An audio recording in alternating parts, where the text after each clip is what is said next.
Prologue. 10th Okappar. Dreadful day has come for Kanehagakure no Sato. Kyubi no Yuko was approaching the village, and nothing that ninja throwed at him seemed to be able to stop him. In the Hokage office, several people were arguing. Hamura Mitakato and Akane Kitano were arguing over evacuation of the village. Uchiha Fugaku was demanding explanation why Kyubi was allowed to come so close to Konoha. Even the ever-stoic head of the Hyuga clan was agitated while discussing the best course of action with Kohori Udatane from the village council. Behind the desk stood a tall man with storm of blonde hair and white cloak with red flames staring outside the window. Danzo wasn't present. Probably commanding his root unit, thought Sarutobi as he surveyed the room. He sighed, seeing general disorder. At times like this, he wished that at least one of his students was present in the village, even though it wouldn't help them defeat the Kyubi. But maybe less people would die. He discovered about Orochimaru's experiments not long after he nominated Minato as the 4th Hokage. Orochimaru managed to flee the village, or rather was allowed, and hasn't resurfaced yet. Tsunade leaves soon after Broken after losing those precious to her and seeing war raging across the country. Jiraiya was always on the way dropping by for just a few days before leaving again to keep an eye on Orochimaru and his spy network working. "Enough," ordered suddenly the man behind the desk. Though the voice wasn't much louder than usually, still and it forced everyone to silence. There's nothing more to talk about. Those who are capable should go fighting, rest to the shelters with the villagers. But someone started. "Don't worry, I have a plan. I just ask you to delay him for 1 more hour," he assured them. People started leaving. First Akane and Hayashi Hyuga shined out to join the battle, reluctantly followed by Fugaku Uchiha. Both advisors left through the door to join the villagers. Sarutobi stayed behind and looked at his successor. "I presume you know what you're doing," he said. For some time he had this strange feeling, something like premonition, though he couldn't put his finger on what exactly was it.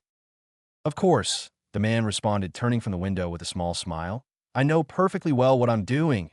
That's why I have a favor to ask from you, Hokage-sama. Actually." "Hokage-sama?" Sarutobi looked dumbfounded at the man in front of him. "You can't be thinking on using that jutsu. Think about the village, about people. What about them? They'll survive, get over it with time, still live, and have a happy time. It's not them I'm worried about. Even though it's for them, I've taken such a decision." "Then what about Kushina? She'll also understand. She loved me for who I am. It won't come as a big surprise that I decided to do this. Then at least allow me to perform this jutsu. We both know that you don't have enough chakra to do it. It would be a waste of a good life. Besides, a village will need someone to lead them on. The war with IWA is not finished yet. They'll need you.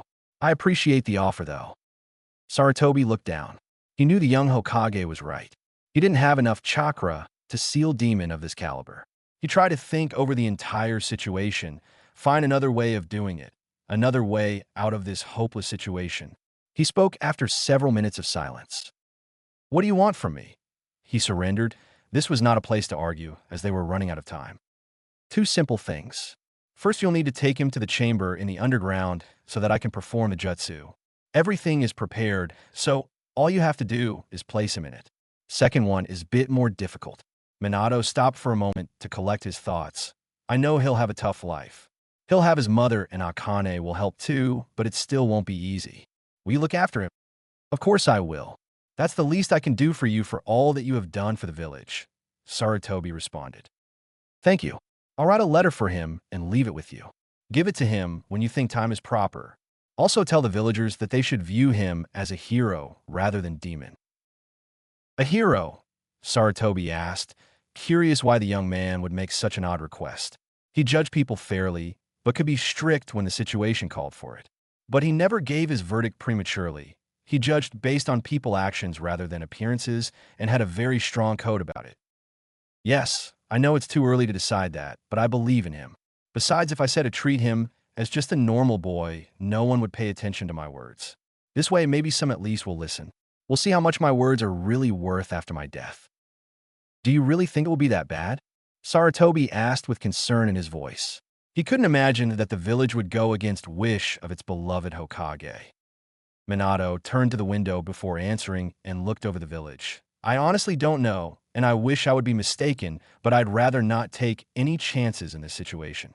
People are unpredictable after all, and with this many deaths around, people may not act rationally. I'll do as you ask. Thank you, said Minato, and started writing his last letter in his life addressed to his son. After he finished, he handed it to Sarutobi and took off to the battle. Sarutobi took the scroll from Minato and was about to speak, but the young Hokage disappeared with flash of yellow light. He was running out of time. He put the scroll on one of the shelves and shined on his way to hospital. He just hoped that at least Kushina would survive this whole mess. Konoha Hospital. Even though most of the village was deserted, there were many people around the hospital. Wounded were brought in while medics tried to save as many lives as possible. Most of them were civilians. Even though Kyuubi didn't enter the village, earthquakes and shockwaves did considerable damage to many buildings, wounding many people in effect. Shinobi were too busy repelling the beast to bring wounded here. Medic neens on the battlefield had plenty of work, so there were only few of them in the hospital. Normal doctors had to make do for the time being. The few ninjas present erected a barrier around the hospital to ensure the treated weren't harmed further. By far it had done its job, but no one knew how much longer will it stand. As Sarutobi entered the building, nobody paid attention to him. Doctors and nurses were running in all directions, trying to help as many people as possible. Finding a room where Kushina was would be almost impossible in this chaos. Fortunately, Third knew exactly where he should go. Time was running short, so he tried to make haste, but crowded and narrow corridors were not really the best place to achieve high speeds. He reached the room where the baby with his mother should be, but found empty spot. Hasn't the operation finished yet? Or did something else happen to her? Wondered Sarutobi, looking for anyone who could give him some info. Where's Kushina Uzumaki? He demanded from the first nurse he found. Who? Asked the nurse. Woman with read her from this room. She's supposed to give birth today. She's still in surgery. The birth is more complicated than we originally thought. Which room? Operating theater number 3. Sarutobi didn't wait any longer and took off in given direction. His thoughts were a total mess now. If the operation is that difficult, then Kushina may be in danger. God, please don't take the boy both of his parents on the same day. Have mercy, he prayed in his mind. It took only a couple of minutes before medics exited with woman on a cart, quickly going to another room. Right behind them went a nurse carrying a small bundle in her arms. What's going on? The third asked. The birth was very difficult. She also sustained some damage. We must operate immediately in order to save her life, Sarutobi-sama. And what about the baby? Everything in order. Now, if you excuse me, I'll take him in nursery. Unfortunately, this is impossible. I must take him with me. It's a matter of an utmost importance. You cannot be serious, Sarutobi-sama. It's a newborn child. He must be taken to the nursery. I can't allow you to take him. She almost yelled at him for such a demand. I must insist. No more discussion. That's a direct order. Now return to your duties. He cut her off. Don't worry, I'll return with him as soon as I can, he added more softly to comfort the nurse. A bit frightened, but also curious what would former Hokage want with this child. The nurse was forced to comply. Sarutobi took the child and immediately left for the Hokage Tower. 15 minutes later, Sarutobi was standing in underground chamber of Hokage Tower. He looked at prepared circle where he put small child. He still couldn't believe that something like this was taking place. A great man was sacrificing his life for the village, and this little child was given burden which would mark it for the rest of his life. Suddenly seals flashed with light, and child started crying. Room was bright as sun in the middle of summer for a couple of seconds, and then everything was over. The noises outside ended. The light died. Only cries of the boy filled the room. And so passes the great man, Sarutobi thought. Don't worry. Your legacy lives on and will go further than even you have imagined, he thought, struck by sudden premonition. One couldn't live so long and not develop another sense in judging people's potential, and he saw something in this boy. It started to intrigue him how this family could influence other people even from the earliest years. As he took the baby from the circle, he noticed seal on his stomach. The child already had enormous amount of energy, It wouldn't stay still no matter what, as if it already wanted to go out and explore the world. Sarutobi leave the tower in direction of hospital with hope that Kushina survived the entire ordeal. Now that everything was quiet, more shinobi were brought to hospital, the barrier was lowered, and everything seemed to slowly settle down. As he entered the building and started walking towards nursery, wounded still arrived, but not as many now that the battle has ended. Other shinobi were returning from the battlefield carrying wound and dead. In later days, there would be state funeral, but more important things were at hand. Everything was still a bit hectic, but as things started to settle down, civilians were slowly returning to village to estimate the damage. On his way, he met the very nurse that he took the child from. As promised, I brought the boy back as soon as I could, he said, but then noticed a concerned look on woman's face. Thank God you have returned. Kushina-san is dying and wants to hold her son. We must hurry, she said, confirming Sarutobi's worst fears. Lead the way. Now, even more than earlier, he wished that Tsunade was here. But now all hope was lost, and little child would be left without parents before it could even see them. They went to the room where she was resting after the operation.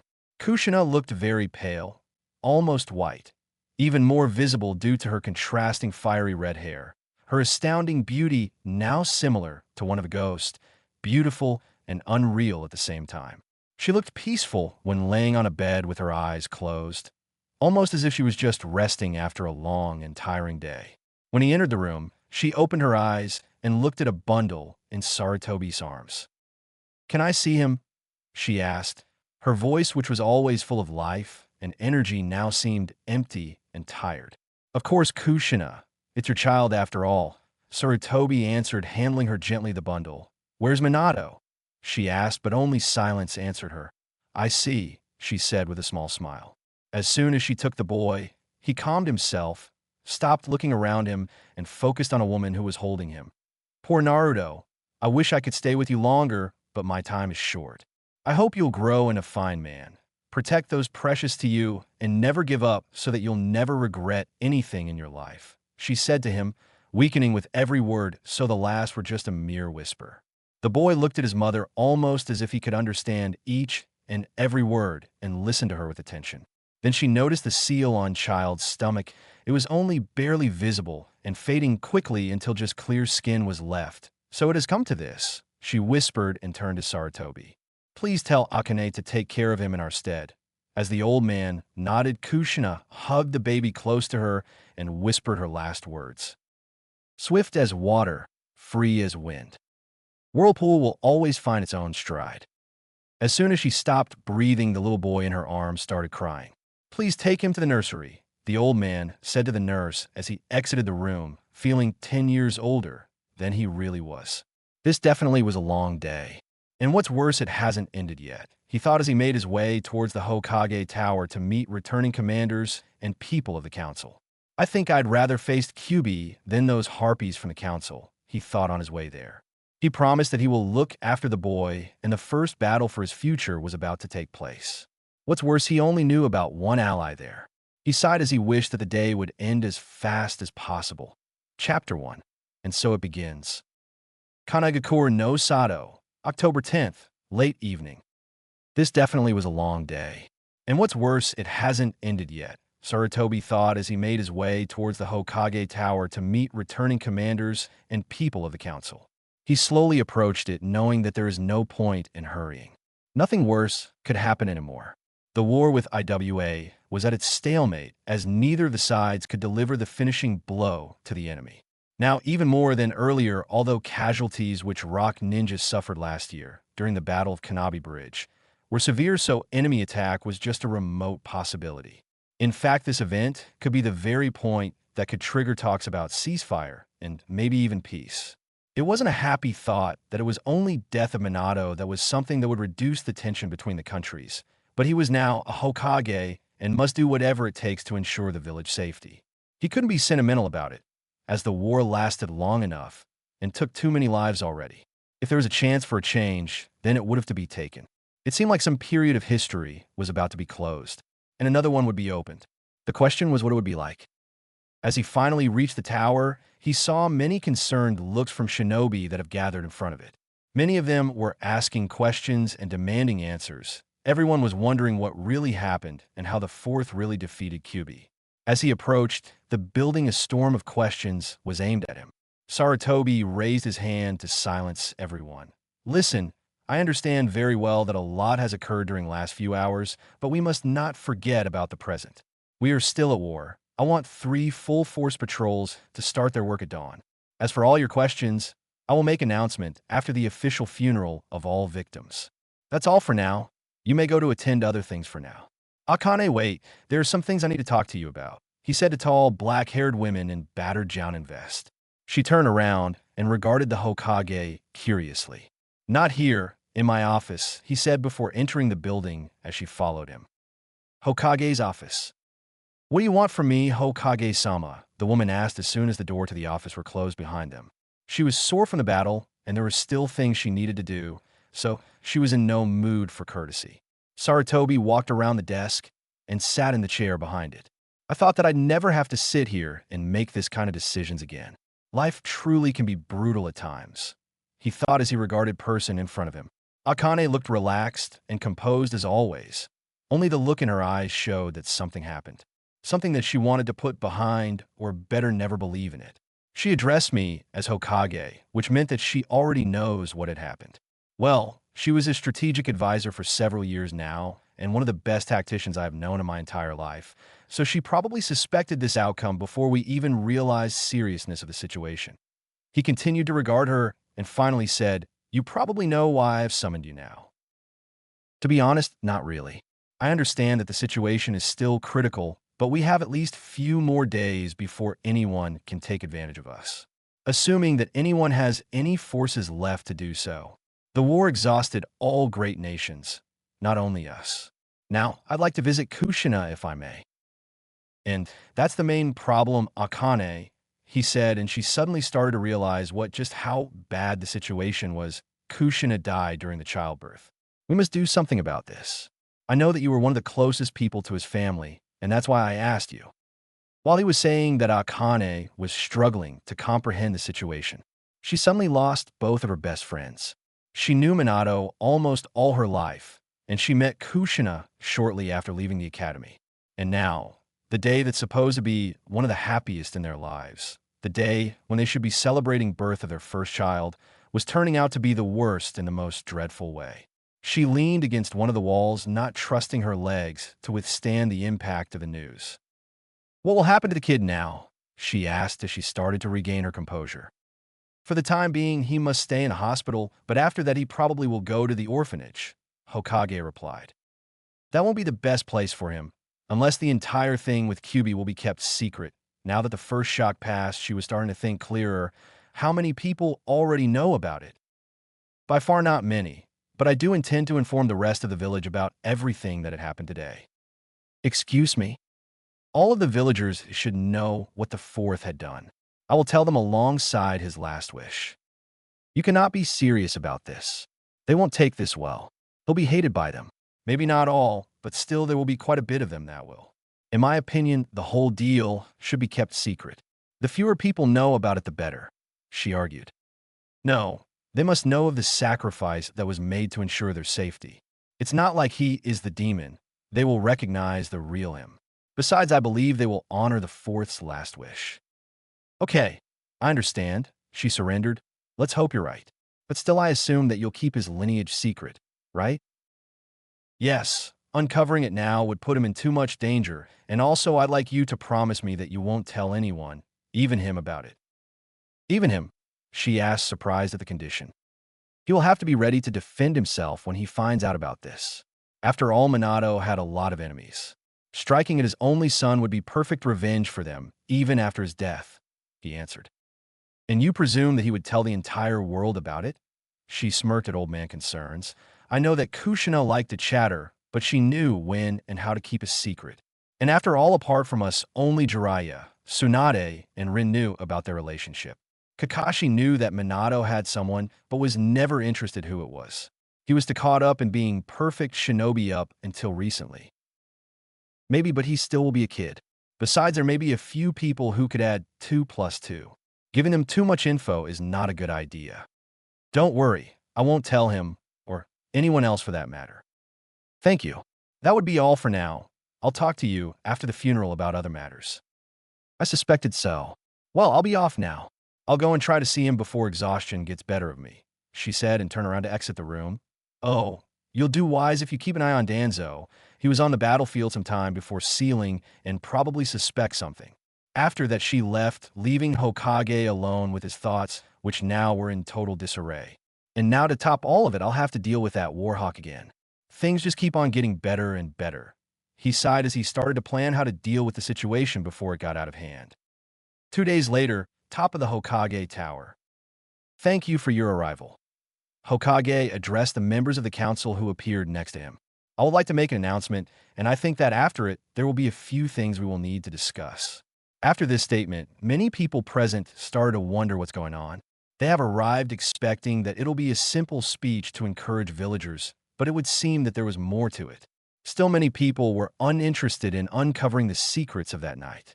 Especially Shizuma Satomi, Nobuhiro Chiyama, and Isaki Tasahana, representatives of the civilians, were not in the least curious what was going on. The beast was gone, and that was all they cared about.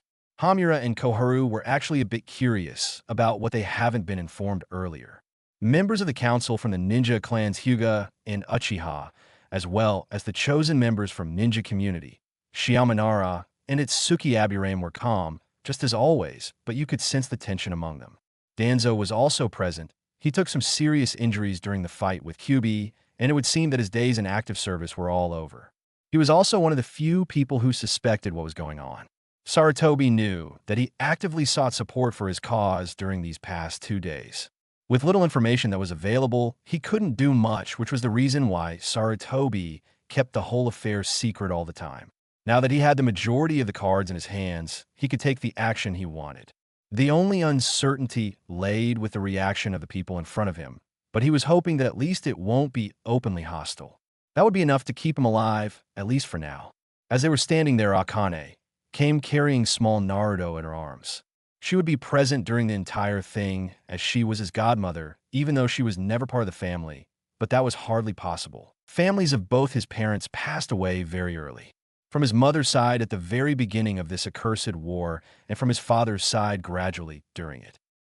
Now, shall we begin? Sarutobi asked, and the counselors nodded in agreement. He stepped to the edge of the roof and addressed assembled people.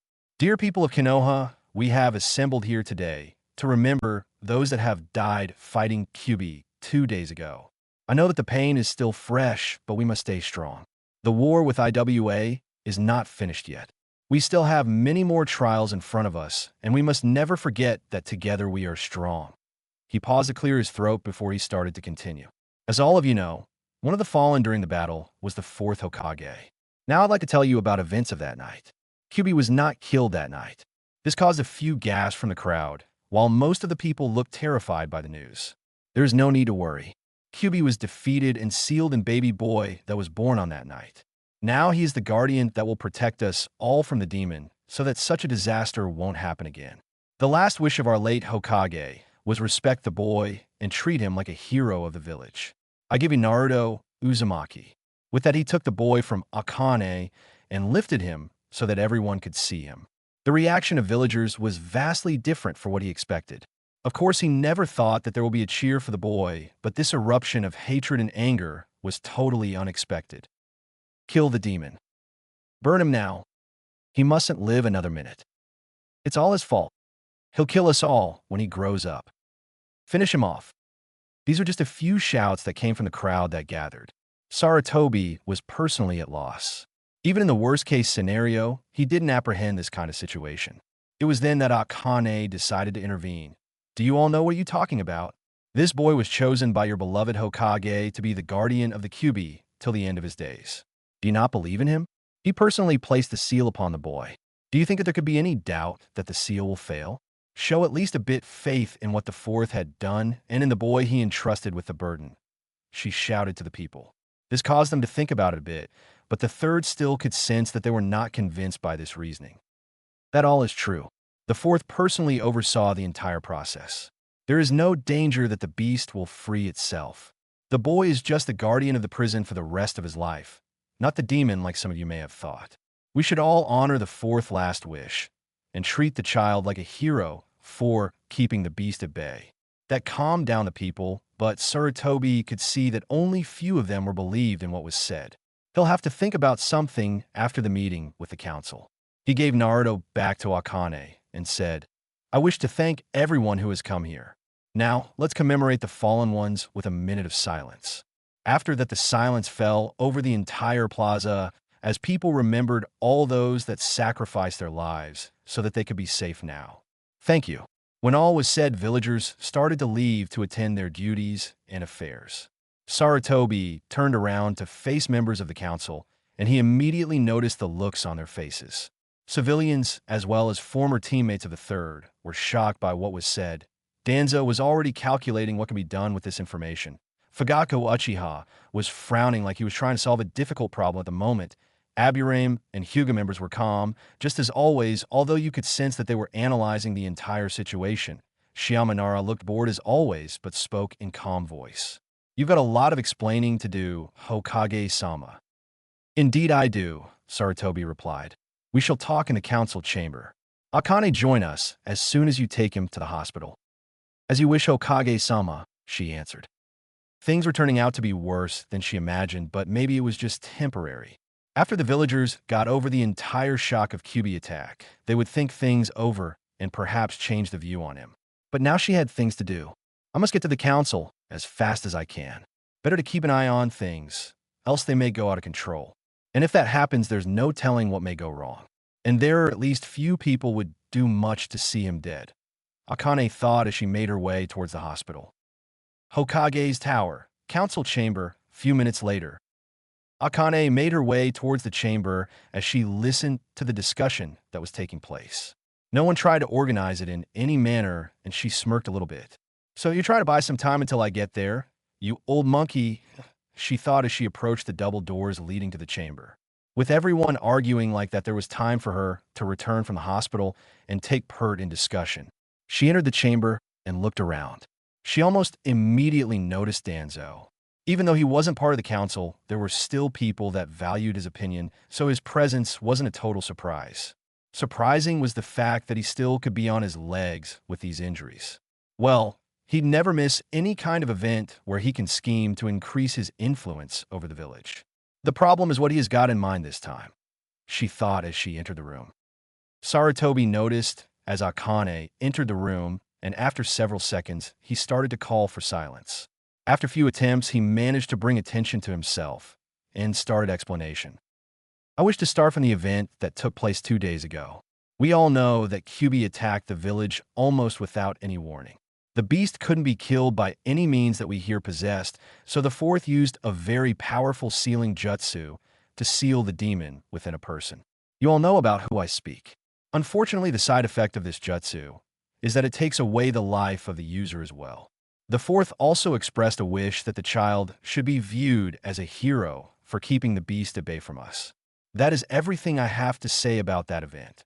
He ended and waited for the questions from other members of the council. How strong is the seal?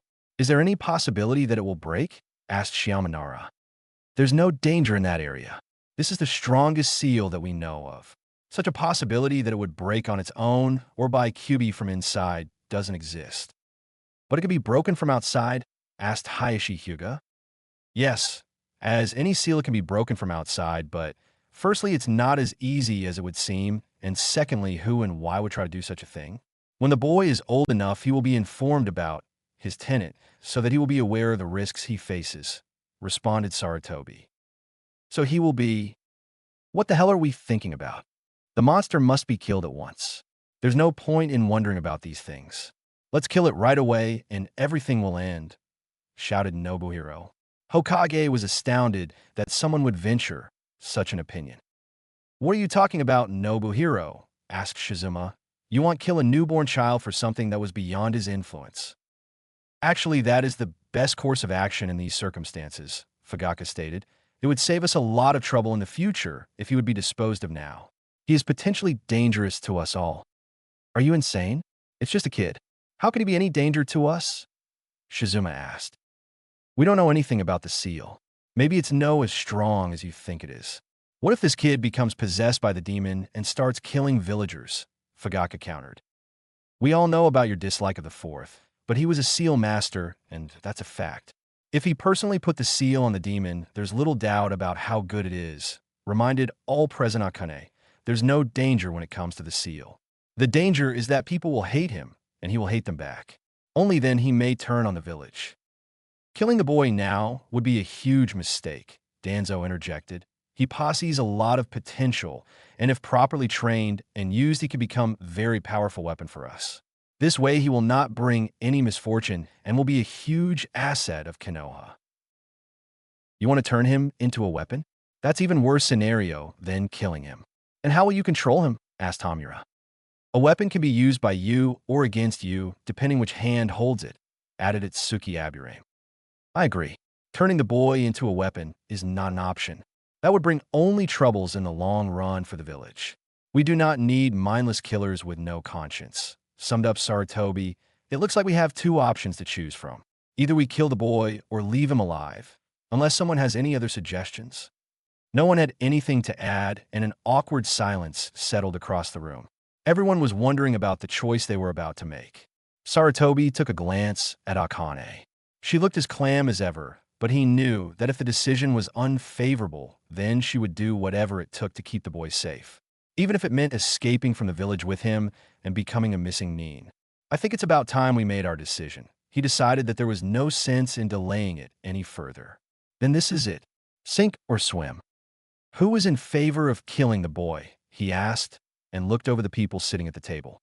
Immediately, Fugaku Uchiha and Nobuhiro Chiyama raised their hands and were joined by Hamura, Koharu, and Isaki Tasahana. And who's against it? With a relief, he noticed that all remaining members supported his decision. Hayashi and Itsuki saw no reason in killing the boy. Already enough people have suffered in the attack, and there was no reason in adding new ones to the list. Chiyama thought of the entire meeting too troublesome. The kid wasn't guilty of anything, so what was the point of punishing him? Shizuma found it at least distasteful to kill someone for something he had no control over, let alone a newborn baby. They all raised their hands, and along with Hokage, were able to push through their resolution. Well, now that we have this issue out of the way, there's one more thing I must address. He started after everyone processed what happened. I will enact a law that no one is to mention the fact that Kyuubi is sealed within the boy under death sentence unless speaking with someone who already knows about it. What? You can't be serious about it, Hokage-sama. The council will never approve of such a decision, shouted Nobuhiro. Actually, the council doesn't have to approve of it. It lays within Hokage's rights to enact and cancel the laws in the village. You can try to overrule it, but you must have a unanimous vote to do so, Akane said in her usual calm and matter-of-fact tone, unnerving her speaker. You think you can pull it off? Nobuhiro glanced around the room and noticed an annoyed look on the Fugaku Uchiha's face. He clearly was thinking the same thing, but couldn't do anything about it. He was sure that at least 2 or 3 people wouldn't follow his lead, and vetoing the law wouldn't work. He clenched his fists as he couldn't do anything in this situation. Then the most surprising voice supported Akane. That's a wise decision. If the boy is to survive, the fewer people know about it, the better. Danzo voiced his opinion, surprising many people in the room. Akane wasn't surprised about it all. You think you will be able to recruit him to your root program later on if he survives a childhood and starts learning to be a ninja. You can dream about it. As long as I'm alive, you can only dream about it. I won't allow Minato's son to become merciless murderer without any feelings. Of that you can be sure. Now that everything is clear, the meeting is over. I will have AMBU declare my decision tomorrow to all villagers. You can go now. People started going out to attend their own affairs. First, Nara, Hyuga, and Aburame representatives exited the room.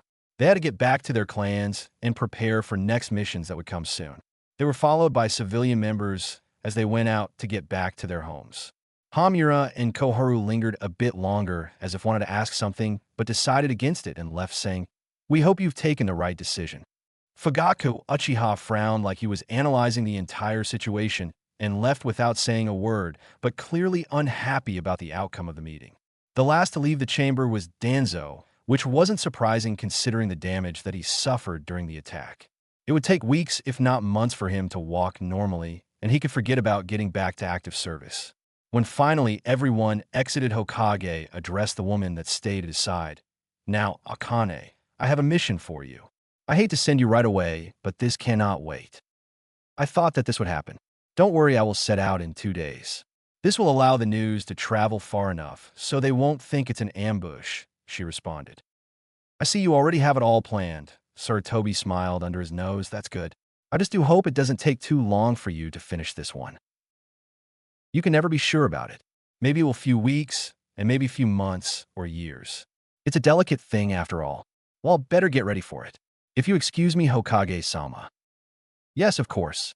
And good luck, he said as she exited the room. Now back to the office and this blasted paperwork. How I hate it. God, I could use a pipe at the moment, he thought as he got up and went toward his office. Meanwhile, outside, on the way to Uchiha compound, Fugaku Uchiha was on his way toward his family compound. After he exited the Hokage Tower, 2 other members of his clan joined him, and one of them asked him, "How was it, Fugaku-sama?" The brat will live for now. That was to be expected, but still it was a close call for Hokage. Shouldn't we get rid of him now that the security will be weak? Asked the second person. That is not necessary. The brat won't matter in the end. Now we must concentrate on more important matters at hand. The QB attack left us dangerously overextended. We must recall some less important operations. The only good thing is that at least that blasted fourth is dead. Without him in the way, everything will be a lot easier. Hi, Fugaku-sama. Both of them nodded and followed him back to the compound. Fugaku thought back to the events of the past few days. QB attack was a total surprise, and some people of his clan died before they could take shelter or during the fight with the beast. Now is the time to heal the wounds, and one little brat was not something he should bother with. After all, it won't matter if he dies now or in a few years. Only one thing bothered him. Before the attack were circulating rumors that the fourth had a lover. Now finding out whether they were true or not would be impossible. Everyone would have already forgotten such a trivial thing. And that thing mattered. He didn't just dislike Minato Namikaze. He hated him. He came from nameless family with no support whatsoever and reached the top. The top which should have belonged to his clan. And he would do much to get at him. But now it was over. He met his end, and without him everything would be so much easier. Oh yes, it would. He entered the clan possession and turned towards his home. He dismissed his 2 subordinates as he felt safe within the family walls. He checked on his 2 sons before he went to rest after a very long day. At the same time, under the Hokage's tower, Danzo entered the underground network of tunnels. The underground consisted of multiple tunnels, hidden passages, natural caverns, sewers, and canalization system all linked throughout the entire Konoha. One could use it to travel the entire city without being noticed. In one of the bigger chambers of the underground city was located one of the training bases of the route. When Danzo arrived, one of his lieutenants approached him. Any news from the meeting, Danzo-sama? Yes, as we suppose the boy is a Jinchuriki. But as for now, those fools from the council won't allow us to train him. Should we take here by force? No. Anything that stands out too much will bring too much attention to us. We still have several years in front of us, during which we can convince several people to our side. Hi, Dando-sama. Any news on the Uchiha? Nothing new. They're recuperating just like the rest of the village. Their casualties are similar to other clans in the village. There was no suspicious activities during the past few days. Good. Continue to carefully observe them. Immediately report to me when you learn something about their operations. Leave the issue of the Jinchuriki in peace for now. We'll take care of it when the time comes. Dismissed. Hi. The masked person disappeared in a puff of smoke, and Danzo went back to the hospital. His injuries were severe enough to force him to stay in hospital for at least a few weeks, but now that everything was taken care of, he could allow himself that luxury. At least as long as the Uchiha weren't plotting anything. 6 years later, Konoha Market District. Naruto was walking on the street on the bright sunny day. He decided that it was a good day for some small shopping. His clothes were starting to get too small for him, so he needed something new. Maybe this time I'll manage to buy something with less orange, he thought as he made his way through the streets. He still couldn't understand why some villagers treated him like a disease. They wouldn't sell him anything, or let his kids to play with him. Even though no one beat him, he still felt sad for being treated like that when he didn't do anything. Others would just simply ignore him all the time, not even looking at him when he talked to them. He just couldn't understand it. He went into one of the shops where he could at least buy something. He looked through the wares and noticed few nice t-shirts and went to the counter. When the shopkeeper noticed him, he frowned and looked at what he was holding. "How much for these?" Naruto asked, approaching the man. 700 Rio each, said the shopkeeper. "How much?" I said 700. "But you sold it to that lady for only 450. Well, for you, it's 700. Why should I pay more than others?" "Because you're because I said so. Take it or leave it, boy." The shopkeeper managed to avoid a serious mistake, but Naruto still noticed that something was off. "That's not fair. Why others can pay less and I must pay more? We're all equal now, aren't we?" He still tried to argue, but this remark somehow angered the shopkeeper. He took the boy and dragged him towards the exit. "Do not ever compare me to the likes of you. Now get the hell out of my store before I call police to take you." With that said, he pushed him out of the store. Naruto turned around and stuck his tongue out, but was completely ignored. It looked like no one on the street noticed what had just happened. Why do people always treat me like an heir, or sometimes even worse? I'm too a human, but I'll make them notice me. If they won't notice me for being a good boy, then I have just the thing for them. He thought to himself as he made his way towards his apartment. The on-looking ANBU with dog mask couldn't help but wonder when the scowl on the boy's face turned into rather evilly-looking smirk. He was up to something, and it would be better to stay on your toes this night. Later that night, Naruto woke up and noticed that it was still dark outside. He set up his clock for 4:30, so he would have enough time to set the entire thing up. He gathered everything and made his way towards the shop. He stopped several times on the way feeling like someone was watching him, but he couldn't find anyone, so he shrugged it off as just being nervous. After all, he would be pulling his first prank.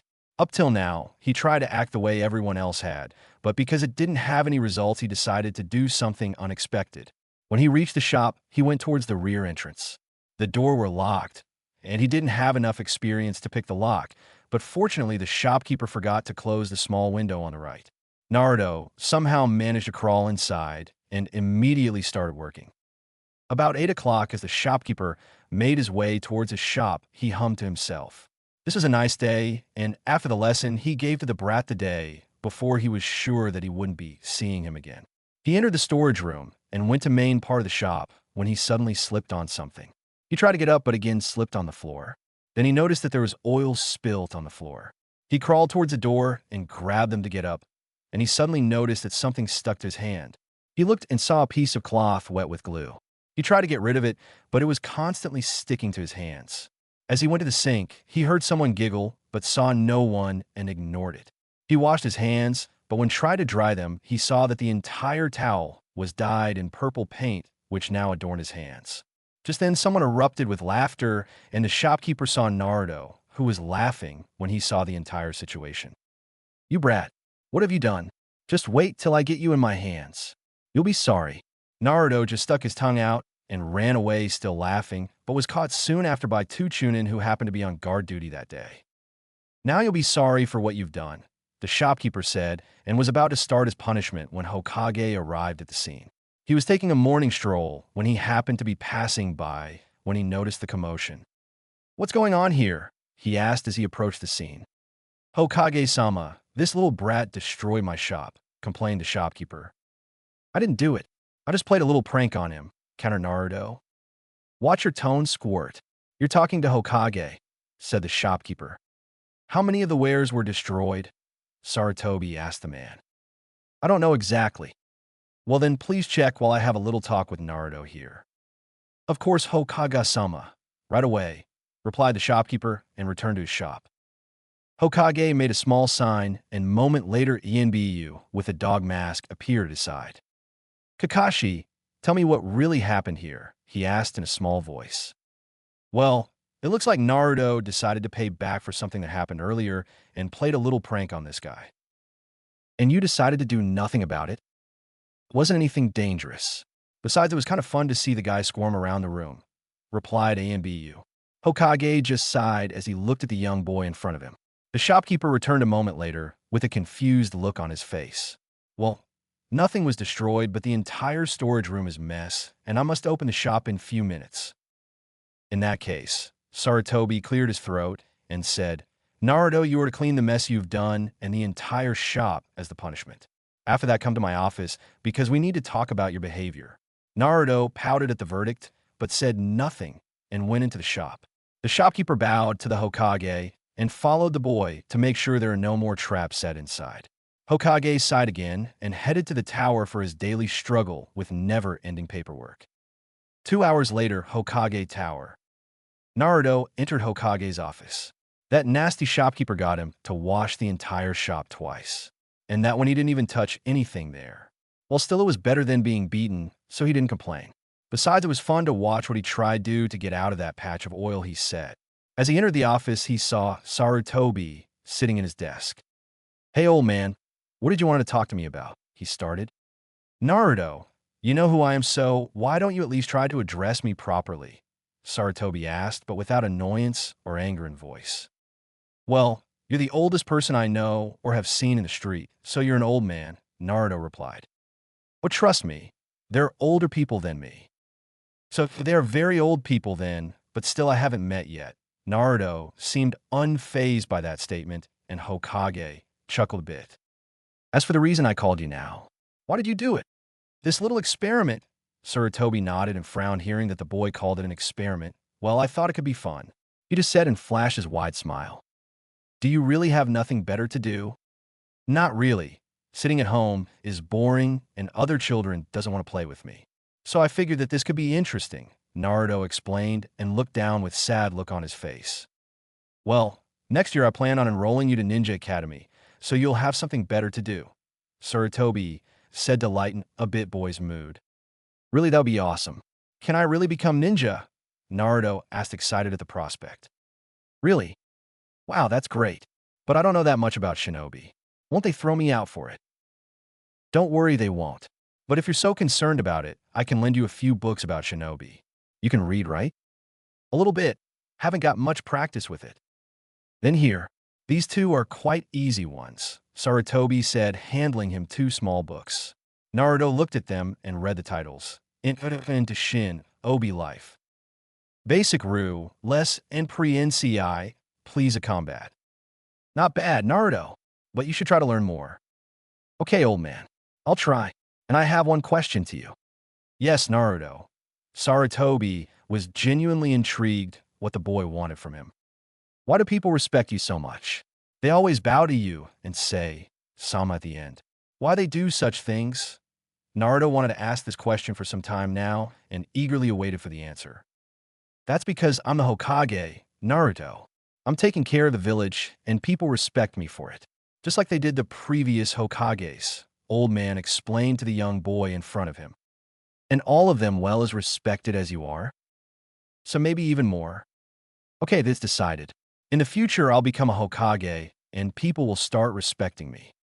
That's a nice dream, Naruto. I do hope you can achieve it, he said, smiling at the boy. Thanks, old man. I'll be going then. See ya. Naruto got up and turned to the doors. Oh, and Naruto, maybe you could find yourself a hobby of some sort. This could help you spend some time in a more interesting way, said Sarutobi. Okay, old man, I'll think about it, he said with a glint in his eye and exited the room. I don't like it. I've seen that glint way too many times in Kushina eyes, and that doesn't bode well. It never did, Sarutobi thought as he looked at the boy from his office's window. 2 days later, Hokage's office. Sarutobi was waiting for Kakashi, who was late, as usually. He wondered what kind of ridiculous excuse will he have this time. As he wondered, white-haired Jounin entered the room. Excuse me for the delay, Hokage-sama, but I happened to come across 2 Chunin chasing blonde bag of energy, and it was too interesting to resist, he said, and Hokage became suddenly interested. Really? And why was it so interesting? He asked. Well, it took full 15 minutes to get. He really can run quite fast for a boy his age, and has some quite interesting ideas, the Jounin answered. And why were they chasing him in the first place? I didn't really get it, but it was something about painting someone or something like that. I see. It looks like he at least took my advice about having a hobby top his heart. It does look like it, White-haired man chuckled under his nose, and it does look like the things just got more interesting in the village. Indeed. Now about your first Genin squad. Oh, and that's the end of the first chapter. Wow, I didn't think I would write this much, but it's somehow turned like this. Now just a few things I think you'd like to know. Konoha political system, the council.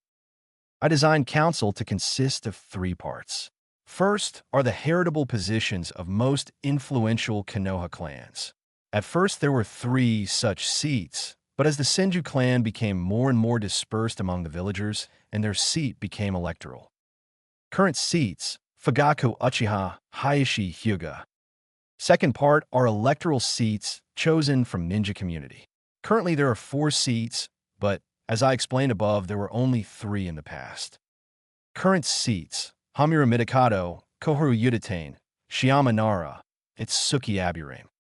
Third part are electoral seats chosen from the civilians. They are a minority, as this is, after all, Ninja Village. There are also 3 of them. Current seats, Shizuma Satomi, Nobuhiro Chiyama, Isaki Tasahana. Hokage is also part of the council, but he is designated by his predecessor and not elected, and he presides the meetings of the council. Generally, the council assembles to decide about very important matters, letting the Hokage govern daily affairs of the village. In order to take a decision, the council needs at least 50% votes in favor of the solution, with Hokage vote being a decisive one. Council can also overthrow a Hokage's law, but only by an unanimous vote with more than 2/3 members present. People from outside of the council can be invited to the meetings in form of advisors. Hokage can also bring his own advisors if she feels like it. They can voice their opinions, but they do not possess the right to vote. Chapter 2. Life and Trials of Naruto Uzumaki. Hokage Tower, someday, in April. Naruto was sitting in Hokage's office waiting for the old man, as he was calling him. It looked like the Hokage had to do something outside his office this day, so Naruto was waiting alone. Secretary reluctantly let him inside, but since it wasn't first time and she thought that he won't try anything. Not that Naruto wasn't considering playing some kind of prank, but old man was always nice to him, so he didn't want to change that. Besides, he didn't get his title for nothing, and Naruto saw what shinobi could do. He never managed to get away from them for more than 10 minutes. And that was when he had a head start. And a big one at that. No, try something like this on Hokage won't work. Still, he could look around the office, though. The books he borrowed were quite interesting. When he was still in the orphanage, they taught them how to read, even if it was only basics. Later, he was given his own apartment, so he lived on his own. He never knew why this happened. Not that he was complaining or anything, but in the orphanage, he at least wasn't alone. It wasn't that he got on well with everyone, but even the caretakers couldn't keep all other kids away from him all the time. Then even if they didn't, other kids were always reluctant to play with him. He did also notice that others were treated better than him, but at least there was someone that took care of him, if reluctantly. Now he was on his own, and somehow people were nastier than earlier. It never got past the point of ever-present glares, nasty remarks and insults, or some accidental elbow or push. He didn't know why, but it hurt. Even more, because he was completely unaware why it was happening. He never did anything to anyone. Hell, most of them he saw for the first time in his life. Well, except the ones he played pranks on. Still, they were nasty to him before he played pranks on them. But it wasn't anything serious. Apart from that one incident with paint, and maybe those 2 traps with eggs that gone bad. And he didn't mean to cause that accident when he put those bugs in the back of that restaurant. That and the number with extinguishers got him in the most trouble so far. Still, it was worth it, Naruto thought as he was browsing through titles on the shelves that he could see. He reached the shelf that contained a lot of different scrolls and decided to take a look at them. He reached for a particularly big one when the door opened. At that moment, Hokage came into the office and saw as Naruto was reaching for the forbidden scroll. I hope you're not trying to steal it now, are you? Naruto, he asked. What? Of course not. I was looking. Yeah, just looking, Naruto answered hastily. Of course you were. Sarutobi chuckled lightly under his nose. But you wouldn't understand much of it anyway.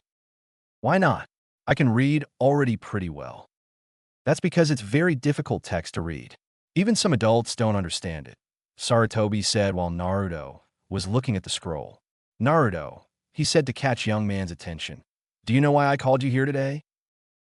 I have no idea, old man. I didn't do anything in the last few days. Honestly. Oh, and what about the incident in the East District yesterday morning? That wasn't my fault, Naruto protested. That guy broke all those bottles himself when he was running. And why was he running in the first place? Maybe you could enlighten me? The shopkeeper was less than clear when it came to reason of the incident. Sarutobi asked in calm tone and looked at Naruto, who suddenly became surprisingly silent. Hokage raised an eyebrow, and Naruto finally decided to speak. Well, maybe I did a little prank, but it was harmless. Not so harmless judging by the effects of it. What did you exactly do? It was a foggy morning, so I thought that playing a little prank may lighten my mood. I took a sheet from my bed and pretended to be a ghost in that shop. It's not my fault the shopkeeper freaked out so much that he almost trashed the entire store. Naruto pouted and sat in one of the chairs. Sarutobi sighed deeply as he considered the entire accident. I must punish him somehow, but this time damage he did is quite big. He most certainly cannot afford to pay for it at once, and I cannot use his father's account to cover the losses. And his dole is not very high. Naruto, you'll have to cover the cost of broken items in the shop. A certain amount of money will be deducted from your dole until you pay the entire debt back. That way he could at least try to placate the shopkeeper and teach Naruto a lesson. Though he started to doubt that these lessons have any effect on a young boy. Not that his pranks were particularly harmful, but that didn't bring him popularity in the village. Sarutobi looked at the boy in front of him and noticed that he wanted to say something but couldn't decide whether he should do so or not. That is unusual. He normally has no problems with voicing his thoughts. If anything, he always voiced them to loud. You wanted to say something, Naruto? Sarutobi asked. Well, I was wondering if I could work some of this in the shop. That would shorten the time needed to pay the debt. And could you ask about it for me? I'm sure it can be arranged, but why? Sarutobi stopped in the middle of a sentence. I see. He's worried that if he asks, he would be denied. But why does he want to end it faster? Why do you want to work there? He finished the sentence. I start the academy next month, so I thought that I should finish all my pranks by then. And that would give me something to do for that time. And can I borrow some more books? The last ones were not so bad. Naruto answered with an embarrassed smile. Sure you can, but only from the shelf next to the entrance.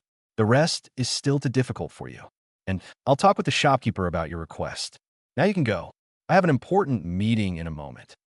Okay, see you next time, old man, Naruto said as he picked 2 books from the shelf and exited the room. I honestly pray that next time won't be because of some prank.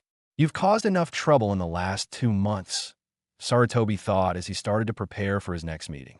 And this one was on a totally different level. At the same time, corridor outside the Hokage's office. Fugaku Uchiha was on his way to Hokage's office when he noticed Naruto on the corridor walking in the opposite direction. That was intriguing as the boy was rarely seen in this place. He was on good terms with the Hokage, but had little reason to come here. Maybe it had something to do with the last prank he played in the East District. During the last years, he paid little attention to Little Brat. Most of his pranks were just the annoying sort. It wasn't anything serious, let alone dangerous, but some villagers still demanded some serious punishments. His own police was called only few times. Rather than called, you should say they happened to be closer to the crime scene than other shinobi. Normally ninja passing by or some chunin on the guard duty were more than enough deal with the problem. In fact, he expected something more from the demon container. Some childish pranks and harmless traps were not something child with this kind of power should be doing. It seemed like the whole Jinchuriki stuff was overestimated. Nothing good would come from a kid like that. Unlike his older son who already was the pride of the clan. Yes, he has shown his skills from a very young age. Even his younger son was more of use than this thing. Sasuke at least was interested in shinobi training. For now, it wasn't more than some physical training and weapon basics, but still he would have some edge when he started the academy. Itachi, on the other hand, was completely different matter. A born genius, one that already surpassed all other clansmen. But recently something began to change. He started to get colder and colder by the day. He was also incredibly hard to read. That could be a result of his role as an ANBU captain, but it could also mean something more dangerous. He would need to look into the matter later. Right now, more important matters were at hand. With the changes that part of the advisors from the council wanted to implement, his clan could lose its position within the village. That couldn't be allowed to happen. They founded the village. They protected it from the very beginning. Without them, it would have never been anything more than some sort of third-rate backwater. No, he would be damned before he let his clan be pushed to the side and forgotten. Fugaka stopped for a moment and composed himself. There will be time for this later. Right now, the Hokage waited. And you didn't make Hokage wait. Not when so much was at stake. At the same time, outside the Hokage tower, Hayashi Hyuga was currently walking with his older daughter home from the hospital where his wife was after giving birth to his second child. Things were looking good, and the doctors assured him that everything was in order. He wasn't so sure himself since she stayed in the hospital longer than last time, but he wasn't a doctor, so he didn't argue with them. While he was walking, he wondered about things that were happening in the village. The last few years were prosperous for the village, and it was well on its way to recovery from the Third Great Ninja War and Kyuubi attack. After the end of the war, there were many problems, mainly connected with workforce, but as the time went by it seemed that the situation has stabilized. But now it seemed that something was in the air again. The fact that the council was called twice in the recent months was something that didn't happen for some time already. The tensions were running high in the council with the Uchiha and the civilians on one side and senior advisors on the other. Still, everything was in order in the moment, and hopefully this matter would be resolved quickly. Sitting in the council was one of the worst possible ways to waste time, in his opinion. With the little power that the council was given, it wasn't much more than a collective court that dealt with some more serious crimes and advised Hokage about foreign affairs. Fortunately, the council wasn't bothered with those silly requests concerning the Kyuubi brat. Several years ago, that was a regular point during the meetings. It seemed that when the villagers realized that Hokage wouldn't lift a finger against him, they thought that at least council will do something about it. Unfortunately, or maybe fortunately, considering that during first years after the sealing, not everybody from the ninja side of the council was capable of attending the meets, this matter was beyond their competence area. Speak of the devil, Hayashi thought as he passed by the Hokage tower and saw the blonde kid walking out of its gates. Speaking about him was always a touchy subject in the Hyuga household. After the council meeting 6 years ago, several elders expressed opinion about getting rid of the problem to be on the safe side, as they phrased it. After much discussion, the clan decided to accept the wait-and-see attitude. Now that several years passed by, the entire matter calmed down a little, but as Hayashi suspected that at least a couple of elders never forgot about it. They were just waiting, taking their time to evaluate the kid and prepare suitable strategy. The pranks that blonde boy frequently pulled off didn't do much to earn him popularity. And in a month's time, he'd probably start the Shinobi Academy course like other kids of his age. Even though he lacked the family, Sarutobi favored the kid enough to at least grant him a possibility to enter academy and train. The problem would be what would happen afterwards. The academy was not all that easy to pass, and Naruto would have to face more problems than your average student. But only time would tell he would overcome these obstacles. Hinata was walking beside her father after visiting the hospital. She was excited that she would have a younger sister, but also wanted her mother to return to the estate as fast as she possible. With her absent, it looked like all the warmth disappeared from the house. She noticed that her father became more reserved since the death of his brother and was very worried about this change. The event from 3 years ago still heavily weighed on her conscience. While she was aware that she couldn't have done anything to prevent it, she could not forget that her uncle paid the price for what her father had done to save her.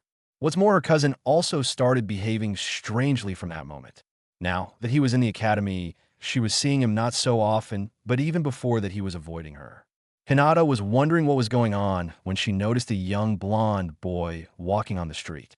Everyone was standing away from him and giving nasty glares in his direction. The boy was reading something and didn't notice anything, or maybe just wasn't paying attention. As he was passing by, few people were whispering to each other and went suddenly silent when he was near them. It looked like there was something that the villagers were hiding something from the boy.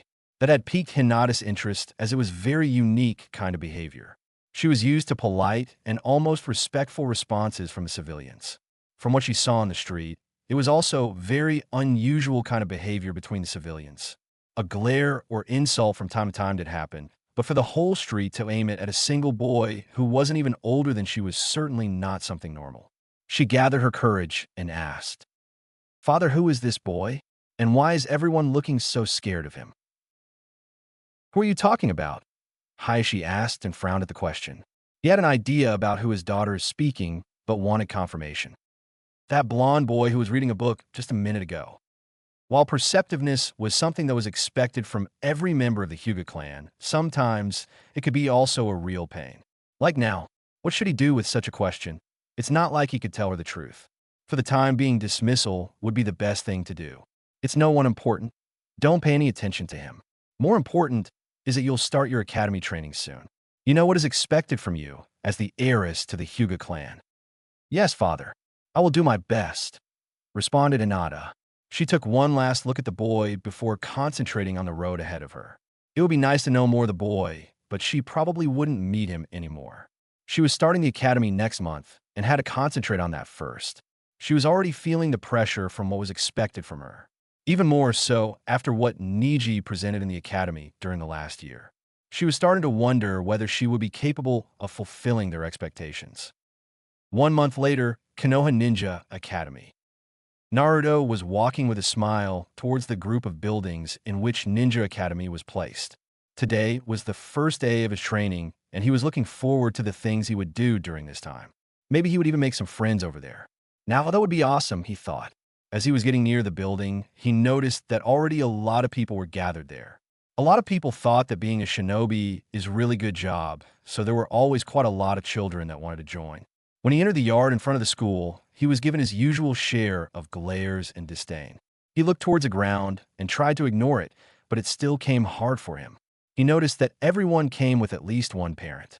Suddenly, he felt awfully lonely. He spotted a swing near a tree that nobody was standing beside and decided to wait over there. He didn't have any chances of talking to anyone as long as parents were standing here. After he got his own apartment, he went several times around the district to get to know his surroundings. When he saw kids playing on the playground, he decided to join them. At first, it wasn't that bad. Other kids were cautious around him, but after a few minutes, they managed to break the ice and started playing. Until some adults came. Then everything started. The moment they saw him, they started to take kids away from him and calling monster. The next day, no one wanted to go anywhere near him anymore. In the East District, almost everyone knew about him, so it was impossible to make any friends. But here were kids from all over the Konoha, so maybe he would make some friends. But not until the adults were gone. He saw that few shinobi came out of the building and started organizing children, so he left his place beside the swing to join them. Sarutobi made his way towards the academy to welcome the intake of future shinobi. It was a welcome distraction from the endless paperwork and stuffy office. He was also curious who knew would join the academy this year.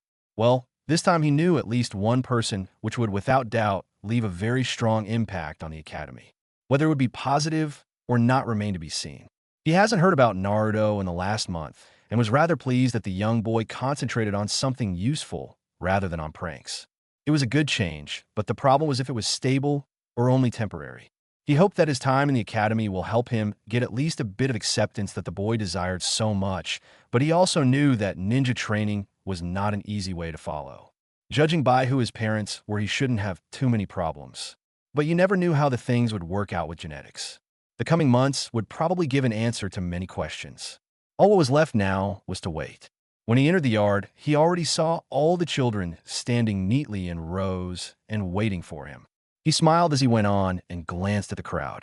He could already see that there were quite a lot of interesting kids joining the academy this year. He noticed the Akimichi and Aburame kids due to their rather noticeable traits. Next to the Akimichi stood a boy that was looking at the clouds. Most definitely an Ara. The school hasn't begun yet, and he already is bored. He probably has already beaten his father's record in this area. In another part of the group stood a boy with Inuzuka's red facial markings. Not far from him, a boy with black hair and black eyes and dark blue blouse, with very distinctive symbol on his back, was looking very eager to get this thing over with, probably so he could start his training. Younger of the Fugaku's sons is joining the class. The entire clan is probably extremely excited over it. As he glanced once again, he noticed Yamanaka girl standing chatting and giggling with a girl with pink hair. And at the end of the whole group stood small girl with black-blue hair and white eyes, which marked her as Hyuga. Of course, finding Naruto with his unique taste in colors and unruly gold blonde hair wasn't difficult at all. That was quite a diverse group, and that coupled with some kids from civilian families marked this class as exceptionally promising.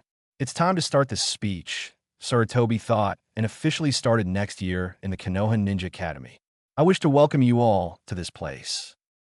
Few hours later, front yard of Konoha Academy. Naruto sat on the swing and watched as other kids were picked up by their parents from the academy. It looked like everything was against him in this world. First, when he tried to talk to other kids, they all turned around or said that they weren't allowed to talk to him. Then when the classes finally began, he was stuck with being the first one to do the chores, even though his surname began with U. Then somehow so many things were to do around the class, as if everything was waiting for him. And now he was given an extra task to do at home. And that was when he honestly didn't do anything. It's not like he could be talking to anyone. The boy on his left was acting as if he was scared of him, and the one on the right was sleeping all the time. Even when the teachers were checking who was present, he only raised his hand and murmured something under his nose. Honestly, why did they only punish him? It was unfair. Whatever. It's not the time for this.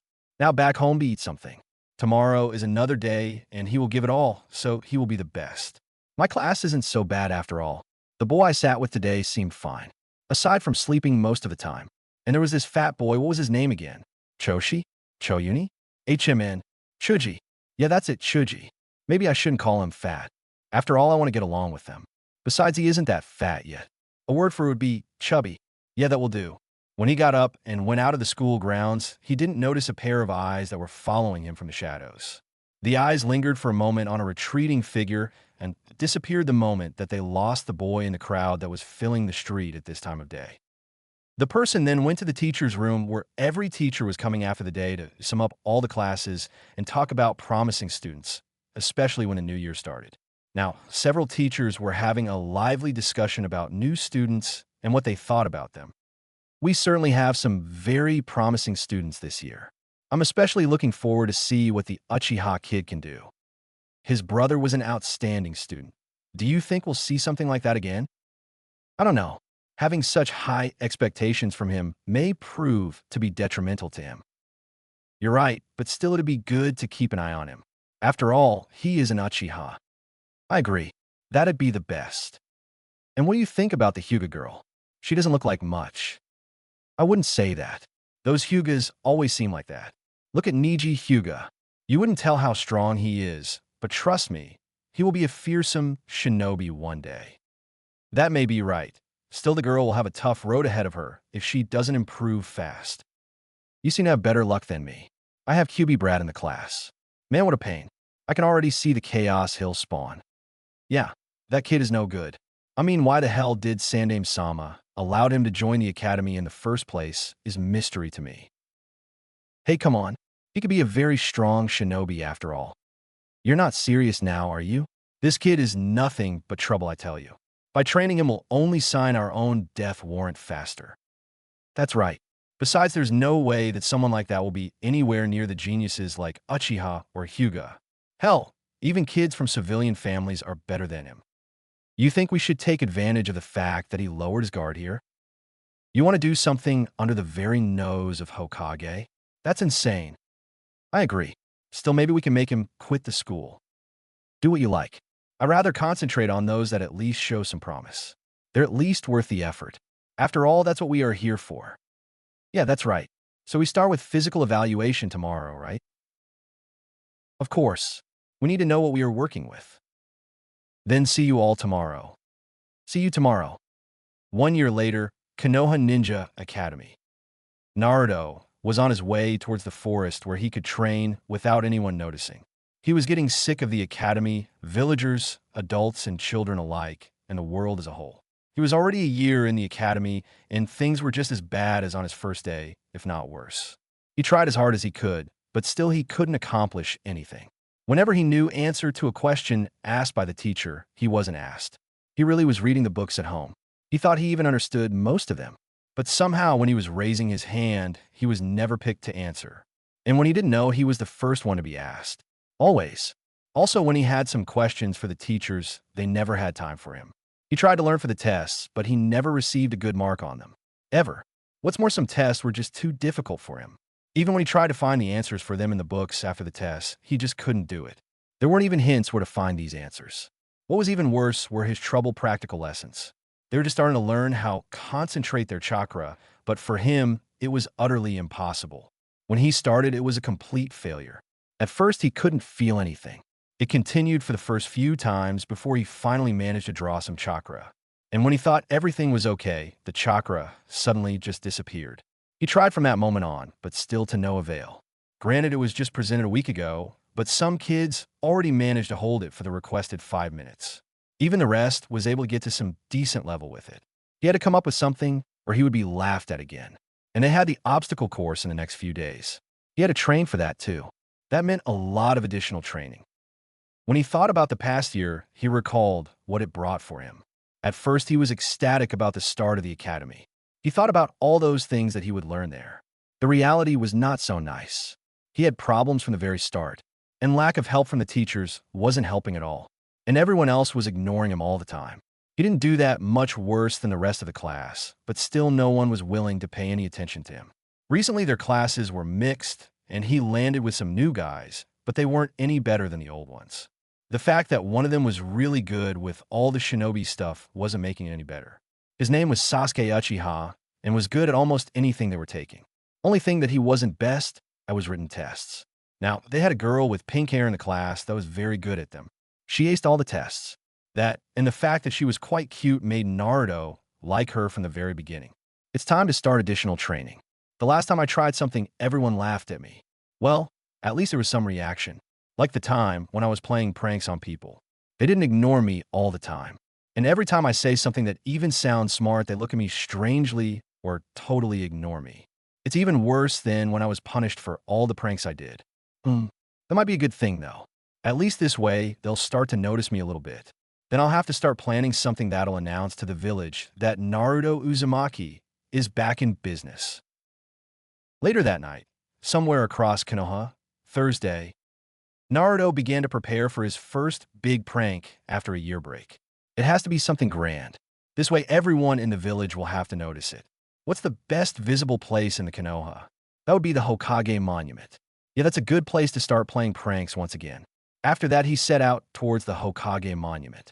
As he was about to start making his additions, he noticed a single figure that was heading towards Hokage Tower. Damn it! Just as I'm about to start something, there has to be Jounin returning from a mission. Better hide somewhere and lay low until he goes out of the tower. Naruto somehow managed to climb the fourth head and started to observe the surroundings. The figure went inside the Hokage Tower, and then everything went silent again. Naruto had a very good look over the village from the point where he was. Everything looked so peaceful. The entire village was resting before the next busy day. For a moment, he felt a little bit guilty. But it was soon over when he recalled that the village didn't do anything good for him. Old man is trying, but even he probably doesn't really care for me. Then he noticed that the security was more lax than usually. The guards at wall and gate were lazily patrolling their parts and were fewer than normally. There were no police patrols this time on the streets, which was a bit strange, but maybe they had a holiday or something. Though that was doubtful. They're always on the streets. Not that they care about me, though. But that's maybe for the better that I don't have too many troubles with police. Everything seemed for a moment so still that it was eerie and completely unnatural. At that moment, he noticed that the same figure that he saw earlier left the tower. Okay, now's the good time to carry out my genius plan. As he started to lower himself on the line to be on the eyes level, he noticed that someone was still inside the tower, as several lights were still on. They just had chosen this night to have some sort of meeting. And it's full moon too. Maybe I should leave it for now. Yeah, that's probably a good idea. Naruto left his position and took his time exploring various roads down the hill and finding as many strange entrances as he could. I'll explore them later. Now I have to rest before tomorrow. Wonder where they lead? Anyways, it will be good to know them when I'll try to outrun those idiots when they'll chase me after pranks. After Naruto went out of sight, two elderly figures exited the tower and headed towards South District of the village. Few moments later, the lights in the Hokage Tower went out, and the entire city finally went to rest. But only few knew what had just happened, and even they didn't imagine what was about to happen in the next few days.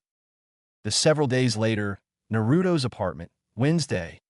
As Naruto sat in his apartment, he was beginning to get annoyed by the entire thing. Everything started innocently enough, but then suddenly began to get out of hand in an insane and very quick way. He had no idea why something like this was happening to him. And now he was stuck in his apartment for the entire day with a bodyguard at his door. Fortunately for him, it seemed that everything was in order now. Still, the last few days were really crazy. Naruto thought as he recalled the events of the past few days. Flashback beginning. Friday. Naruto was on his way home from the academy and was curiously looking around himself. People were strangely agitated about something, so much that many of them forgot to send glares in his direction. He noticed earlier today that something was off. The entire atmosphere of the village was very strange. Then Sasuke didn't appear in the school, which was also strange as he is one of the most diligent students. After that, the unusual number of guys in cloaks and masks that were stationed all around the town. After that, everyone was whispering to each other about something. He was even more curious than in the morning. He knew that even if he asked, no one would give him any kind of answer. So he thought that maybe he could overhear someone. People tend to overlook him, so it wasn't that difficult to hear bits of news here and there. But what he heard made no sense, as everyone was saying things that didn't fit together regardless how he tried to put them. Another bad thing was that people started to notice him at the end of the day, and the glares that they sent him were even worse than usually. Sunday. Things went from bad to worse, as some people started to call him names like demon, monster, and murderer on his way towards Market District. Fortunately, no one from the school has seen it, as that would probably raise many questions which he didn't have answers to, and would probably bury all the chances on becoming friends with anyone. Hopefully, this would end soon. Monday. There were no classes this day, as the teachers were assigned some sort of work outside, and said there was some sort of murder in the village that was very serious, and the students had day off. He didn't know what to do with all that time on his hands, so went to look at those secret entrances he found few days ago. He had enough time now to do it, and thought it would be useful in his future expeditions. Everything went well until he exited the network of tunnels he was exploring. Then again, everything went insane. When he went out on the street, several people started name-calling him, and even someone threw something at him. After that, he decided to go home as fast as he could. Tuesday. This was the worst day in history for him. Glares and insults were together with him from the moment he went outside his apartment, and he had only break during his time at school. What has surprised him was that teachers weren't as nearly as bad as the civilians who were waiting outside for him. After the classes were over, he tried to get quickly back home, suspecting that villagers weren't too friendly at this point. He managed to cross several streets without many problems. It seemed that shinobi were generally not as hostile towards him as the rest of the village. But his luck ran out eventually. On one of the streets, a bunch of 100 or something people gathered and started shouting at him and throwing stones. He ran towards the first entrance to the underground network he remembered with the mob hot on his heels. Then suddenly several masked ninja appeared in the way of the villagers, stopping them and letting him escape. He only managed to hear them shouting at the ninja. Then one person with cat mask went inside and started looking for him. "It's okay now. You don't have to hide from me. I won't hurt you. You can come out now," the person, judging by the voice woman, said as she entered the underground area. Naruto sat huddled near the wall, clearly frightened with what happened barely few moments ago. She tried to approach slowly and carefully so that she wouldn't scare the kid even more than he already was. "Are you okay? Did they hurt you?" she asked when he got close enough. He only shook his head, but the women still let out a tiny sigh of relief. "At least they managed to get there on time. Come on, I'll take you home. Don't worry, nothing will happen to you when you're with me," she said and took his hand to get him to his apartment. Flashback end. Now, when he thought about everything, it more seemed like some kind of nightmare than anything else. And probably he would have of it like that, if not for the presence of the gray and black-clad woman with a cat mask on her face standing at his door as a guard. As he was wondering what was it everything about, he heard someone knock on his door. "Who's there?" "It's me, Naruto. Can I come in?" The voice that answered was easily recognizable as belonging to the third Hokage. Naruto quickly got up when to open the door. "What are you doing here, old man?" Naruto asked, clearly surprised that the man would come to his apartment. "Well, I have to apologize to you for what happened yesterday, and to clear a few things about that day as well." "But why do you have to apologize? It wasn't you who have chased me." "No, but sometimes when it's difficult to say who from the village is at fault, or it's generally the village fault as a whole, I, as the leader, have to take responsibility. And unfortunately, this is such time, that's why I came." "But why something like that happened?" And why it happened to me? I didn't do anything. Honestly, I don't even know what's going on. Calm down, Naruto. I know it's not your fault. Last Thursday, there was a big murder in the village. When something like this happens, especially when the person or people murdered are respected or admired, the people want to know who did it and want that person to be punished as fast as possible. But this kind of investigation usually takes some time. When it takes too much time, people sometimes try to find the person responsible for it themselves and turn people they don't like as the most likely culprits, Sarutobi explained. But that's stupid. They don't know anything about it. How can they find the person who has done it? It's true, but sometimes when the emotions are very strong, we don't always act rationally. But you don't have to worry anymore. We managed to find out who did it so nobody will bother you anymore.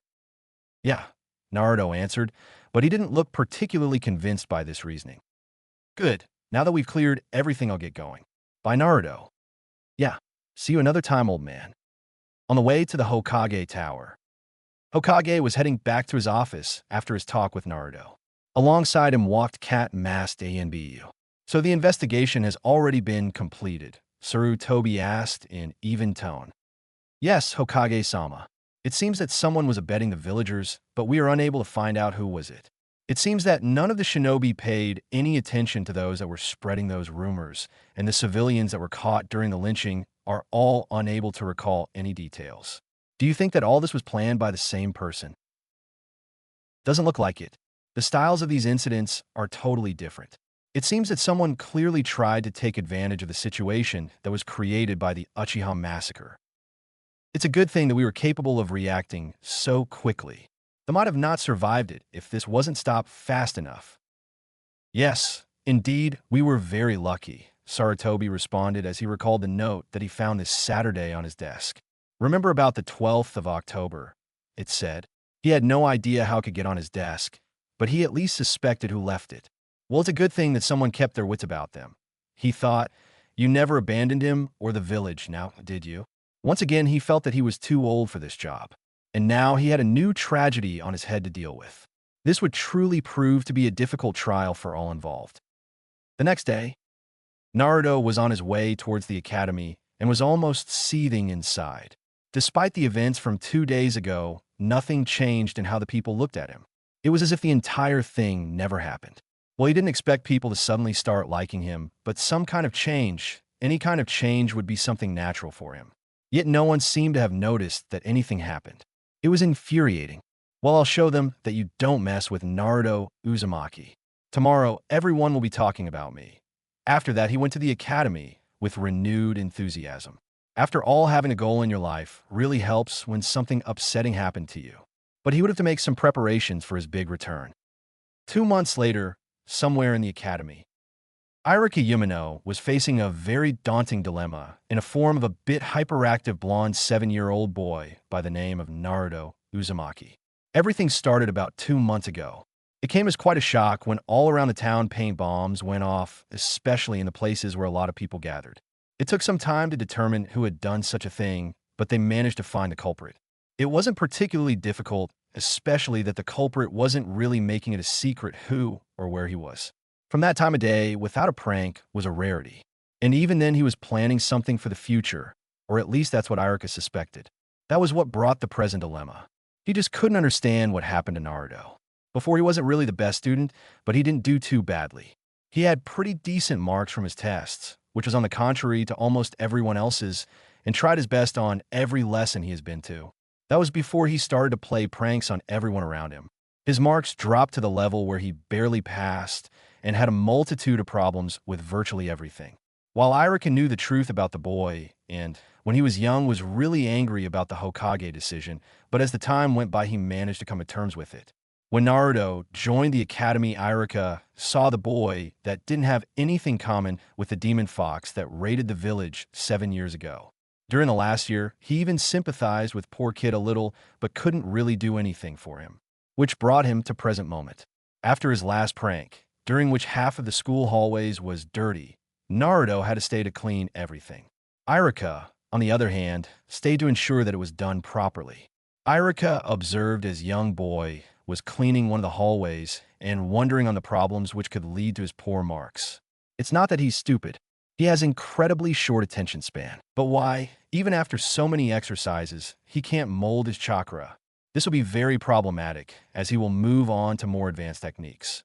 And it was his duty as a teacher to correct these mistakes, but he couldn't put his finger on the root of this problem. As he was wondering about it, he noticed that Naruto wasn't particularly diligent in his work. Well, it is a punishment for him after all. Maybe a little incentive will make him work faster, Iruka thought. Hey Naruto, if you end it quickly here, maybe we can go somewhere and have a snack? Why would we do that? Naruto asked, still a bit suspicious, but definitely curious. You worked pretty hard today, so you're probably hungry. Besides, because it's first time, it'll be my treat. Upon hearing that, the boy's eyes lit up and he got to work twice as fast as before. At least he's easy to convince, thought, amused by the speed at which Naruto was now working. As Naruto and Iruka were on their way towards the market district to have something to eat, Naruto was wondering where this would lead to. On the contrary to what Iruka was thinking, he didn't believe him right off the bat.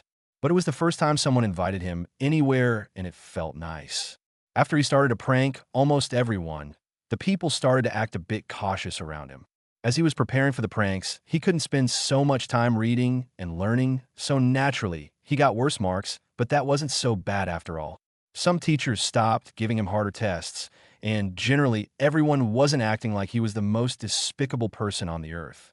Instead, they treated him like he was stupid. It was for the better, as he could at least go shopping in some shops in which he couldn't have done so earlier. They probably thought that, as an idiot, he wasn't as dangerous as he was earlier. Why did they think like that was beyond him? But as long as they would treat him better, he would play along. After all, it wasn't that difficult. Since nobody paid any attention to him, he would just act stupid in their presence and flunk a few tests or write just well enough not to fail, and would later work extra hard in private. That way he still could pass the graduation test someday. But right now, he was approaching a strange stand from which quite tasty smells were coming. So he concentrated on the present for the moment. What's that, Iruka-sensei? He pointed towards the stand as they approached. This, Iruka said, looking at the stand. That's a ramen stand. Want to try some? What's a ramen? You have never tried it, eh? You may as well try it now, come on. Iruka replied as he led the young boy towards the stand. Welcome, welcome. How can I help you? A jovial, slightly older man said as they sat at the counter. He was surprised when he saw the demon brat, but as he was accompanied by one of the ninjas, he decided that there was no harm in trying to get to know the kid. So what will it be? As for Naruto, this will be the first time trying ramen. We'll have just 2 pork ramen, please, Iruka said as he settled on a chair. Naruto, in the meantime, looked around the booth with interest. A few moments later, 2 steaming pots with broth and noodles arrived before them, and both started eating. Itadakamasu, Naruto almost shouted as he dug into his portion. Wow, it's really great, he said and smiled, looking at the owner of the stand. This is the best day in my life. I'm glad that you like it, the owner replied with a smile. It seems that what everyone said about the demon kid was a huge exaggeration, if not an outright lie, he thought. And my name is Tuchi Ichiraka. Iruka watched the scene in front with a little smile of his own. This smile he had just seen was different from all those he gave at school, almost as if a completely different person was sitting in front of him. The first true smile on Naruto's face he saw. It looks like the little trip gave me a lot more than just some insight into his character, Iruka thought as he began his own dish. Chapter 3. You fail again? Or do you? 2 years later, Konoha Ninja Academy. Iruka landed carefully on the roof of one of the buildings and started to survey the surroundings. 2 other chunins passed him on their way to find the blonde-haired menace. 2 years have passed since the first time Iruka took Naruto to Ichiraka Ramen, and as he was now looking, nothing changed. Naruto was still causing havoc. He still didn't learn and still had tremendous trouble with everything, and caused them for everyone. Well, maybe something did change.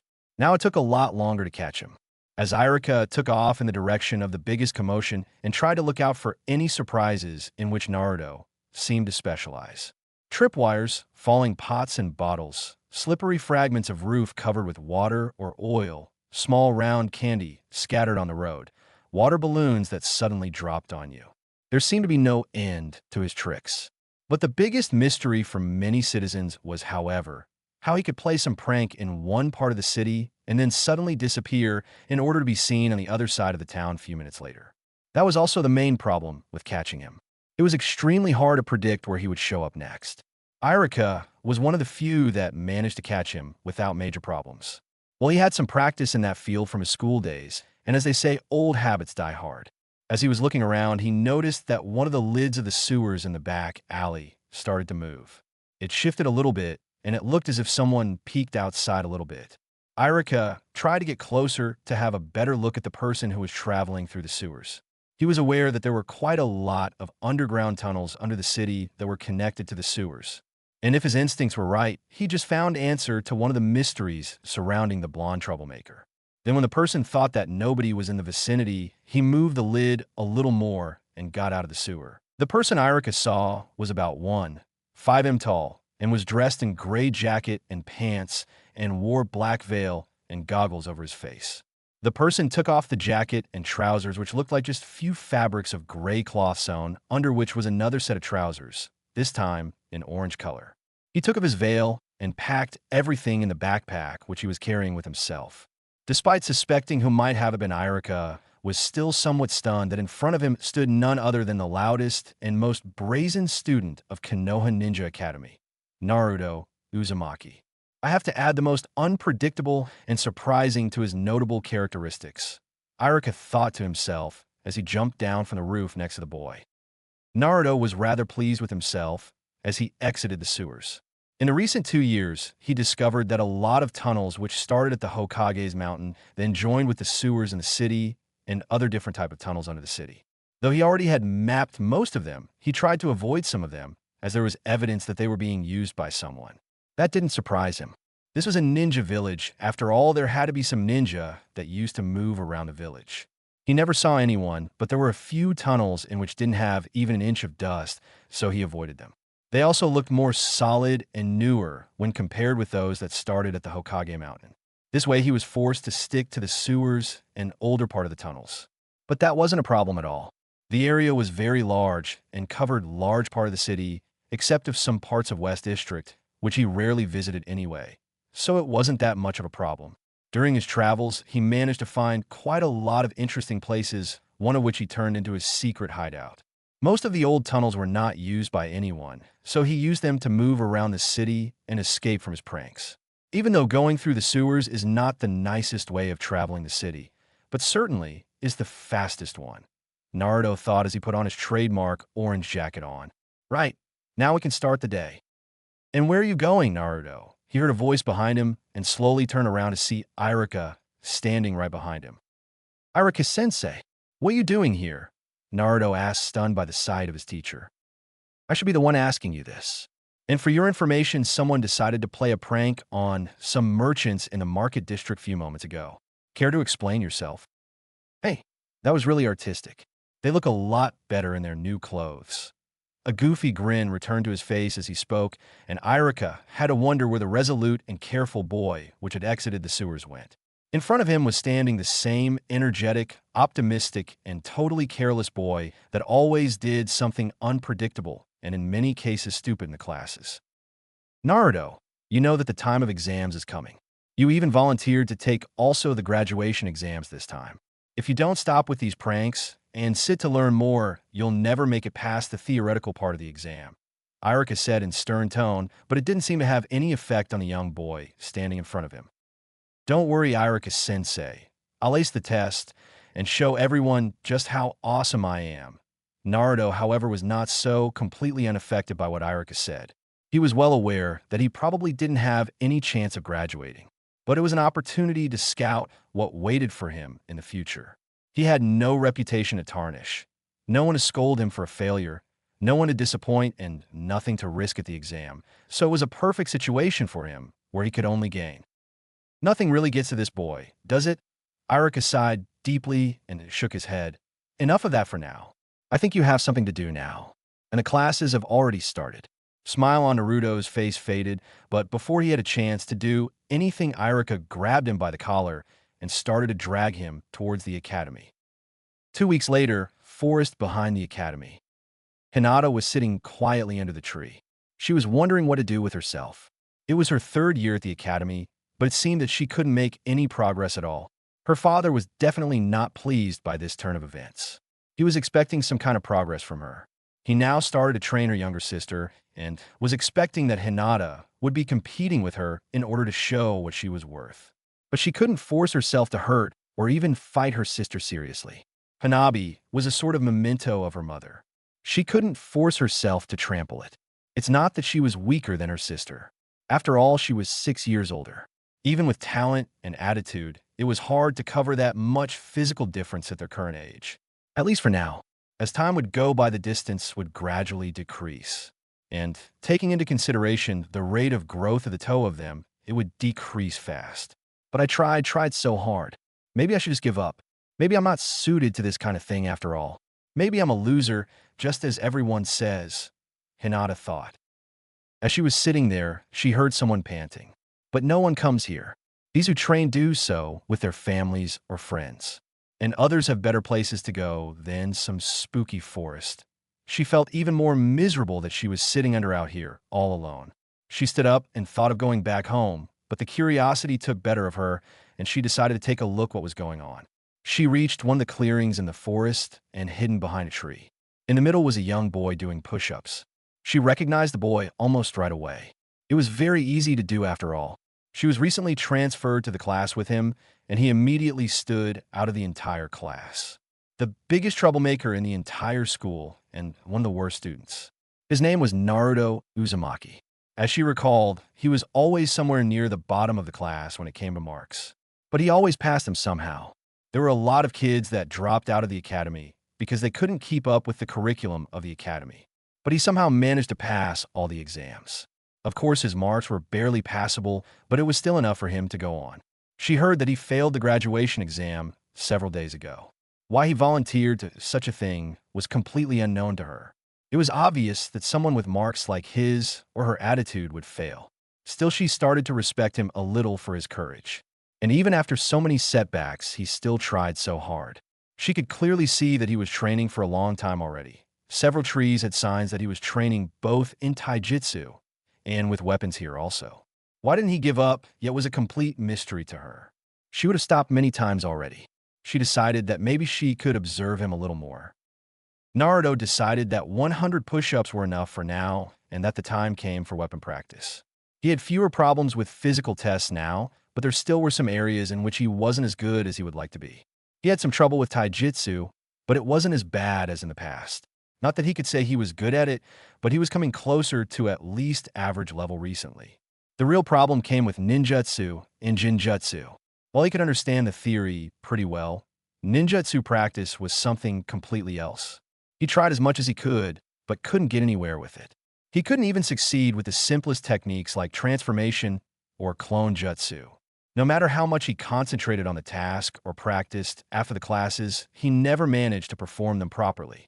With jinjutsu, it was even worse. He could understand the general concept behind it, but the instruction, which were so convoluted that no matter how he tried to read them, nothing made sense. Not that any of the teachers was worried about it. It certainly didn't help that his chakra control was definitely not the best either. He always wondered why it was so. While he did the same thing as the others, he never got the same results. He thought that maybe he had more chakra than other students, but that also didn't make any sense. After all, he couldn't have that much more to make the difference between them so big. This year exams were not that bad as the previous years, so it wasn't difficult to pass them with the lowest passable mark. The graduation exams, on the other hand, were really tough. Even with his entire knowledge and fully concentrated, he wouldn't be able to pass them. Well, at least now I know what to learn and prepare for the future. After all, it's not like I can expect help from anyone. Naruto thought as he recalled the smirks of people that came to see the exam results. Apart from that, the things at the academy weren't so bad. All teachers stopped paying any attention to him, except Irika, that is, who, as Naruto noted, was extremely persistent in trying to make him learn things at the academy. Or rather, anything. Not that Naruto was ungrateful or anything, but he just couldn't understand why he did so when virtually everyone else was going out of their way to avoid him or didn't give a damn what happened to him. And because he didn't know, that he decided to be a bit cautious around him. It's better to be safe than sorry. It seemed at least that he tried to be a decent person, and that was a huge plus in his favor. It was still nice to know that there at least was one person who didn't think of him as only a nuisance. But to be really fair, he had to say that he started to get on with some kids from his class recently. They were mostly troubled children like him, with low grades and constantly in trouble with some teachers. What was surprising was that all of them came from ninja clans in the village. At least their parents don't take them away when I'm near. And they're really fun to hang out with, even for this short period of time after the classes. Kiba was the most fun out of the entire bunch. He was always first to any get out of the class and play. Shikamaru was always sleeping through all the lessons and did as nearly as badly as Naruto, mostly because he never wrote anything on the tests. Shuji turned out to be a really nice kid. That is unless you took his food from him. One prank went really bad when Naruto made that kind of mistake. Fortunately, free coupon to Ichiraku's done wonders, and Naruto somehow survived the ordeal. No time standing around. Time for weapon practice? Naruto thought as he returned to his training, not noticing a small figure peeking at from behind a nearby tree. 2 months later, Main Street of the East District. Shikamaru was just relaxing and watching clouds on one of the roofs when he heard a commotion below on the street. Suddenly, something bright appeared in front of him. Should have known that he is somehow involved in this. He thought as he looked at the orange-clad figure standing in front of him, which was shouting something at people down on the street. "You'll never catch me, morons. I'm so awesome that you'll never get me," Naruto shouted at the Chunin chasing him and turned around to see Shikamaru, who was completely unaffected by the entire scene that was happening in front of him. "Yo, Shika, what's up?" "Not much, beside the troublesome noise and commotion that you're causing. Lazy as always, I see. So what do the clouds say today?" Naruto all the time said that. Shikamaru is trying to tell what would be on the next exam from the clouds, so he wouldn't have to learn for it. Not that he would learn anyway. The same as always. Those 3 Chunins are heading this way, and that you'll be in a lot of trouble if they catch you. "Darn, you're right," said Naruto, looking behind and noticing the approaching figures. "Then I'd better go. See you later, Shika." "Tisich, troublesome," he muttered under his nose, but a small smile graced his lips. Naruto was a total enigma to him. While a lot of things pointed towards him being a total idiot and troublemaker, there were also times that contradicted this.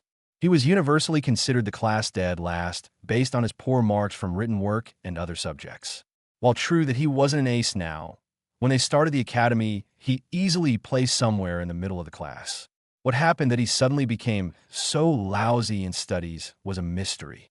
His skill in taijutsu was also nothing spectacular, but he didn't do too badly. His bad luck was that he was always pitted against Sasuke or someone else with definitely above average skill. Still, even then, he had enough stamina to last longer than any other student of their age. At the same time, while he couldn't do even the simplest techniques, both in ninjutsu and jinjutsu, he could try to perform those long after everyone else have long given up. Another thing was that despite his problems, somehow none of the teachers seemed to mind it or help him. Recently, Irika tried to correct that, but to no avail so far. After 3 years of this kind of treatment, it would be hard to make Naruto focus on studies. It certainly didn't help that Naruto was not enticed to do it in the least. The fact he managed to achieve this much almost on his own was not bad at all. Still, all this thinking was way too troublesome. It's better to just watch the clouds. A few moments later, Konoha Ninja Academy. Kiba was walking towards the building for another boring day, full of lectures and other useless activities. Just when he approached the building, a flash of orange passed him and headed towards the building, but managed to get just a few steps ahead when it was caught by 2 figures in green Chunin jackets. After a few seconds of futile struggle, Kiba saw that it was none other than the orange-clad troublemaker Naruto Uzumaki. It looked like the 2 Chunin agreed who will take him to the academy, with good old game of Janken, and started to drag him towards the building. Kiba decided to join his friend on the way. At least that would be more interesting than going there alone. "What's up, knucklehead?" Getting caught once again, Kiba teased a little bit. "They got lucky this time. Just you wait, next time it won't end like this. Right like the last time. And the previous one too." He laughed a bit. "Like I care," Naruto huffed as he was dragged to the academy. "Okay, you can give a rest. I'll go on my own. You don't have to drag me all the way there." The Chunin didn't pay any attention to struggling kid, and Kiba laughed at the sight of struggling Naruto. Now that he thought about it, it was quite strange how he could run from Chunin for such a long time. Some pursuits were really long ones, especially when Irika didn't take part in it. Naruto seemed to have incredible stamina and could run or train for a very long time. The only way to catch was to do it before he managed to set up any traps. If he didn't do that, the entire chase might just take quite a long time. Still, Kiba had to admit that being with him in one class was interesting. At least there wasn't a boring day with him. You could always count on him to come up with some surprising idea for prank. Also, it was a nice change from the ever gloomy emo ace of the class. Overall, it was nice to have someone like this in the class, even if he didn't want to be with him in one team. He stopped laughing and saw that Naruto, finally free from the ropes, stood up and started walking towards the academy. "You don't have to go. I know the way," he said to the Chunin who was walking behind them. "Like you're going to tell anyone about what you've done, Brad." "Whatever. Today will be another interesting day, it seems," Kiba thought as he was listening to the conversation with a wide smile on his face. Later that day, Konoha Main Street. Naruto was returning from the academy and thought about his current class. After many changes, it seemed that this class would last in this shape to the end of the academy. There was even a girl he liked, and it looked like they wouldn't be changing this class anymore as they were entering the last part of their education. She was cute, smart, and always nice to everyone around her. She was even very nice to him at the beginning, so there were chances that he could go out with her. If only she wasn't after the class number one jerk. What does she like so much about him anyway? He never really said anything to her. He's nasty and annoying, and he acts like he's better than everyone else. And still all girls are after him.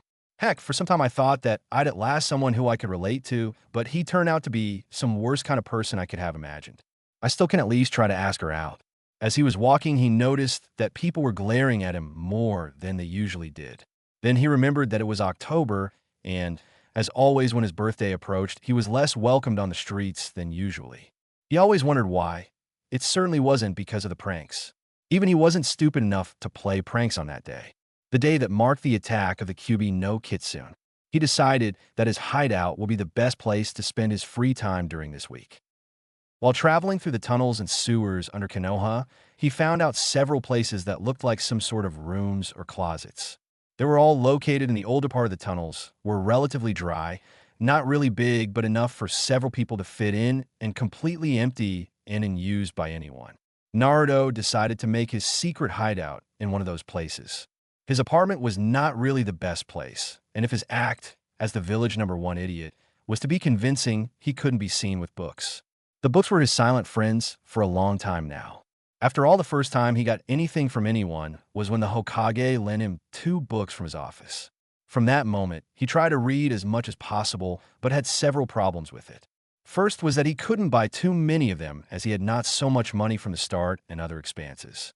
And secondly, he didn't have permission to go to the shinobi's library yet. Even after he started the academy, he wasn't welcomed in the library. The librarians always found tons of reasons that he couldn't borrow the books. So he was limited to the civilian's library, which didn't have that many books on ninja subjects, but still that was better than nothing. He also tried to save money in order to buy some, but that took some time. Then again, since he started to eat regularly at Ichiraku's, he had more savings. Well, it was cheap, good, fast, and he was welcome there, so it was an ideal place to eat. But on the other hand, he had more expenses connected with his shinobi training now.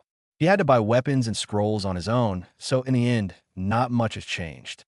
Naruto turned into one of the side alleys and disappeared from sight of the villagers. Most of them were quite satisfied with this resolution. They were fine as long as they didn't have to be near or see the demon brat, as he was commonly called throughout the village. But some were not really happy with the fact that Kyuubi brat was walking on his own in their village. Maybe a little lesson was in order to show him that he wasn't welcomed here. With this thought, 3 self-appointed upholders of justice followed him in the alley only to find themselves alone with no sign of the brat or anyone else for that matter. As they were about to turn around and leave a lone figure drop from the roof, knocking out one of them immediately. My, what has happened to this village? And to think that Konoha was once considered the most noble of the 5 great villages. It seems like the times are really changing, the figure said before knocking out the remaining. Naruto put on his goggles and made his way through one of the tunnels that was carved beneath the village to his secret hideout. It was nice to go somewhere without the constant glares, but he still would appreciate some kind of people down here. As he reached the intersection, he checked if it was clear, before continuing. It was a habit he had while being down here to always check if there wasn't someone coming. He didn't have any unpleasant encounters yet, but he found bloodstains and other nasty reminders that this was after all a shinobi village. He didn't need more than that to be really careful when traveling through the tunnels. What immensely helped him, and that were the goggles he was wearing. He read in one of the books that there were special lenses that allowed seeing better in the dark. He needed to save money for them for a long time, but he managed to buy them finally. They weren't perfect and were a bit heavy, but still it was better than nothing. Thanks to that, he had decent sight even when there wasn't any light in the tunnels and could move around them without torch or other source of light. The sewers were a lesser problem, as it was easier to hide in them and harder to track anyone. But here caution was required, and he really tried to leave as few tracks as possible not to alarm others that used his tunnels. After several more minutes, he reached the entrance to the old part where his hideout was placed. He turned one of the smaller caverns there into his own small storage room. There he wasn't afraid that anyone would mess up his belongings. From the few planks he found laying around in different parts of the complex, he managed to make something that resembled table and 2 bookshelves. He also smuggled one of his futons and several sets of candles. The adventure with futon was quite interesting considering he had to take it quite far from his apartment to the nearest entrance to underground network. Here he also held most of his weapons. Sometimes he himself couldn't believe how much of this stuff was left on the training grounds. True that most of it couldn't be used anymore, but some were in quite good shape. That way he could save at least some money and still have a decent amount of kunai and shuriken to practice without any problems. Those damaged made a good practice material in private while he took the better ones with him to the academy. He was getting near his hideout when he heard voices from one of the tunnels. He cursed himself for his carelessness and not putting his on his protective gray outfit. It was the only non-orange cloth he had, and he used it during his pranks and to move around this underground area sometimes. But now he forgot to put it on, and he just had to run into some people down here. His black shirt wasn't a problem, but bright orange pants would be easily spotted, especially if those people had light with them. He had to find a place to, and fast. Yugao Yuzuki frowned when she encountered another intersection that, according to her map, shouldn't be there. It seems that our old maps need quite solid update. But who could have built all those extra tunnels down here? Patrolling the network of the underground tunnels and caverns was not a dream job for an ANBU, but as she was still just a newbie, she had bear with it. Next to her walked a fellow ANBU, which they all called Kono. Nobody knew whether that was his real name or not. Not that it mattered that much, not an ANBU at least. He was a rather short man with brown hair in standard ANBU uniform with a raven mask. They were ordered to check the stability of the underground network about 2 weeks ago and started from the Hokage Mountain. At first, Yugao thought that it would be a short and boring job. Just take the map, walk a bit around the tunnels, and check whether nothing is crumbling or damaged. By far, it looked like much more difficult. First problem was that many of the tunnels were now linked with the sewers. That made it a lot more difficult to navigate the entire system. There were also quite a lot of tunnels that weren't shown on their map, which was quite unsettling. Someone must have built them after the maps were drawn. That wasn't that difficult considering that some maps were quite old. Also, it wasn't that difficult to build such a thing once all the necessary things were smuggled down here. No, that wasn't what upset her. It was the fact that the Hokage was not aware of these additions that was worrisome. It was ensured that none of the tunnels ended outside of the village to be certain that the possibility of the infiltration was minimal. The shield that was prepared had limited ability to detect threats underground. Now, with these new parts, it had to be inspected whether that was still valid or not. As she was reaching, she heard a soft rustle in one of the corridors. It seemed that they weren't alone down here. Raven apparently noticed it too as he stopped and started to listen. She pointed towards one of the corridors and received a nod in return. They went that way after they turned off their torches, careful not to make any sounds. After a few seconds, they heard the sound again and sped up to catch the intruder, and just after several dozens of steps, they reached another intersection. For heaven's sake, this place is like a maze. We'll never manage to map this entire network with so few people, she thought as they stopped at the intersection, listening for any other sounds. As they stood there for a few minutes, but couldn't hear anything, so they turned the torches on and prepared to move on. As they began to leave, something caught her attention. On one of the corners, she saw some sort of stain on one of the walls. After closer examination, she found out that it was dried blood. Hey, Raven, take a look at this. What is it, Cat? Blood? But these tunnels were supposed to be in used for years now. Even if it's dried, it's not older than 3 for weeks top. Yeah, apart from us and few reports about that kid, no one is supposed to be in these tunnels. What are the chances that it's his blood? Rather low. If anything, he'd go to the hospital rather than hide here. You're right, but that gives us rather disturbing possibilities to consider. Do you think we should search for more clues? No. We'll return after we report this to the Hokage. We'll probably need more people down here in order to find out more. Right. She stood up and prepared to leave, but something suddenly seemed a bit of to her. She started to survey the space once again. For a moment, she thought that someone was watching them. But the room had no place to hide. Or did it? That crack in the wall near the ceiling looked, but it was too small for any adult to fit into it. Nah, that was impossible for someone to hide there. So what is the feeling? She thought. Are you coming or what? Raven called her from the corridor. Yeah, right away. From his hiding spot, Naruto saw that 2 people were talking about something they found. He couldn't hear them very well from here, but was grateful enough that he managed to find any hiding place at all. He somehow fitted in the hole made between the wall and ceiling and had good enough view for the entire cavern that was a small intersection between 2 sets of tunnels. When 2 Yanbu entered it, he held his breath. He sometimes saw them in the village, but his pranks were never serious enough to warrant them to chase him. He was curious what they were doing here because they didn't seem familiar with the area. He managed to catch few words from their conversation like blood, years, report, hospital, clues, and return. It really looked like they'd return here later. He'd better stay away from these tunnels for some time. Then one of the ANBU with a cat mask suddenly started to look around as if looking for something. She seemed to look at the crack where he was hiding, and again Naruto held his breath for a few seconds and prayed that he wouldn't be found. After a few seconds, it seemed like the other ENBU called the first one, and both were gone. Yes, staying out of these tunnels for a few days is a very good idea. It'll become quite crowded in here when they return. After that, he managed to get to his hideout without any problems. When he finally reached it, he found another surprise waiting for him. On the table, wrapped in blue paper, stood a small tube. He looked around looking for someone, but saw no one in the room. He approached the package slowly, still looking around searching for someone who could have left it here. Or why, for that matter. As he couldn't find anyone, he decided to take a chance and see what was inside. As he unpacked it, he saw a scroll with the title Taijutsu, Whirlwind Style Basics. He looked at it with wide eyes. Man, this is the best birthday present ever, Naruto thought as he started to read, completely ignoring all the surroundings. 2 years later, end of July, Konoha Ninja Academy. Tenten was standing in the hallway in the main building waiting for the entrance to room where her exams would take place. She was a bit anxious about the test that they were supposed to take, but was at least confident that she would pass. Speaking about confidence, there is someone who definitely has lots of it, she thought as she watched a blonde boy who walked into the hallway several minutes ago. He was a year younger, but decided that he'd take tests with him. She didn't know the boy personally, but heard about his antics. To be honest, there probably wasn't a person that didn't know about them.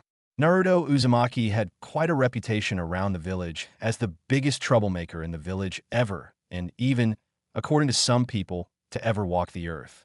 That was a bit harsh, especially that his pranks weren't really that bad. Most of them weren't even harmful. She didn't know what to think about it. Sure, the pranks were annoying, but not to this point. Still, it was better not to get it close to that kid. She had the most important exam and couldn't lose her concentration right before it. It was enough that she was nervous without adding more to her problems. And hanging around someone like that would most certainly bring a lot of trouble. Though she had to admit the kid some good ideas and guts to do some things he did. If the rumors were accurate, that is. Naruto arrived a little early to be sure he won't lose his chance. He made a decision that this time he'll give it all and pass the graduation exam 1 year ahead of everybody. That would show everyone that he was serious and that his ambition to become Hokage wasn't just a dream and that he would reach it. It's funny that it started on one of the lessons as an impulse. On one day, when they were reviewing transformation jutsu, when he couldn't do it and everyone in the class started laughing at him, he shouted on instinct that he would become a Hokage one day. At first, he didn't thought much about it, but as he started to, he liked the idea. He would at least be respected for what he did instead of constantly being shunned and hated. That was a good goal to aim for. But also, as he wondered about it, he remembered that old man said that his job wasn't just that. But that would be for later to find out. Now he had the test in front of himself, and he had to concentrate on the task at hand. He had to start from something, and even though becoming a genin seemed small, it was the first the beginning. As they said, the journey of 1,000 miles starts with a single step. Now all there was to do was to make that step and begin a journey. He made his way towards a class where the first part would take place. The next day, Konoha Ninja Academy. Hinata made her way towards the class where the lesson would be held. She somehow managed to last to the last year of the course, but nothing much has changed in her life. Her father finally decided that she was too weak to waste any more of his time with her training and started training her sister. He didn't even hide it from her. It was nice that he at least arranged for Kurenai-san to escort her. She liked her. She was a lot nicer to her than many people from her family, and even has given her some advice on the way to the academy. It's probably thanks to that I managed to get this far with the training. But I wonder how will I pass the exams at the end of this school year. Speaking about the exams, Naruto volunteered again to take graduation exam earlier. She couldn't help but to admire that courage which she never had. He never let anything get to him and always tried his best. She managed to see him training a few times and witnessed that he was a really hard worker and wondered why he had so many problems in classes when he worked so hard. She was genuinely curious as to what kind of secret this blonde boy held. She might be failure by Hyuga standards, but she still was quite perceptive for her age, and few things about this situation didn't seem right. But as she was thinking about the situation, she saw that Naruto entered the classroom. For a second, she thought that he was sad with his head hanging down and slumping a little, but as soon as he went into the view, he again had that wide smile he usually assumed in public. Still, it was sad that he didn't pass the exams. But that also meant that he would take it together with the entire class after this year. Somehow, he intrigued her, as she couldn't guess what he really represented with himself. So she had one more year to solve the blonde puzzle. Sasuke was sitting on his traditional place when Naruto entered the room. He looked just as he does every day. Maybe there was a bit more tension in the way he carried himself, but that was just a minor detail. Sasuke Uchiha was not someone to miss the details. He noticed that Naruto is not treated on the same level as other students, but didn't pay much attention. After all, he wasted so much time on these stupid pranks instead of learning the proper shinobi stuff. If he put half of that effort into training, he could be a competent ninja. Instead, he was the dead last of the class and already failed the graduation exams twice. The fact that Naruto was his regular opponent during the training bouts didn't help at all. How could he get stronger if he was facing such weak opponents? Looking at him as he went to take a seat, he had to wonder why he always put on this smile of his. It only made him look like a total moron. Not that he wasn't, but still getting such low marks from so easy tests was beyond his imagination. It was incredible in itself that he managed to last that long in the academy. He still didn't have any chances of graduating at all. But that wasn't his problem. It'd be better if the dope didn't graduate at all. That way there won't be any chance of him getting on my team. Not that the team will be of any use at all. 1 year later, Hokage Mountain. Naruto was sitting on the fourth head and wondered what to do now. Once again, the time of exams came, and this time there were no excuses. He had to pass it this time. Last year he was really close. He managed to somehow pass all the tests but one. Unfortunately for him, they had to decide that one test to be from clone jutsu, his worst technique. He tried to correct it ever since, but nothing he did gave any results. He could hope that maybe this year's exam won't have that jutsu or the ninjutsu part. But that was still a few days ahead, so maybe he would find out something to cover that part. This time he had to pass it. And because this would mean the end of his pranks, he had to do something that would help the village remember him. He was currently thinking about it when he remembered one of his earlier ideas, which he never tried due to some complication and general lack of time. But right now, it was ideal. He still had few days to prepare it and collect everything needed for the job. Yes, this was the biggest prank ever. Just you watch Konoha. Naruto Uzumaki is going to end his career as prankster with something really big. With his renewed enthusiasm, he went to start the preparations for the big finale. Several days later, Konoha Ninja Academy. Irika was preparing for one of the last lessons with this class. He didn't know what to think about it. Certainly no other class gave him as many troubles as this one. In between dealing with two definitely hyperactive boys going by the names Kiba and Naruto, and constantly waking up Shikamaru, he had multitude of problems with the enormous fan club of Sasuke Uchiha that disrupted the lessons with their squealing. If that wasn't enough, then complete lack of attention from Chuji or Naruto during his lessons, and trying to draw something more than a quiet whisper or two, three-word response from either Hinata or Shino would have finished the job. And that wasn't enough because there was still Naruto. But that was a different topic altogether. Still, he couldn't say that this class was boring, as all the time something happened. There were also quite a lot of talented kids, and he had a good hunch that they would go far.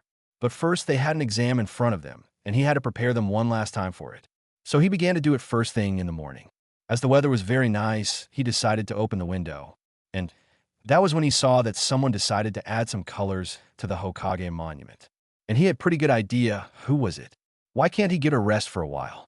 And to think that it's just before his graduation exam. When will this kid get serious about anything? Irika thought, already running towards the door. The faster they catch him, the sooner the classes will start. And it'd be better if he was caught by Irika than someone else. To be completely honest, he had better chances of catching him than others.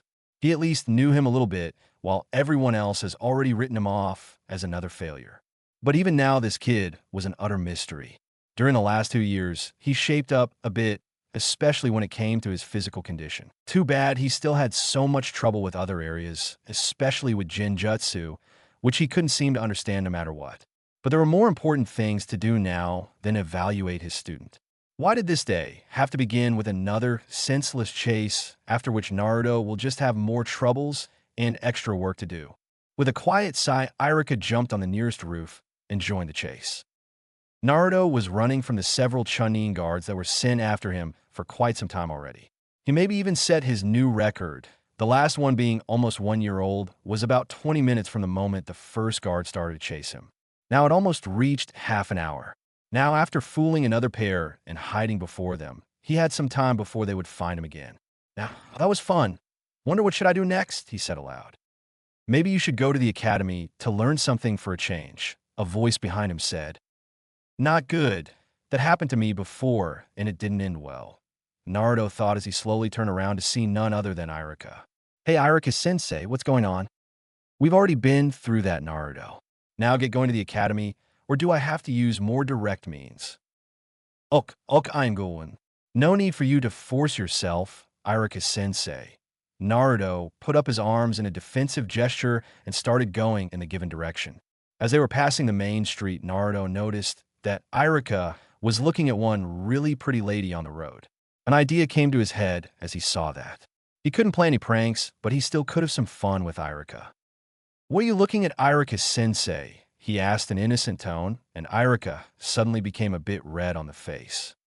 Nothing. Absolutely nothing. Oh, it's not that I mind, you know. What do you mean? It's not like I was staring or anything. Well, a man admire nice shapes from time to time, Naruto said and glanced at Irika, who became steadily more and more red on his face. Right. I mean, no, it's not like that. But it's not like I don't. It went for several minutes, and Naruto had to try very hard to suppress his laughter lest he burst out. Irika-sensei, you're quite a pervert, aren't you? In the meantime, Naruto got another idea how to rile his sensei.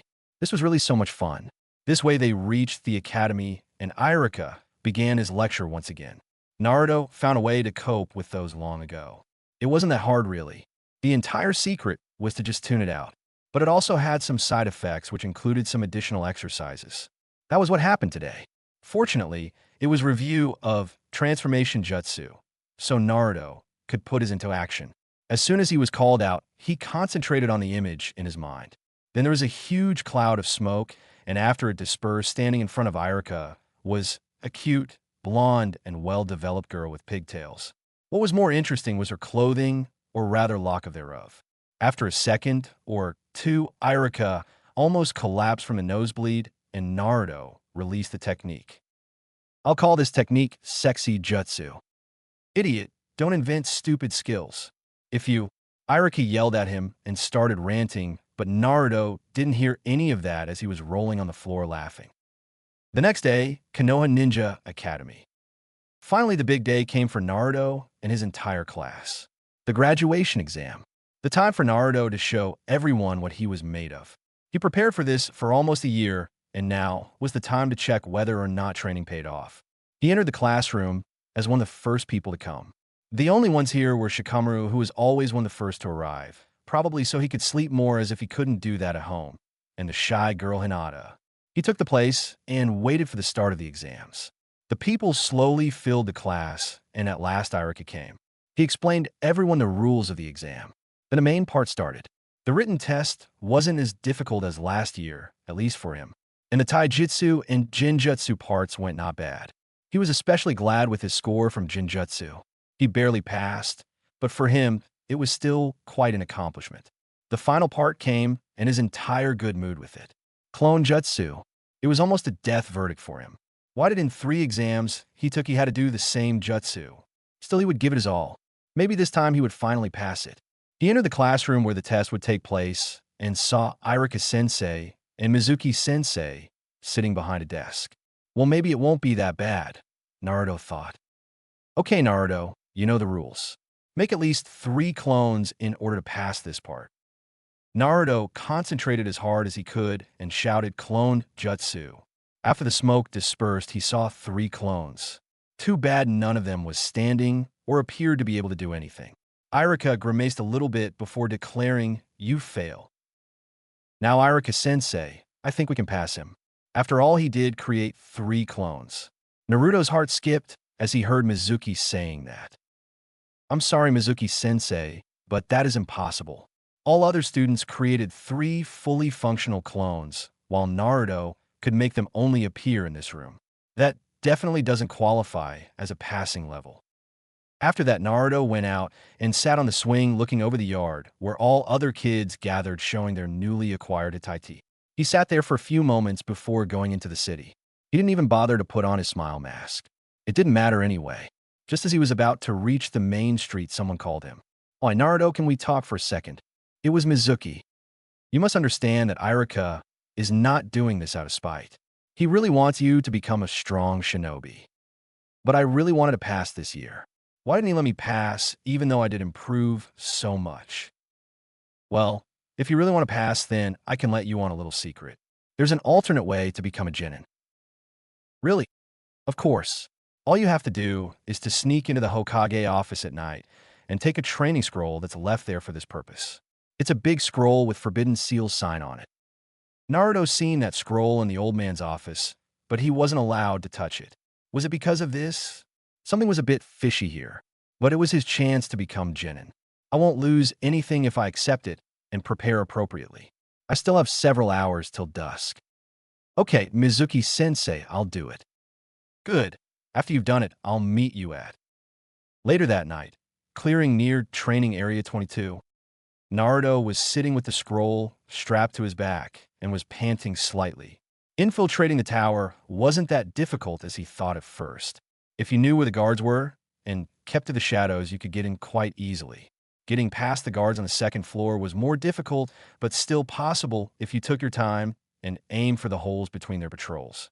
After he got the scroll, he headed towards the tunnels to his hideout. He decided to take a little peek inside the scroll. After all, this should be only training scroll, so maybe there were some easy jutsus he could learn as he had plenty of time. After learning the first one, he went to the clearing to wait for his instructor. A few moments later, someone landed in the clearing, and Naruto raised his head.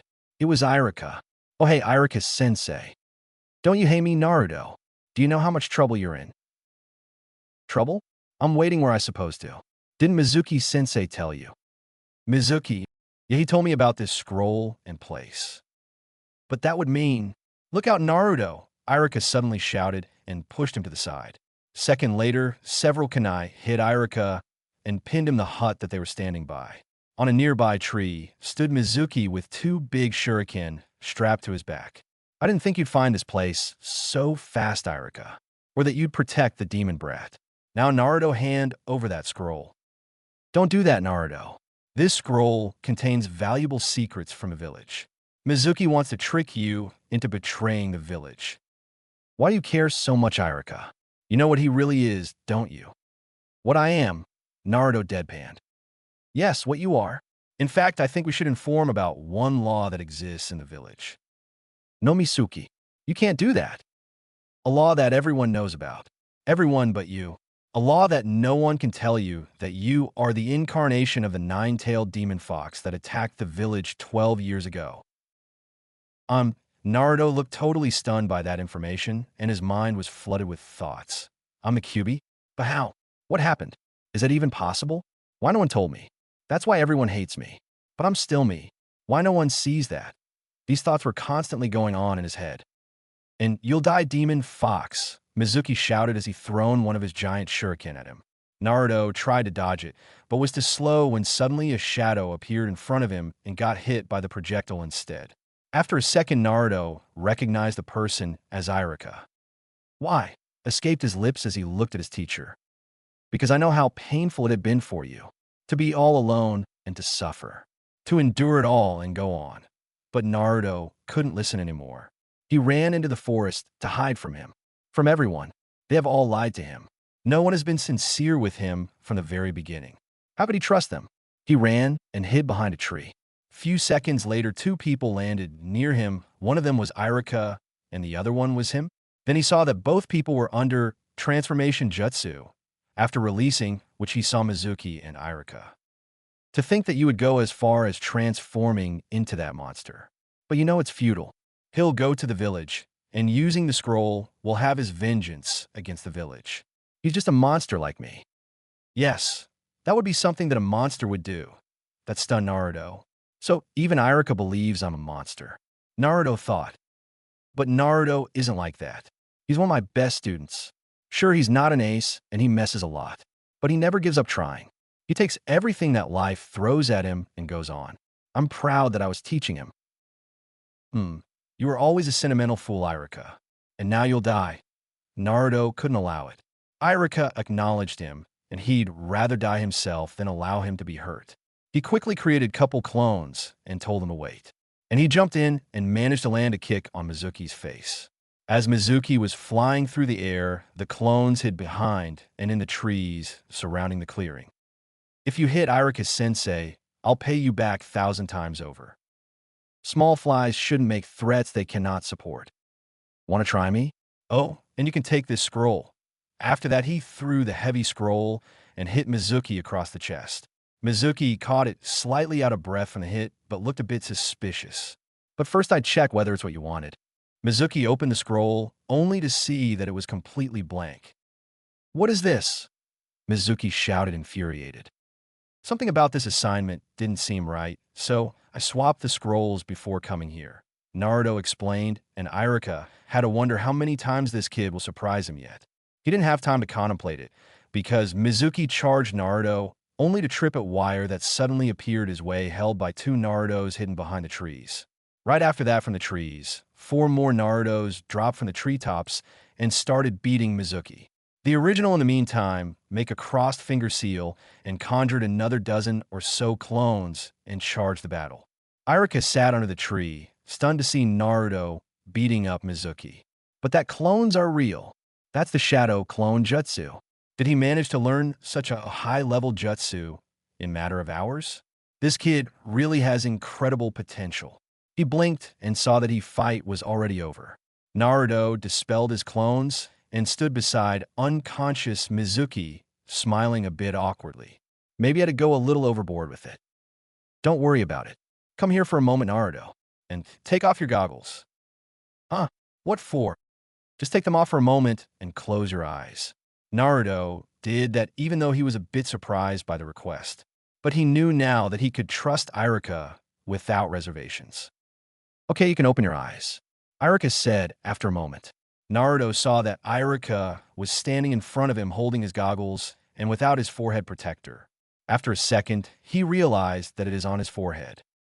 Congratulations, you graduate. It was definitely worth to endure those 6 years in the academy to hear these words. Naruto thought as he jumped to hug his sensei. Easy, Naruto. I'm still wounded, you know. Chapter 4, Reactions. During Mizuki's incident, Hokage's office. Sarutobi was sitting at his desk, searching for Naruto with his crystal ball.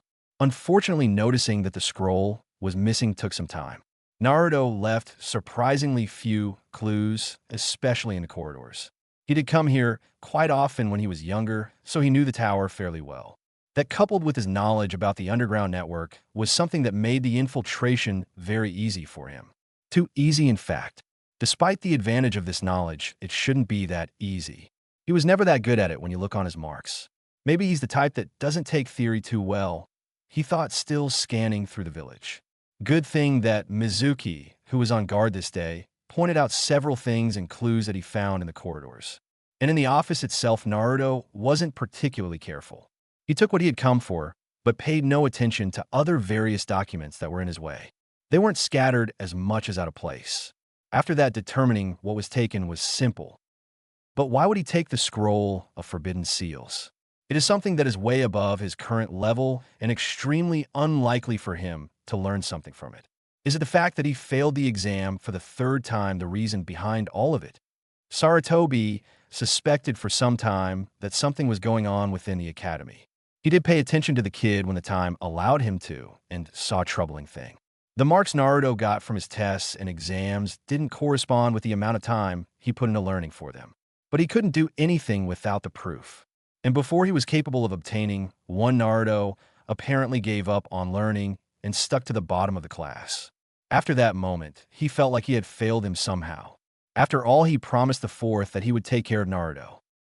Then Naruto's first request to take an earlier graduation exam came.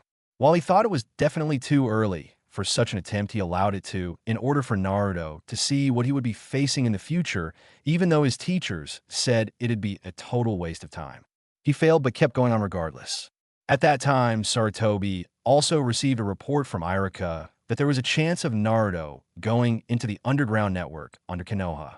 While there weren't any secret or off-limits places there, as all safety shelters were completely separate from the network, it still could be dangerous, as some tunnels were quite old and could collapse. That's why he sent a couple of ANBU patrols to investigate the tunnels under the pretense of building safety and stability. Well, it wasn't entirely pretense, as these tunnels weren't inspected for quite some time already. Surely it wouldn't hurt also to tell them who they might encounter there. The ANBU could be trusted after all. And from what he remembered, Kat mentioned already that Naruto knew about at least entrances to the network some time ago.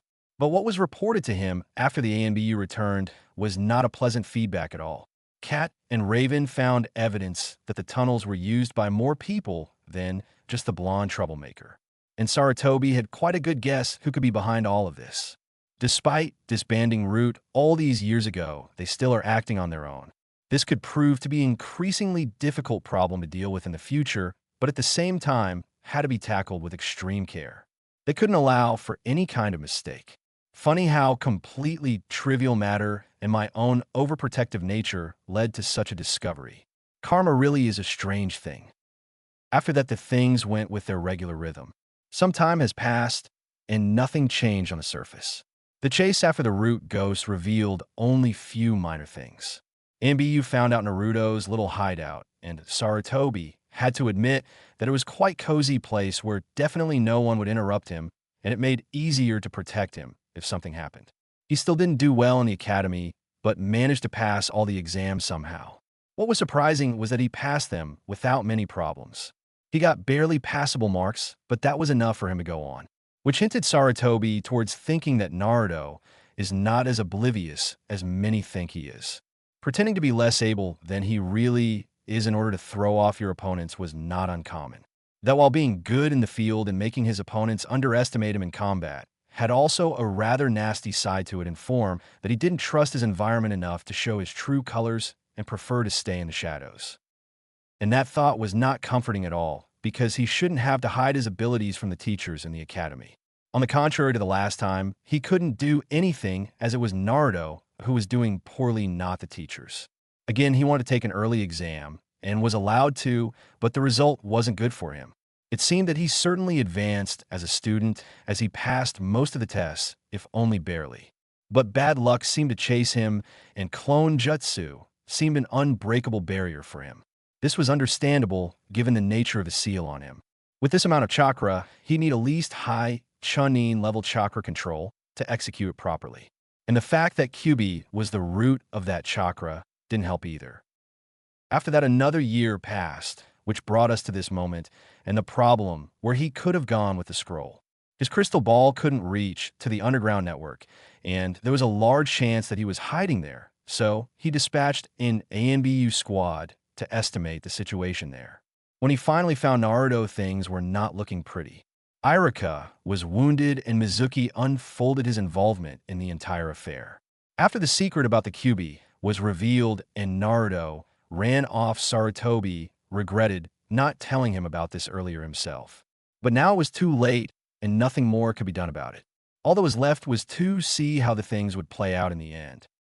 A few moments later, Sarutobi almost suffered a heart attack when he saw that Naruto gave the scroll to Mizuki, but was even more stunned when the scroll was revealed to be blank inside, with only the outside of it resembling the original Forbidden Seal scroll.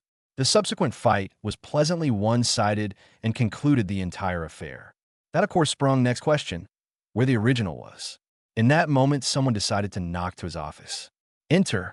The door opened, and two ENBU members entered the room, one with cat mask and the other with dragon. Hokage-sama. We managed to find this in the Uzumaki's hideout, but there is still no sign of him. He must have gone for some supplies before leaving the village. Dragon-masked ANBU reported and presented the original scroll. That's not the case, but thank you for your assistance. Dragon, leave the scroll here and recall the forces from the underground and the city. Cat, tell Iruka that he is to immediately report here with Naruto. He's currently on his way from the training ground 22-inch, Sarutobi said. Both ANBU seemed a bit surprised by the current orders, but didn't ask any questions. After all, it wasn't their place or role to do so. Sarutobi had to contemplate before meeting with Naruto at the moment. He without doubt would have a lot of questions, and if Sarutobi didn't play it well, there would be many more problems then in the future. He needed to be prepared for all possible problems. Naruto just proved that he was smarter than any academy teachers gave him credit, and that meant that the talk could very likely drift to the topic of the fourth, or maybe even his parents, which were very difficult ones at the moment. And when the family problems are not difficult, Sarutobi thought as he recalled his own problems with an estranged son and Uchiha massacre. He still had at least a few more minutes, and he couldn't waste them, as this could prove to be one of the hardest talks in his tenure as the Hokage, a talk with 12-year-old boy. At the same time, Konoha East District, Iruka was walking, or rather dragging himself, alongside Naruto towards the Hokage Tower. After applying a makeshift first aid and taking care of the Mizuki, they went back to the village in order to retrieve the scroll that Naruto had hidden and reporting the entire thing to the Hokage. Naruto also requested his goggles back and put them around his neck. It looked like they were quite important to him, but he could not fathom why was that. But then again, there are quite a few things that didn't make any sense around this boy. Just now he showed that he was really smart and could anticipate, plan, and act in a very coordinated manner when he really wanted to. Yet at the academy, he had trouble even with some basic concepts, and his marks were downright terrible. He could be the type that learned more through demonstration, but that still didn't explain everything. The most suspicious point, however, was his tactical acumen. The fact he suspected that something is not right wasn't as much strange, considering the fact that he had to deal with people hiding something from him all his life. But the ability to formulate a plan that would take advantage of enemy weaknesses and use the terrain in such short amount of time was unexpected. As he glanced to his student, he saw that Naruto was complimenting something. That was understandable, even expected considering the recent events, but something still didn't sit well with Iruka. He expected some more reaction on the boy's part, yet it seemed that he just bottled it up inside of him, or maybe wanted to know more before doing or deciding anything. While that was a very mature approach, he wasn't sure whether Naruto could handle alone. Just as he was about to ask Naruto, an ANBU landed right beside him and said, "You're to report to the Hokage Tower immediately. We have to go to one more place first." Iruka said, "It's Hokage's order," was the ANBU's reply. After that, she shined away, not waiting for his reply. Naruto was walking and thinking about all the things that happened this evening and night. A lot more things in the village made sense now that he knew this few facts more. The treatment that villagers gave him and the behavior of the teachers in the academy must have been somehow influenced by this. But why would they try to make him hate them was something he couldn't understand. Or why would they try to hamper his training as a shinobi? The entire thing about him being a demon was also something he didn't fully understand. He didn't feel like an almost all-powerful being capable of leveling the mountains, nor did he feel like killing people for no reason. Of course, people got on his nerves more than once, and he maybe did hate them for some time in his life, but as the time flew by and some people started to warm up to him, this turned into resentment. There still were times when he could be angry with some of them, but he found several refuges in the village where he could really feel comfortable. Just as he was thinking about it, in front of him landed female Anbu in a mask. She seemed familiar, but he couldn't remember where he saw her. Naruto suddenly felt nervous when reminded about the upcoming confrontation.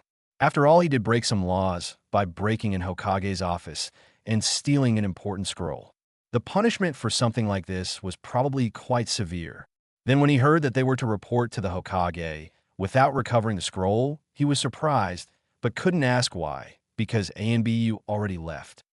Hey, Iruka-sensei, why do we have to go to the Hokage without the scroll? Don't know. Maybe that he has something important to say, or something else happened. By the way, Naruto, I think we should talk about your grades. What about them? Naruto asked in clearly worried tone. Considering what I saw today, he should have better marks than what you had. Care to explain? Why were you so slacking off? I wasn't slacking off. He suddenly cut, but Iruka didn't say anything. This was a chance to finally get some answers from him, so he had to be patient. It's just that regardless how much I tried, I never got better marks during the first year. Sometimes I had a different set of questions than the rest of the class. And sometimes the questions were very difficult, and I couldn't find the answers in any of the books. So I decided that there is no reason to try hard on tests when I'll receive the same marks, and I wrote them so that I'd have only enough points to pass them. Naruto finished with a rather solemn expression on his face. That certainly explained several things about his marks. The different set that he spoke off was probably a genjutsu placed on a paper. He remembered that when looking through some of his older tests, there were some that had perfectly reasonable and correct answers only to completely different questions. Iruka took them as a sign that Naruto just learned something else for the test. But why didn't you tell anyone about this? Iruka asked. At first, no one had time when I wanted to ask something after the lessons. And later, I got the same things as the rest of the class, so there was no reason to do so. And why didn't you go to the Hokage with it? Once I started the academy, I didn't see Old Man almost at all. After all, it was the academy teachers decided my punishment after my pranks. And what would that do anyway? I mean, it didn't break the rules. Be that as it may, you should have gone to the Hokage with it. He could do a lot more than you think. Besides, the point is not whether they broke the rules or not. They had no right to judge who deserves training and who not. Their dislike for you is not an excuse to deny you the training you deserved. Iruka said, and Naruto felt a wave of gratitude towards his teacher. Now he could confront the old man a bit easier. That still didn't mean that it'd be an easy confrontation. A few moments later, Hokage's office. Sarutobi heard them coming when they were in the corridor on the floor where he had his office. It was 2 hours after midnight, so there were no people in the building and on the streets most of the Chunin that was assigned to chase Naruto went home, and A and BU were taking Mizuki into custody where he would be interrogated. Now, the time came for the confrontation with Naruto. Enter, Sarutobi said when he heard the knocking on his door. After that, the door opened and Naruto, together with Iruka, went into the room. They stopped in front of his desk. Iruka was standing with visible effort, which wasn't surprising considering the injuries he suffered this night. But he wasn't worried in the least and held himself admirably well. Naruto, on the other hand, while physically was perfectly fine, seemed disturbed and confused. While Sarutobi understood his uneasiness, his confusion was something new. Naruto was generally the type to act first and then care about the consequences. His confusion at the moment was even stranger because he didn't seem like this at all when fighting. That wasn't good, as he could reach some false conclusions which in turn could have some unwelcome consequences in the future. Take a seat, Iruka. You have more than earned it today, Sarutobi started. Thank you, Hokage-sama, but I can still SD. Iruka suddenly winced and staggered suddenly when Naruto poked him lightly in the wound. Fortunately, Iruka managed to catch himself and said, "On the second thought, I'll sit down if I may." Naruto quickly fetched a chair from the corridor, and Sarutobi smothered a small smile that somehow found its way onto his lips. "Now I think that we're all ready. From what I was told, there was a security breach concerning Forbidden Seal Scroll." Indeed, Hokage-sama. Naruto managed to infiltrate the tower and steal the scroll. He was led to believe that it was a test in order to become a genin. Iruka answered while Naruto looked slightly abashed by his actions. However, he switched the scrolls before the confrontation, during which the law you imposed 12 years ago was broken. "I assumed that the perpetrator was taken care of." "Yes, Hokage-sama. But we were unable to retrieve the scroll from its hiding place, because we were called here right away." "Don't worry, the scroll is already here." But somehow these words were clearly a reason that Naruto started worrying as he went a bit pale and looked towards the floor. "Naruto, I'm aware of your little hideout for quite some time already, and there's no need to worry," Sarutobi said in a gentle tone. "So I won't be punished for it?" Naruto asked and held his breath waiting for answer. "No, you won't. After all, you didn't break any rule by going there. The sewers and the underground tunnels are not used by anyone, not because it's forbidden, but because not many people know about them. The only place that's off limits for you are the safety shelters in the Hokage Mountain," Sarutobi explained. "Excuse me, Hokage-sama, but there's one more issue." Mizuki broke the law and also tried to mislead Naruto about the nature of his situation. Iruka interrupted for a second. "I see. In this situation, we'll need to address the issue of Kyuubi right away. I'll try explaining it to you, Naruto, as best as I can. As you know, Kyuubi attacked our village 12 years ago and caused enormous destruction. The fourth, my successor at that time, fought him, but even he couldn't defeat the beast. So he decided to seal the demon at the cost of his life. Unfortunately, the demon could only be sealed in a newborn child. Inu." Sarutobi stopped for a second to see Naruto's reaction. "Do you have any questions so far?" "So, I'm not Kyuubi?" Naruto asked a bit hesitantly. "No, this is a common misconception that has circled around the village. The Kyuubi is sealed within you, but that doesn't make you him." "Then why do all the people treat me like trash? I'm never treated fairly, and everyone treats me like air." "Sometimes anger, sadness, pain, and grief are very strong. When such a thing happens, it's easier to endure if you have something or someone responsible to blame for it. People tend to make this kind of accusation when they don't have anything else to concentrate their anger on. It's stupid and unjust, but that's what sometimes happens. For them, you're a reminder of that dreadful day. They want to forget about it and not be reminded again. That's why they try to ignore you. And my parents abandoned me for that reason." "No, they didn't. Both your parents died during the attack." "Do you know who they were?" Naruto's eyes went alight for a moment when there was a mention about his parents. "No, unfortunately not. It was total chaos at that time, and the hospital was overflowing with wounded shinobi who tried to repel Kyuubi. You were taken from the hospital by the fourth, and after the battle, I returned you there. So you didn't know them." "As I said, Naruto, I don't know who they were. Despite being the Hokage, I don't know every person in the village," Sarutobi said, sitting behind his desk with his hands under the chin. Naruto looked into his eyes, but couldn't say whether the old man was telling truth or not. Still, the fact that he knew so much about Naruto's parents wasn't just coincidence. He would have had to look into it alone later. But why me? Why did he choose to me as a container for that thing? I do not know, but I'm sure that there was a reason behind it. I was just convenient and at hand to use, right? Should have known it was something like that," Naruto said in a bitter tone. "You shouldn't say things like that. The fourth was a great man, and if not for him," Sarutobi started, but was suddenly cut off. "I don't care if he was great or not. Everyone is treating me like pest or annoyance, using and noticing me when they find it useful for them, and then just leaving. It's not like that, Naruto. Then how it is like? Everyone ignores and hates me. Teachers don't even try to put any effort to train me. Even you treat me like some spoiled brat. I bet you never had any intention of telling me about Kyuubi at all." Naruto's voice almost raised a shout, putting all of his bitterness into it. "Enough!" Sarutobi raised his voice, and Naruto calmed down a little. "That's not true. You just had to grow up a little bit." "What do you mean by a little bit?" "Some time. It It was never a set date. You had to be mature enough to understand all of consequences of this fact. Now I think that's enough for today. You can go home now. Can I have a word with you, Hokage-sama? Oh, and Naruto, wait for a second on the corridor. I'll be there in a minute, Irika said as Naruto reached the door. On the corridor outside the office, Naruto, sitting on a chair, was still angry, but decided not to say anything more. It didn't seem like this was a situation where he could find out anything else. Especially bugging was the case of his parents. He suspected that the old man knew a lot more than he said, but he wouldn't tell him for now. In this case, Naruto himself would look for his parents and their identity. He at least knew from what to start.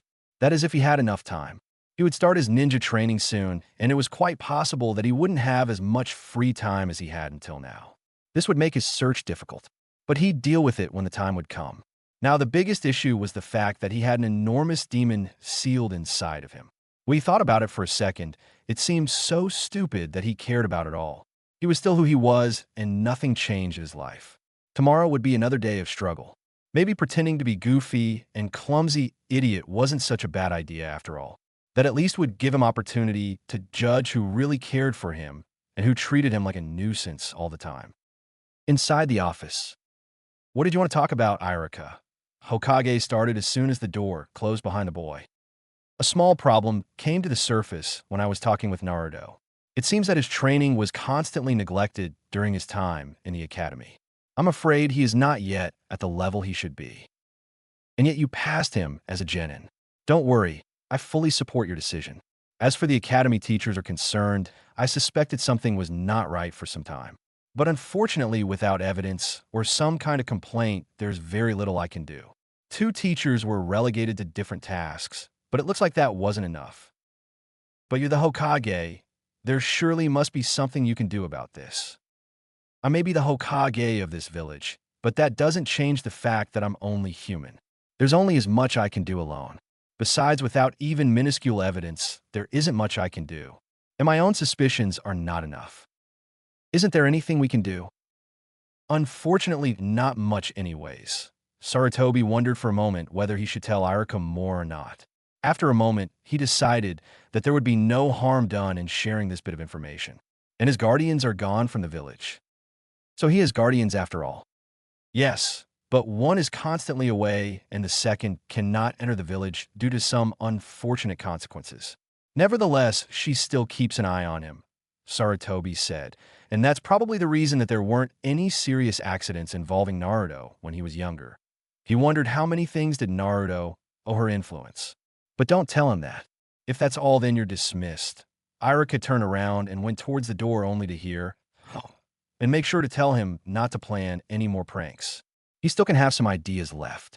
Irika let an exasperated sigh and went out. Convinced Naruto to give up pranking? Sooner Might Guy's going to give up his green suit than that happens. The next day, registration office in the Hokage Tower. Naruto sat in the office after he turned in his application form to be registered as a shinobi. He thought about making his picture more artistic than usually, but he promised Irika to not play any jokes or pranks anymore.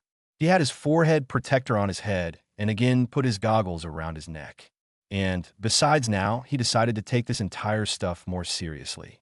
Oh, he would still pretend to be the old goofy self, but there were already few people that knew the truth about him. And since the old man was one of them, there was no need to act around him.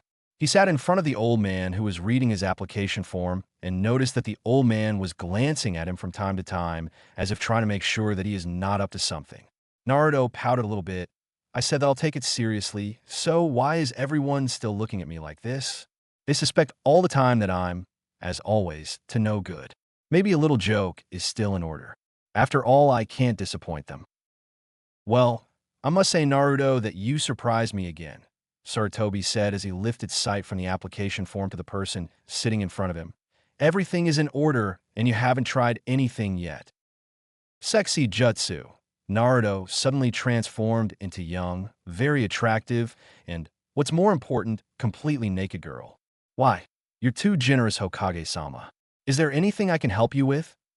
The girl in question smiled shyly at the Hokage, who suddenly tottered on his chair and has fallen back from shock. Oops, I might have gone a little overboard with that. Naruto said as Hokage tried to get up and sit again at the table. You call it sexy jutsu? Tricky, very tricky. But don't use again, Naruto. Women in the village don't have as much sense of humor as we do.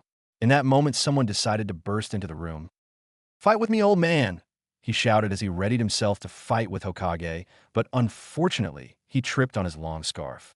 Naruto looked at intruder and realized that it's a kid about 6 or 7 years old. Naruto glanced at the Hokage to ask who is this kid, but decided not to when he saw the exasperated look on old man's face. As the kid got up from the floor, he looked around the room and noticed Naruto. It was you. You're the one who set this trap? The kid said, pointing a finger towards Naruto. Are you sure you didn't bump your head too hard when you fell, kid? What did you say? You heard me, brat. Just you wait. I'll show you who's the brat around here. With those words, he charged at Naruto and tried to hit him. Naruto simply sidestepped and put out his leg to trip the kid. He stumbled, but managed to catch himself before falling. Turned around to throw a punch, but it was immediately intercepted by Naruto, who then lightly twisted the arm behind kid's back. Just as he was about to say something, the door to the room opened. A middle-aged man in dark gray uniform and with black sunglasses stood in the doorway and surveyed the room. A forehead protector on his head easily identified him as a ninja, and it looked like he was the kid's trainer. What are you doing to the Hokage's honorable grandson? Release him at once. Naruto eyed the kid in question, who then said, What's the matter? Won't you hit me? I bet you're scared of hitting the Hokage's grandson. Like I care. It wouldn't matter even if you were the Hokage himself, Naruto said as he smacked the kid on the head. After that, he decided to leave the room. There was nothing more that he needed there, so it would be a good idea to train a little. The ninja that searched for the kid entered what it seemed a rant mode and tried to lecture the kid, but didn't notice that the kid was already gone. Hokage looked at the scene with a small smile on his lips. Where did the honorable grandson go? The ninja asked. It looks like he followed Naruto. Oh no, honorable grandson, where have you gone? With that, the trainer also left the room. Let's just hope that Konohamaru won't learn anything dangerous from Naruto. Then again, Naruto can surprise people quite often. Maybe something good will come of it after all. At the same time, outside the tower, Naruto knew that he was being followed by someone. In fact, it would be difficult to overlook something as blatant as square box with eye holes which imitated rock. Still, he thought that if he ignored it long enough, he would be left alone. Now, a couple streets later, he decided that it won't work. Instead, he would do something else. Fortunately, he knew the neighborhood quite well and turned in a narrow side street and quickly created a clone. While he jumped over the fence and hid himself, his clone continued along the way. Few seconds later, when the unfortunate spy turned around the corner, he saw nothing unusual. As fake Naruto reached the intersection with a tree growing on one of the corners, he decided that the time has come to spring the trap. Clone turned around the corner and dispelled itself, while Naruto took position on the tree from which he could clearly see what was going down. In the moment his clone dispelled himself, he felt a strange sensation, like he looked at the situation from another perspective. I'll think about this later. Now to deal with this pesky brat. As the strange rock reached the corner and saw nothing, it started to look around as if searching for something. After a few seconds, it even stopped to pretend that it was a rock. The kid stood in the middle of an intersection and wondered what the hell happened. Now that you've satisfied your curiosity, do you mind telling me why are you following me? Naruto asked, sitting on a tree. Man, you're really good. The rumors were true after all, the kid said, not even noticing the question. What rumors? Okay, I decided. I'll make you my boss. Boss?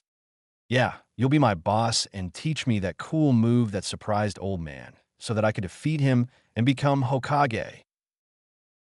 Well, I can teach you, but haven't you got trainer already? Ebisu-sensei is not teaching me any cool stuff. Just the same exercises all over.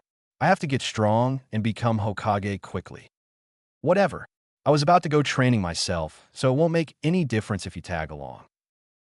3 hours later, training ground 22. Wrong. Once again.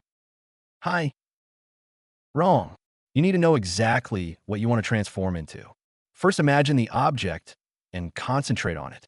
Then mold chakra and make hand seals. Once again. Hi. Ebisu heard this conversation as he neared the training ground. This was quite intriguing, as was the fact that Demon Brat was apparently training at this time of the day. From what he heard from other teachers, Uzumaki's marks were terrible and his skills almost non-existent. Yet this part of advice he heard was perfectly logical. Maybe not phrased like he would, but logical and correct nonetheless. Maybe he shouldn't just jump to conclusions. As he arrived at the training ground, he hid behind a tree and decided to observe the situation. He saw that the demon brat was making pull-ups with one hand on a tree branch, but he couldn't see the honorable grandson. But it certainly looked that Uzumaki took his training seriously. It wasn't how he imagined it.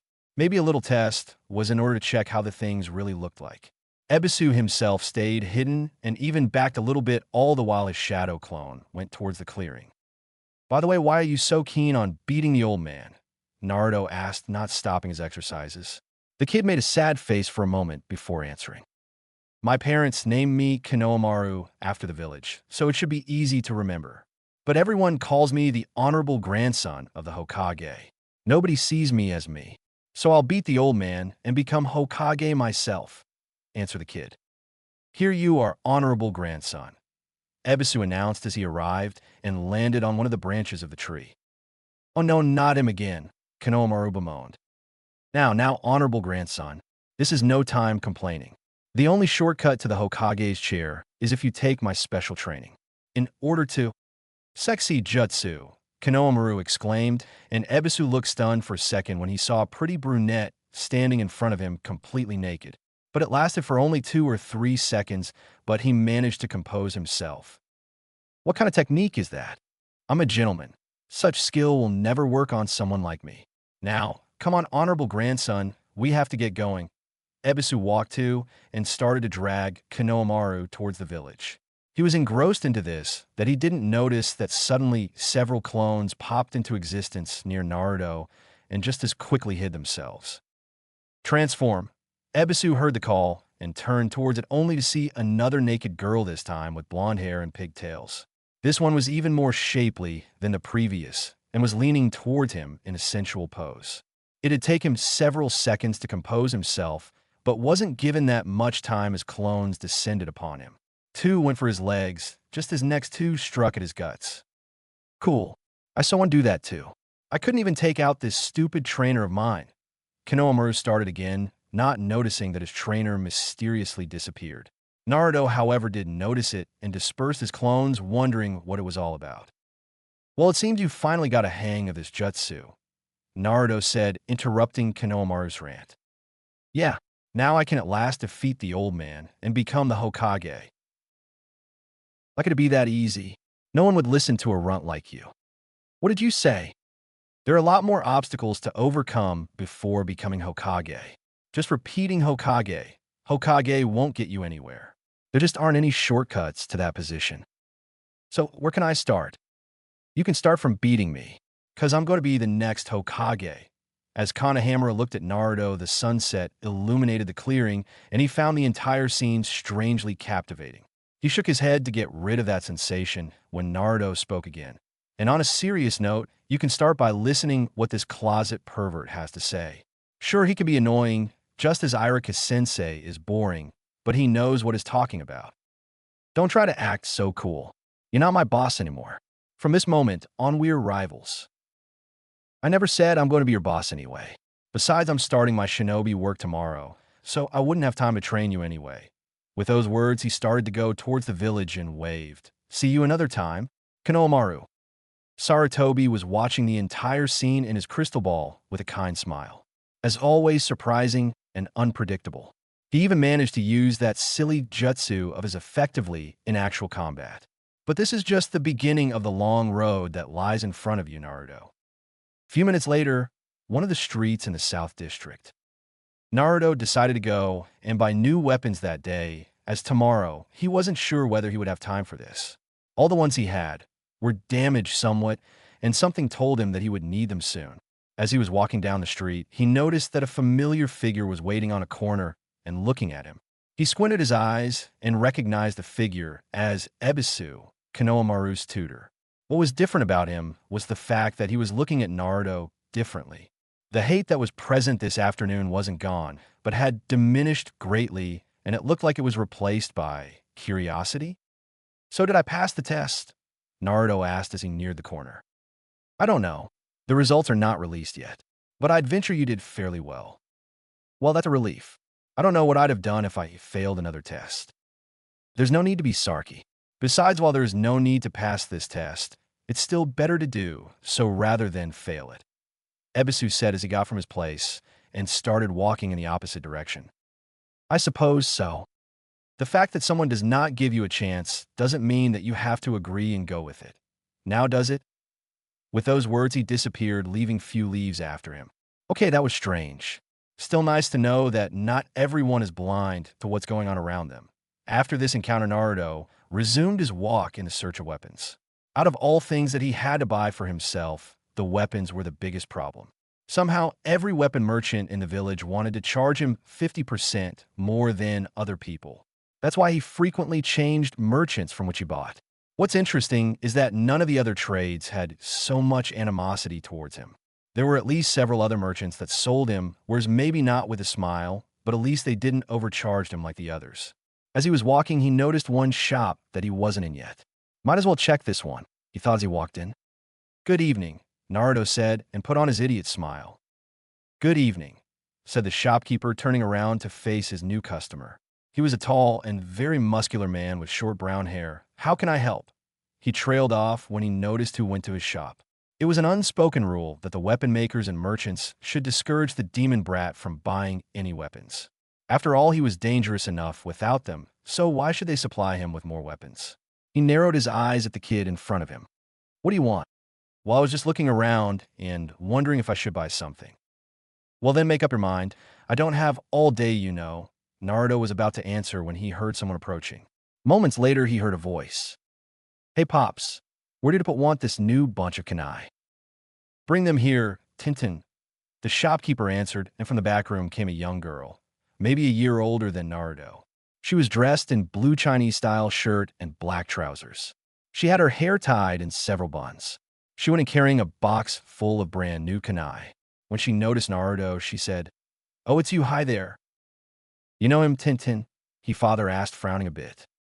Only from sight. He took exam last year, and he was in the same group as me, but failed. So did you manage to pass now? Of course I did, believe it, Naruto answered. So what do you want? Her father asked, not really happy with her daughter's new acquaintance, but he couldn't really do much now without breaking the third's law or raising some serious suspicions, so he decided to let go the demon brat of the hook this time. Naruto sensed a slight change in shopkeeper's demeanor and decided to take his chance. I'll take a dozen of kanai and 40 shuriken. That would be all. Only? No other weapons? The shopkeeper asked, surprised that Naruto wouldn't take advantage from his a bit more lax disposition. Nah, it's not like I can fight with them. That's wise. A weapon is of no use if you cannot wield it properly, Tintin threw in. Yeah, here's the money and thanks for the weapons, Naruto said and went out of the shop. What a strange kid. It's as if nothing was going on around him got to him at all. The shopkeeper mumbled to himself. Chapter 5. Ups and Downs of Ninja Life. Next day, Konoha Ninja Academy. Sakura Haruno woke up in very good mood. She left her home and proceeded to the academy fairly early and arrived on the spot with some time left. Today was the day that they will be placed on teams with their Jonin sensei. Finally, she had finished her long course and now would become a shinobi.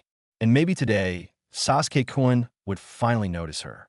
She would like very much to be placed on the same team with him, but as there were quite some number of teams, there was a possibility that it wouldn't happen. But she was optimistic that he would finally make him notice her. When she thought about Sasuke, she had to ponder about someone else also. Naruto Uzumaki, the bane of her existence. Well, now that he failed, she felt a bit sad, but banished the thought immediately. Now that he was gone, she would have easier time with Sasuke. After all, it was his fault that Sasuke still didn't notice her. He would be around her all the time trying to take her on a date or something else. She entered the classroom and looked around searching for Sasuke. She spotted him sitting in one row, and immediately after she noticed that Naruto was sitting in the same row. But what is he doing here? Didn't he fail the test? Oh great, now I'll have to deal with him again and again. Well, as long as he doesn't end on my team, I can survive one more day. She noticed that he had headband on his forehead along with those ridiculous goggles he always wore which were around his neck this time. She approached the row and said, "Move it, Naruto." Naruto was sitting in one desk when he suddenly heard that someone shouted his name. He raised his head to see one of the girls from his class that was standing next to his seat, apparently waiting for him to move. This girl was Sakura, one of the smartest kunoichis in class and undisputed president of the Sasuke fan club. No, wait, there was one that disputed that position, and now she entered the class. Ino Yamanaka. Now that she also entered the classroom, there was no way for him to rest anymore. He wasn't even given a chance to reply when he was whisked away from his seat and landed on the floor. He was really getting sick of being treated like that by everyone. With Sakura, an additional problem was that he really liked her. She was pretty, smart, and really nice to everyone. But with him, she was not so kind. To be frank, she was just the same as anyone else from the village. Now he was starting to wonder whether she was really as nice as he thought previously, but wasn't given much time as Irika entered the classroom to declare the teams that Hokage and Senior Jonins decided. Calm down. Now, I don't care who sits where, just sit down. Sakura. Ino. After a few seconds from saying that everyone was in place. Okay now, I wish to congratulate you all on passing the graduation test. Now I'll declare your teams. Team 1. Naruto settled down at his seat next to Sakura and wondered who will be on his squad with him when suddenly he heard. Team 7. Naruto Uzumaki. Naruto after that paid more attention. Sakura Haruno. Sakura slumped visibly while Naruto wondered whether he should do the same or be happy to be on the same team as his crush and Sasuke Uchiha. A hearing that Naruto gave a quiet groan, which was followed by a squeal of joy from Sakura. What did I do to deserve such a team? Let's just hope that we'll at least get a decent sensei. At the same time, thoughts of a different occupant of this room were surprisingly similar, even though for a completely different reason. Now that I'm finally out of this academy, I'll have to bother with some weaklings which will slow me down even more. I need the power to fight Itachi, and I won't get it with those weaklings. After all the teams were declared, he immediately got up from his seat to escape the mob that always followed him. Fortunately for him, not many people from the group were capable of keeping track of him, so the escape was not difficult at all. Only hope was that they would maybe get a competent sensei. He was after all an Uchiha, so giving him someone good and competent was only natural. He observed as his pink-haired teammate exited the building, apparently searching for him. After her, his other teammate went out of the building and chased her. But it didn't have anything to do with him, so he went to eat his lunch in peace for a change. At the same time, Memorial Stone, Hatake Kakashi was at his usual spot paying his respects to his fallen comrades. But at the moment, he had also other things on his mind, like a new team of Genins to test. Not like this one would be any different from the ones he had in the past. Most likely they would fail, just like the rest. But he had to give him a shot at this at least. Who was in his team again? The Uchiha was certainly someone to look out for. He was after all the Rookie of the Year, and it would be interesting to see what did he have up his sleeve. Another one was Haruno Sakura. Supposedly the smartest kunoichi in the class, but Kakashi privately wondered whether there was anything else from theoretical knowledge that she had. And the last member of the team, Naruto Uzumaki, the dead last and troublemaker of the class. Frankly speaking, he didn't know what to expect from him. His skills were just too random to venture any kind of prediction about him. Well, I think it's about time I introduce myself to them. It is after all 3 hours after the appointed time, he thought, looking at the sun. Back at the academy, Naruto was sitting in his desk with a gloomy expression on his face. After his short conversation with Sakura during the break, he was certain that his crush on the pink-haired girl evaporated from his mind permanently. And now, what's worse, he had a lot of time to contemplate the entire matter that roughly, because their sensei was already 3 hours late. Why the hell is our sensei so late? Sakura asked, pacing through the classroom. That gave Naruto an idea. If he's going to be late, he has to know that there are consequences. Maybe a little prank is in order to teach him a lesson. But the problem will be how to prank him. He is a jonin after all. After a couple seconds, he managed to come up with a decent plan. He would need some distraction. He placed sponge from the blackboard between the door and the frame as a distraction and worked on a more elaborate trap that was set up just behind the door. He set a trip wire and added one of his last paint bombs that would drop on when his sensei would step on the wire. Now only thing left was to wait. Geez, Naruto, stop with these pranks already, Sakura said from her spot. What? He'll get what he deserves for being late. A moment later, they saw that someone started to open the door, and a head with a mask and forehead protector that covered one of his eyes appeared in them, only to be hit with the sponge, causing a huge cloud of chalk dust to cover the man's head. Haha, I don't believe that he fell for it. Naruto laughed, but couldn't help but notice something. His sensei stepped on the first trap, not on the second, which was more dangerous. Did it mean that he knew about it and decided to play along, or was he just lucky? Still, it would be better to stay cautious for the time being. I'm sorry, Sensei, he's always so annoying. Shut up, Baka, for a second. Sakura apologized in the meantime. My first impression of you? I don't like you guys, their Sensei said finally and added, okay, meet me on the roof now for the introductions. 5 minutes later, Academy's roof. So now that you're all here, we may begin. So introduce yourselves. The Jonin started when they all gathered on the roof of the academy. Introduce ourselves? How? Sakura asked. You know your likes, dislikes, hobbies, and dreams, their sensei said. Sensei, maybe you should go first and show us. Naruto proposed. Me? My name is Hitaki Kakashi. My likes and dislikes? I don't feel like telling you my dreams. And I have a lot of hobbies. Now go on. So everything we learned is his name. All three Genin thought after the introduction. My name is Sakura Haruno. My likes are. My hobbies are. After each break that she took, she glanced at Sasuke, who was sitting beside her. Naruto couldn't help but notice that Kakashi visibly sweat dropped it during this speech. My dislike is Naruto. She ended, and Naruto once again thought, what did he see in her in the past? Wake up, sleepyhead. It's your turn. Kakashi called, and Naruto snapped out of daze. Right? My name is Naruto Uzumaki. Things I like are ramen, nice and kind people, and training. Things I dislike. That would be arrogance and people who jump to conclusions without knowing all the details. Hobbies? Pranks, I guess. Now your turn, emo boy, Kakashi said, but Sasuke didn't even narrow his eyes. My name is Sasuke Uchiha. There are many things I dislike and not many that I like. I don't have a dream, but an ambition. It is to resurrect my clan and kill a certain person. Okay, now that we have this done, next point is our first mission. As Kakashi said that all three Genin looked at him expectantly, some concealing it better than others. It'll be survival training. What? But we already had survival training in the academy, Sakura pointed out. Indeed, but this one will be different. How different it'll be? Naruto asked, thinking that this kind of surprises were definitely not his favorite. Well, firstly, this time your opponent will be me. And secondly, this is extra hard training with 66% failing rating. Only 9 out of 27 will pass it.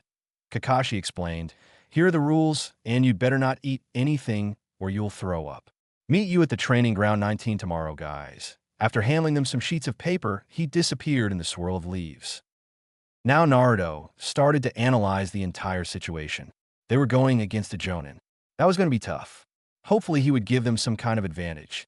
He also said that 9 people would become Genin, and that meant 3 full teams. What he didn't know was whether the entire team would pass, or just some people from each, and that they would put them in teams again. Well, that was to see tomorrow.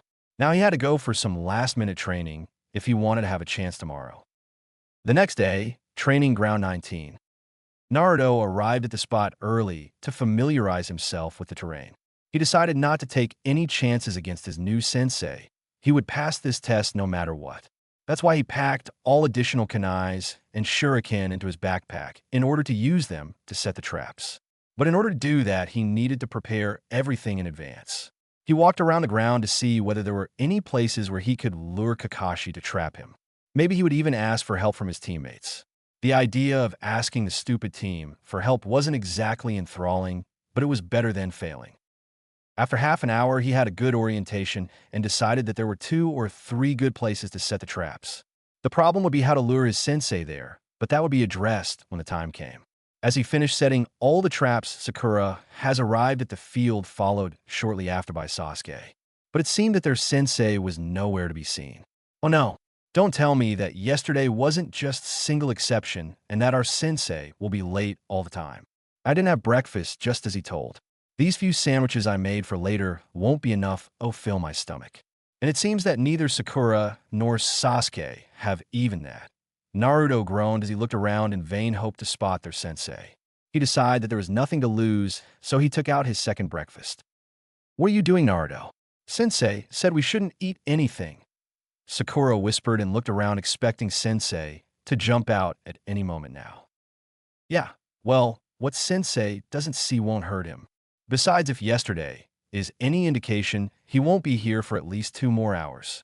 "So you want some?" he said, offering a sandwich to his teammates.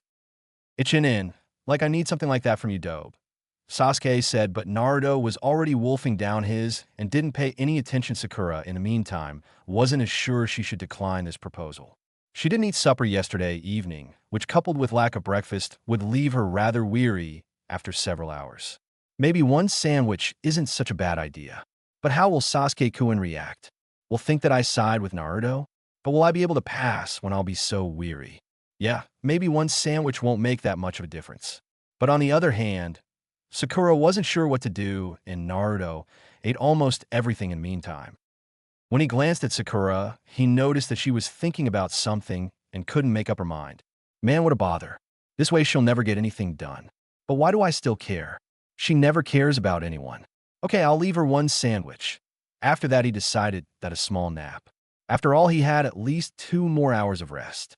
Sakura saw that Naruto ended his meal and thought that her chance has passed as he lay down under a tree to take a nap, but then saw one more sandwich that slipped from his backpack that he used as a pillow. It won't be any harm if eat it. It's better than it going to waste, she thought and glanced at Sasuke, but he didn't pay any attention to the whole situation. Maybe Naruto is not as stupid as he looks. But he still is nowhere near my Sasuke-kun, Sakura thought after the meal, feeling a bit energized. 5 hours later. Sakura nudged Naruto a little bit to wake him up as their sensei neared the training ground. He didn't look bothered by the time of the day at all, strolling nonchalantly into the field, not even bothering to look even a little bit sorry. "You're late," he shouted simultaneously with Sakura. "Sorry for that, but a black crossed my way and I had to take a detour," he said, clearly smiling under his mask. "Liar," another shout came from 2 of his students, but was totally ignored when he set a clock down on one of the tree stumps in the clearing along with 2 lunchboxes. Then he turned to his students, taking out 2 bells from his pocket. "Now that everyone is present, we can start the test. You have time until noon to take these bells from me. Those who will get them will pass. Those who won't will be tied to a stump and sent back to the academy," Kakashi said. "But sensei, there are only 2 bells," Sakura pointed out. "Indeed, which means that at least one of you will be sent back. You can use everything you want when you go after me. Kunai, shuriken, any weapon you have. Let me warn you, you won't be able to get the bells if you don't go at me." At that moment, Naruto decided to try something. His sensei said, after all, to use everything they had, so he decided to test his sensei by attacking him before he ended his speech. He drew a kunai with intent of attacking his sensei, and suddenly he felt his kunai being pointed toward his skull. Kakashi stood behind him, holding Naruto's arm in a reverse grip. I didn't even see him move. So this is what a true Jonin is like. I see we've already covered the lesson giving it all, but I didn't say start yet. You know what, I'm starting to actually like you guys. Kakashi said, "Okay, now start." At the signal, all 3 ninjas jumped in different directions in order to hide from their sensei. It seems they are hidden well. At least that's what they can do, he thought as he reached to his pocket. "Stand and fight with me." A sudden shout came from his side. When he turned around, he saw Naruto standing in front of him with his arms crossed. That intrigued him a bit, as he was pretty sure that Naruto was hidden in the bushes on his left. How did he make it into the middle of the clearing without him noticing was a mystery. "Aren't you a bit out of line here?" Kakashi said, trying to figure out what was really going on and pulling out his favorite book. "I said fight me fair and square," Naruto shouted as he charged at his sensei. He threw a punch, only to be blocked. Then another. This continued for 2 or 3 more strikes, with Kakashi still reading his book and not paying much attention to attacking Jinin. After one of his strikes, Kakashi slipped past and crouched behind him, but Naruto lashed out of reflex with a low kick and followed by a straight punch slightly above that. Kakashi was surprised with this, as he didn't suspect Naruto to be this skilled with taijutsu. Still, it wasn't a level which needed anything more than a bit more concentration on his part. He jumped to avoid the kick and blocked the punch with his forearm, landing again beside Naruto, who didn't manage to catch the entire sequence yet. Then Kakashi again slipped behind him and wasted no time in throwing him into the river. Well, he is more skilled than I thought, and I think I saw something similar already.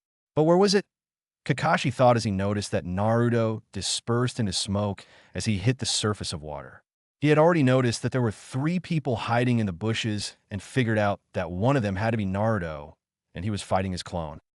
As the clone dispersed itself, Naruto once again felt the strange sensation and felt like he looked at the entire fight from the clone's perspective. That was something to remember for the future. But now he had to concentrate on getting that bell. Still, the info that the clone gathered could be useful mainly because it didn't look like luring Kakashi towards the trap he said earlier was an option. Now, the real Naruto decided that the time was right to strike and try to take the bell. He made 2 more clones and decided that he with 1 clone would attack from the front, while 1 would go behind Kakashi and snatch the bell when the possibility presented itself. The clone charged out of the bushes, followed by real Naruto. As Kakashi noticed 2 more Narutos charging at him, he knew that he had at least that technique down perfectly. There was no way to distinguish which one was original and which was the clone. What's more, there was possibility that neither of them was real and the Naruto was hiding somewhere, biding his time to attack. That was a very smart way, one he would never expect from Blonde Boy. A notable characteristic to add to profile. Surprising. He thought as he prepared to deal with Naruto now and give some opportunity to his other contestants. After exchanging few blows, he pretended to drop one of his bells near a tree. Naruto, acting on instinct, went after it while his clone tried to block Kakashi from getting it back. The second clone immediately supported him. He almost got it. Almost being the key here. Suddenly, he found himself hanging upside down from a tree caught in Kakashi's trap. The next moment, his clones were defeated by Kakashi, and he was left with nothing. He decided that it's better to keep his clone away from this fight, as Kakashi didn't show any openings, and it could keep an eye on Kakashi while he figured out how to get these damn bells. I must admit you're better than I thought, but you need to pay more attention. Ninja is supposed to look underneath the underneath, Kakashi said as he picked up the bell from the ground. I get it already. Naruto shouted from the tree, enraged that he had fallen for this trap so easily. I tell you this because you don't get it. You think you get it, which is not the same as actually getting it. Get it? At that moment, Sasuke decided to make his move. Naruto watched as a volley of kunai and shuriken hit Kakashi, but almost immediately dismissed it. It was already several times where he thought he had him only to be painfully proven otherwise. In a moment, his suspicions proved to be true when he saw that his sensei managed to perform a replacement technique just before he was hit. But now that the fight changed place, he could think what to do next. First was to try and find a way to get this damn bell. There were only 2 of them, so he had to wait a minute. There are only 2 bells, and Kakashi-sensei said that 9 people would graduate. So how come there are only 2 bells? It didn't add up, and why did they make them a 3-people team with a dead last and then make this kind of test? Normally, everyone would expect for the dead last to fail, as he would have to compete with strongest graduates. He just couldn't figure out. Maybe there was more to the test than he thought at first, but he still couldn't put his finger on it. Maybe he could find Sakura and ask her. She was really smart, so she would probably get it. Yeah, that was a good plan. Now that he had an aim, he could get moving. He reached for a kunai ready to cut the rope, when suddenly Kakashi's words came back to him. A ninja is supposed to look underneath the underneath. This couldn't as simple as it looked. With that thought, he climbed the rope and cut it only when he was safely sitting on a branch. In that moment, a shout came from the forest. Sakura is in trouble, it seems. With that thought, he ran into the forest to search for her. When Naruto arrived at the place from which the scream came, he saw Sakura collapsed on the ground. She must have been inside of Jinjutsu and passed out. Now what should I do to wake her up from this illusion? Naruto wondered and tried to shake her, but that didn't work out. Then he thought of something. This might actually work, provided that she could hear him at all. Oh, is that Ino making out with Sasuke? He said into Sakura's ear. The effect was instantaneous. Get the hell away from Sasuke-kun, you stupid pig. Sakura immediately got up and shouted in the air and getting ready to pummel her rival into oblivion. Well, didn't expect it to go this well, Naruto said to himself. Oh, where am I? Where's Sasuke-kun? Right, that was Genjutsu that Sensei caught me in. Naruto, we're doing here. Me? Just wandering around searching for Sensei. Thinking how to get those 2 bells. But man, why only 9 students graduate from this exam? I mean, this isn't fair. And our Sensei's a jonin to top it. Naruto said in whining tone. Wait, did you say? 9 students graduate. But that would mean, and against a jonin. After that, she seemed engrossed in thought, so Naruto decided to take a look around the area and maybe find Sasuke. At that moment, his clone dispelled itself, and Naruto witnessed the entire fight between Sasuke and Sensei. He had to admit that it was pretty impressive that Sasuke managed to touch the bells. Not that he would ever admit it. Team already had enough ego as it was without adding anything to it. I think I got it. There may be a chance for all of us to graduate. If this is what I think it is, then that would mean we wouldn't have to, or maybe there would be also another way. Sakura said aloud, but Naruto couldn't understand whether she was talking to him or to herself. Oh no, Sakura-san. What are you talking about? Naruto asked, a bit concerned about his teammate's state. Naruto, we need to find Sasuke, and fast, if we want to pass this test. No problem. I know exactly where he is. How? One of my clones found him a few minutes ago. He lost to Kakashi also, so he probably will be stuck at that place for several more minutes. They managed to get to the place of the fight rather quickly, but unfortunately when they reached it, Sakura passed out again at the sight of Sasuke's head sticking out of the ground. Naruto, on the other hand, couldn't contain his laughter and burst out when he saw it. This is rich. Shut up, dope. At least I didn't fall for such an obvious trap like you. What did you say, team? You heard me. After this exchange, they glared at each other for a few seconds before Naruto reluctantly let it go and created a couple of clones to dig Sasuke out of his hole. I'm doing this only because Sakura figured out something and said that all of us are needed for it, Naruto said as he began his work. Won't you wake up Sakura then? Sasuke asked. Nah, at least not yet. She'd just pass out again if she saw you like this. You've got a point there. After several minutes, Sasuke was free and they went to wake up Sakura. It didn't take long, and soon after they found themselves in the forest where Sakura was explaining what had she found out. From the information that we gathered, it seems that we have no chance in straight fight against Sensei. But there is a chance for all of us to pass this test. Yeah, right. I'm just wasting my time here with you morons. Sasuke interrupted. Shut up, team, and listen to Sakura-chan for a second, will ya? Naruto countered. Oomph. What I wanted to say is that the bells are not real point of this test. Sensei said that there are 9 people that can pass, and yet he has only 2 bells. They couldn't give all the Sensei's 2 bells because that would mean that from one of the teams, there would be only 1 person. Also, it's impossible for them to predict that from each of the 9 teams, there will be 1 graduate. What's more, we're all in 3-people teams, and they always reminded us at the academy is the need of teamwork. Besides, let's face it, we're no match for a Jonin. You were right, Sakura-chan, but if they wanted to test our teamwork, why would Sensei have only 2 bells? Wouldn't that stop us from working together? Naruto asked. So he wanted to see if we can put aside our personal gains and work together to get the bells? Sasuke concluded. It still seems a bit shabby theory.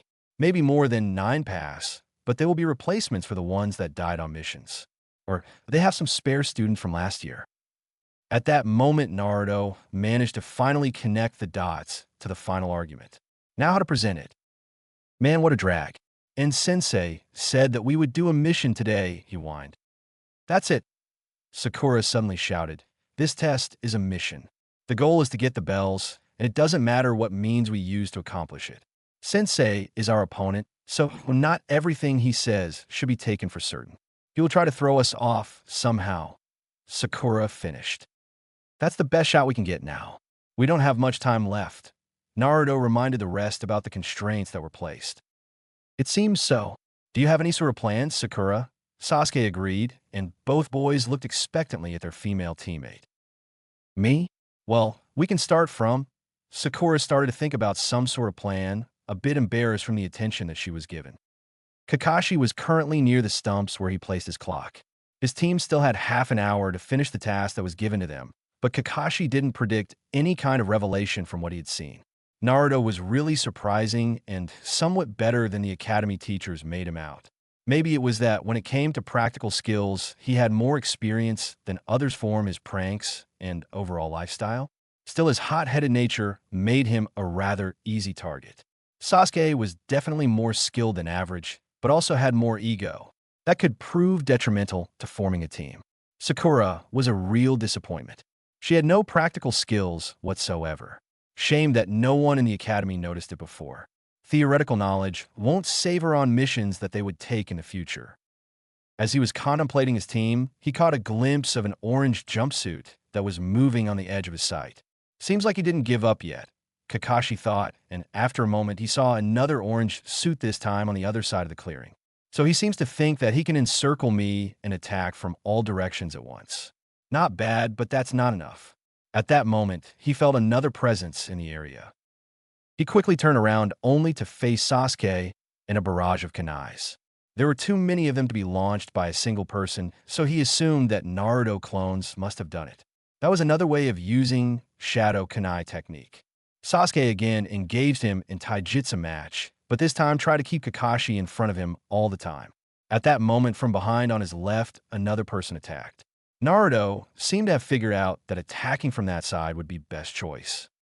Kakashi blocked Sasuke's strike and countered to gain some ground and prepare for coming Naruto. Now he had raised the level a little to fight them both. After trading few blows, he managed to hit Naruto twice and was preparing for another strike, when again another person joined the fray. He was surprised when he saw Naruto again.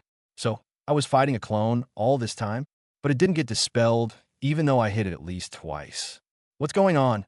After that, he managed to hit the clone once more, and this time it destroyed the clone. He was about to turn to second Naruto when Sasuke launched himself at the bells using temporary distraction. Kakashi dodged Sasuke's attack and struck at Naruto to again gain some ground. And again he was thwarted by next Naruto's attack. This continued for several minutes. Kakashi tried to keep Sasuke at bay while he dealt with attacking Naruto's. He started to wonder how could Naruto clones attack at the right timing when they couldn't see exactly what was going from the places where they were hiding. Then he managed to locate Sakura. So that's how he does it. She sits on the tree and gives them signals how they should behave and which one should attack. Not bad at all. Kakashi decided to once again fake an opening to lure his opponents closer. What he didn't expect was that at the moment he showed it, a black figure jumped at him from the nearest tree. At the same moment, Sasuke decided to have another go. Kakashi dodged the black figure and countered Sasuke's strike, sending him on the ground. The black figure turned out to be Naruto, who dumped his orange jacket and was in his black t-shirt. That's why I didn't notice him earlier. Naruto almost immediately after landing lashed out with a sweeping kick, and Kakashi opted to jump back. Suddenly after landing, he saw that the land was suspiciously soft. He managed to jump in the air just in time as the ground gave way and he saw a hole in ground. At the same moment, a sphere made of wooden spikes was launched in the air from nearby bushes. To his horror, in middle of it was an explosive seal which detonated, sending an array of splinters in all directions. After a moment, the dust settled and Sensei was nowhere in sight.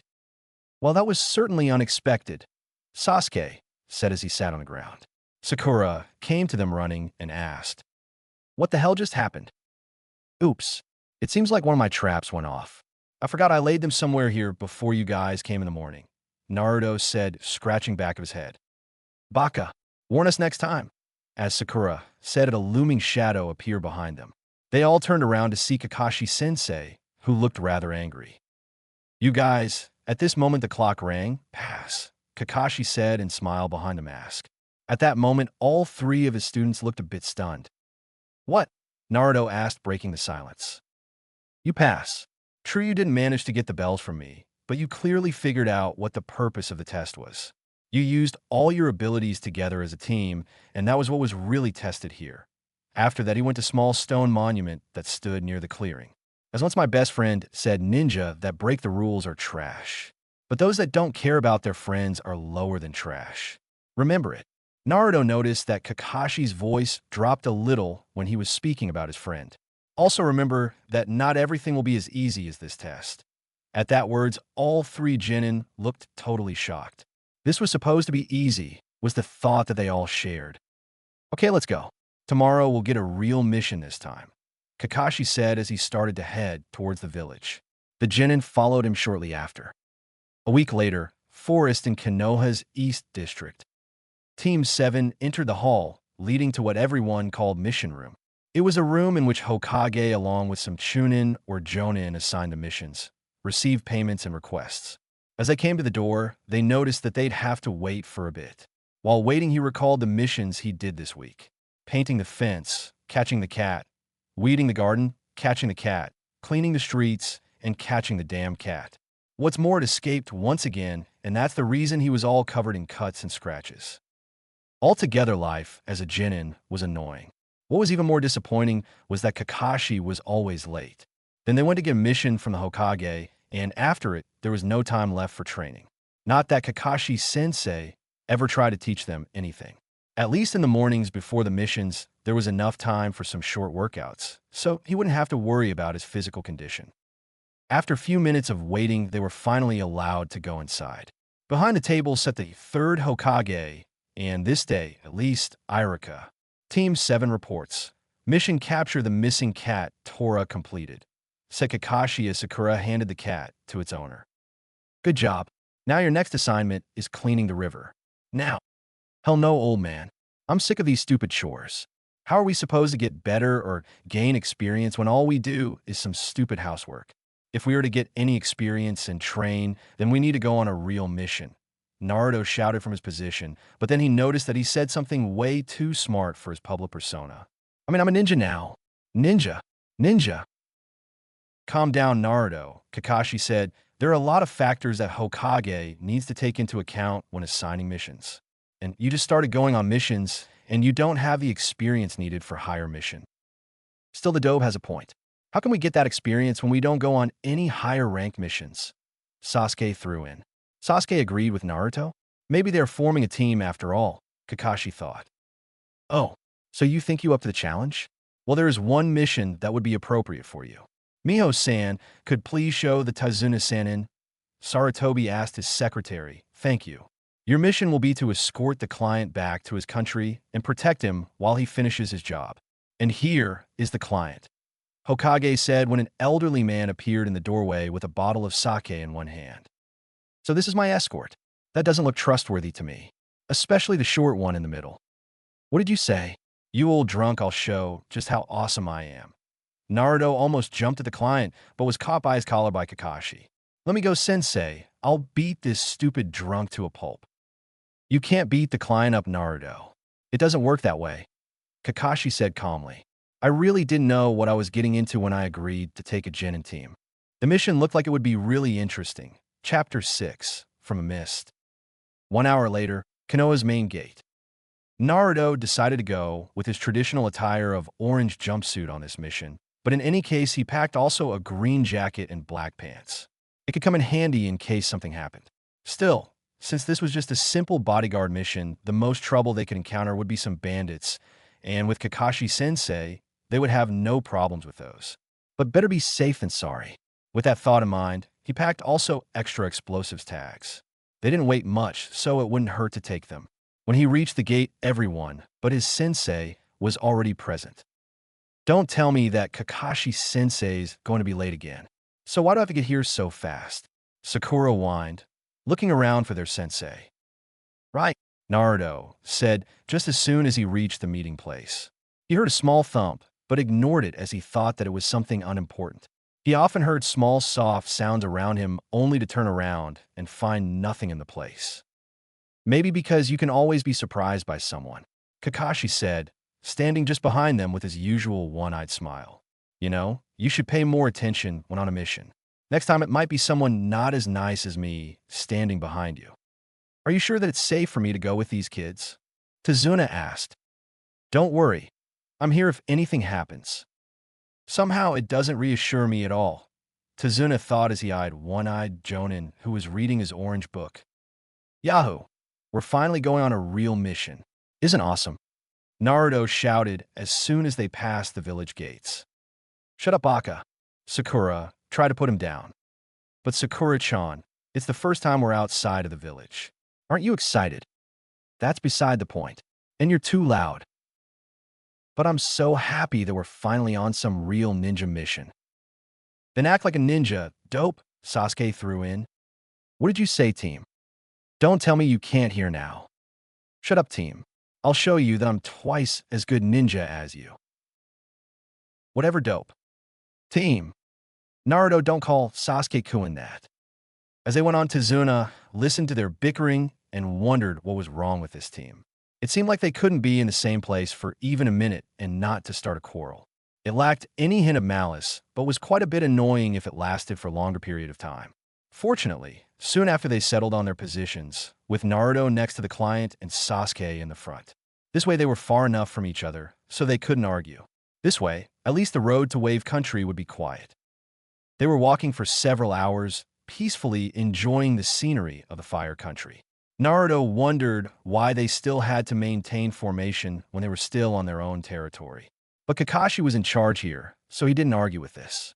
Besides, this could prove to be useful practice. Since they didn't get much of it with Kakashi, he had to take whatever was offered to him. As they passed a puddle, Naruto wondered whether something interesting would happen on this mission. Wait a minute, a puddle of water? On a sunny day like this? Nah, impossible.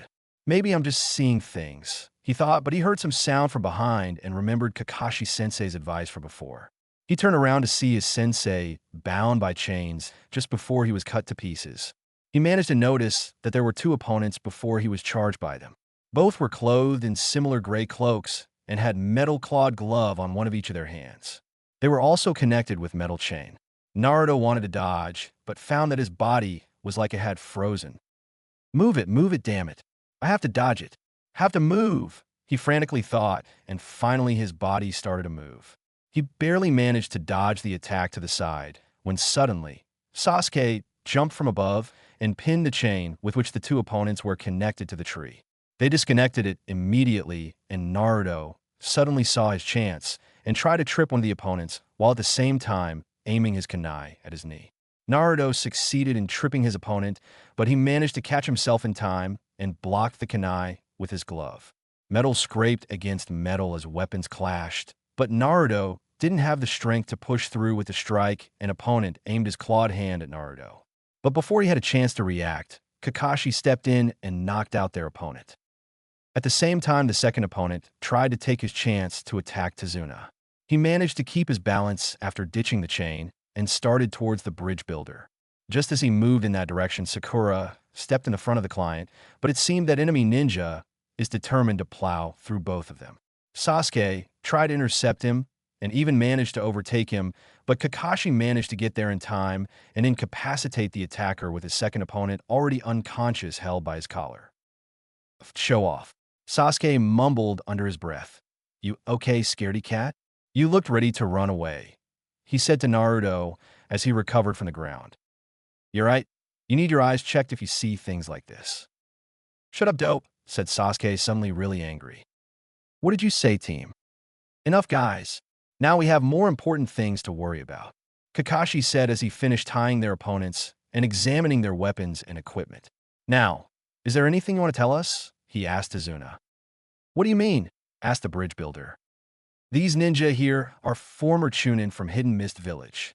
I didn't take them down immediately because I was curious as to who they were after. Mind telling me what these two may want from a humble bridge builder like you? You must understand that we're just genin. These opponents are too strong for us to handle, Sakura said to their client. Come on, Sakura-chan. We can do it. There's no reason for us to quit the mission now. Right, sensei? Naruto said as soon as he heard about quitting the mission. Well, it seems that the opponents are stronger than this level of mission would have, so it would be prudent to turn back, Kakashi said as he looked at their tied opponents. What? Come on, we can make it. I mean, we have me and Sasuke, if that helps anything. Naruto responded with the last part being said quietly under breath. Kakashi looked at him and thought, well, with the top rookie of the year, we may have a chance of pulling this off. Naruto, what's that on your hand? What do you mean? Naruto asked and looked at his left hand to notice that it was a little bloodied. When he looked at it closer, there was a small wound on the back of his hand. One of them probably scratched me when I dodged their charge. Dodged? Yeah, right. Sasuke snickered. More like ran away. What did you say, team? That's a problem. Their weapons were coated with poison. Even such small scratch can have fatal consequences. We should probably turn back to Konoha and tend to your wounds. Kakashi interrupted. Then we'll have to draw the poison, right? Naruto said like it was the most obvious thing in the world and stabbed himself in the hand with a kunai. As the blood flowed from the wound, he stood there with a happy grin on his face. Everything is great, but you know that now you might die from blood loss, don't you? Kakashi extinguished the smile immediately. What? No, we must bandage it right away. Naruto shouted and started running around. Naruto, you idiot. Just stop running so we can tend to it. Why do you always have to do such stupid things without thinking? I mean, now we have even more problems with you. Sakura berated him. Now we can discuss the thing about our further journey. Right, Tazuna-san? Kakashi said to the bridge builder as Sakura was bandaging Naruto's hand. Yeah, of course. I understand if you want to go back. But please inform my grandson of my fate. It would be so unfortunate for him to live with no knowledge of what happened to his grandpa. But I don't know what he'll think about Konoha Ninja when he finds out that they abandoned him in the middle of the road. And there's also, Tazuna started, but was interrupted by a loud sigh. Fine, I get the picture. We'll escort you and see how this develops. Kakashi said. After Naruto's wound was bandaged, they managed to continue their journey. 2 days later, coastal ferry to Wave Country. Thanks for the lift, Tazuna said to the ferryman after they were brought to the shore. No problem. I want to see that bridge completed as well. I may have fewer customers than earlier, but at least I'll be able to do my job in peace. The journey was peaceful for the last 2 days. It almost looked like their enemies gave up on trying to attack Tazuna, but was too good to be true. They were getting close to their destination, and that increased their tension. Few more hours passed, and they'd arrived at their destination, and the risk of the enemy attack would increase as well. Naruto was on edge the whole time from leaving the ferry. After all, this was the last chance to attack their client before he arrived at home. When he would get there, attacking him would be more difficult as they would have some kind of protection. Just a few minutes after they got off from the ferry, Naruto heard some noise. Immediately, he threw kunai in that direction, startling everybody except Kakashi, who just raised an eyebrow at that sight. What are you doing, you idiot? Sakura shouted almost immediately. Something was moving there, Naruto said in his defense. Just as he finished, a white rabbit hopped out of the bushes looking a bit scared. See, it was just a rabbit. Look and think before doing something. You could have hurt him. Sorry, Sakura-chan. Naruto responded while scratching his head, and Sasuke at that time lessened his grip on a kunai. How could Dope notice that there was such a thing? I couldn't even hear or sense anything from that direction. Kakashi at the same time was thinking about different thing. White rabbit in the middle of summer? Something's not right here. Better watch out. Really, you should watch out more. But I heard something move. How could I know the... Everybody down! Kakashi shouted all of a sudden, and everyone ducked with Naruto pulling the bridge builder just as a huge sword flew over and struck the tree opposite them. It stuck horizontally in the trunk, and in the next moment a man appeared standing on it. It was a tall man wearing only blue trousers. His mouth was covered with bandages, and one could sense hostility when he looked at the group, which recovered from their knees. Sharingan Kakashi. No wonder that Demon Brothers were defeated. But your luck ends here. Momochi Zabuza. What missing mean like you doing here? Kakashi asked. You should know it by now. I'm here for the bridge builder. Leave him, and nothing will happen to you. That's most certainly unfortunate, as it is our mission to protect him. We won't hand him off to you. You're throwing your life away. You know that you can't win with me. As Zabuza said that he vanished taking his sword with him. Right after that, a dense fog started to settle around the team. What's going? It's impossible for it to come so suddenly. Must be careful. Something's not right. Naruto thought as he heard Kakashi's order. Watch out. He's still in the area. Protect Tazuna. Be careful, our opponent is the master of silent killing technique. Kakashi said as he reached to his forehead protector and raised it a little bit. The entire team gathered in front of Tazuna in a tight defensive formation and prepared for attack. As the fog got thicker, Naruto tried to concentrate on finding his opponent, but it was already too dense to see past few steps. How could anyone move fast or strike precisely in such thick fog? But Kakashi said that opponent was still in the area, then maybe he could navigate in this fog. Just then a voice came from above. Lungs, kidney, brain, liver, spine, clavicle vein, neck vein, heart. 8 points which cause immediate death. Which one will I strike? Which one should I strike first? Naruto tried to focus and find out where the voice came from, but to avail. Instead, he just felt chill crawl up his body and almost paralyze his movements. What is that feeling? Like I'm about to die. Get a grip, man. This is the worst time to freeze like that. Again, like during the previous fight, but worse. Must shake it off. As he focused on his surroundings, he felt like the feeling went away a bit, but somewhere down deep, he still felt like he was at his own execution. After he finally calmed down, he noticed that Sasuke was shaking like a leaf in the wind next to him. What the hell is going on? First we get fog from nowhere, then the sudden chill, and now this. What's going on? Naruto started to panic again. Sasuke, Naruto, don't worry. I'll protect you even if it costs me my life. Kakashi said to them, and Naruto felt the entire tension drain from him in a matter of seconds. Those were big words. But can you keep them, I wonder? As Naruto heard it, he noticed that it came from behind him. All the Genins were scattered around, and their defensive formation broken. Naruto immediately thought about the bridge builder. But between him and his client stood their opponent. He jumped to the side in hope that he'll be able to distract Zabuza, at least for a moment, so the others may help Tazuna. At once he launched several kunai in his opponent's direction, but he didn't even seem to notice. All the kunai were blocked by the huge sword in it as he took a large swing. It looked like this was the end for their client. Just as he aimed, a blur flew past Naruto and collided with enemy ninja. When he noticed what happened, he saw Kakashi-sensei, who managed to strike Zabuza with his kunai. But strangely from the wound seeped water.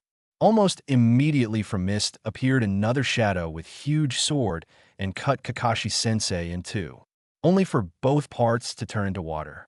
Their opponent seemed surprised a little bit as he froze for a second. And that was enough for Copy Ninja to press a kunai against his throat. The entire exchange took less than 1 minute. It seems it's the end of the line for you, Kakashi said while standing behind his opponent.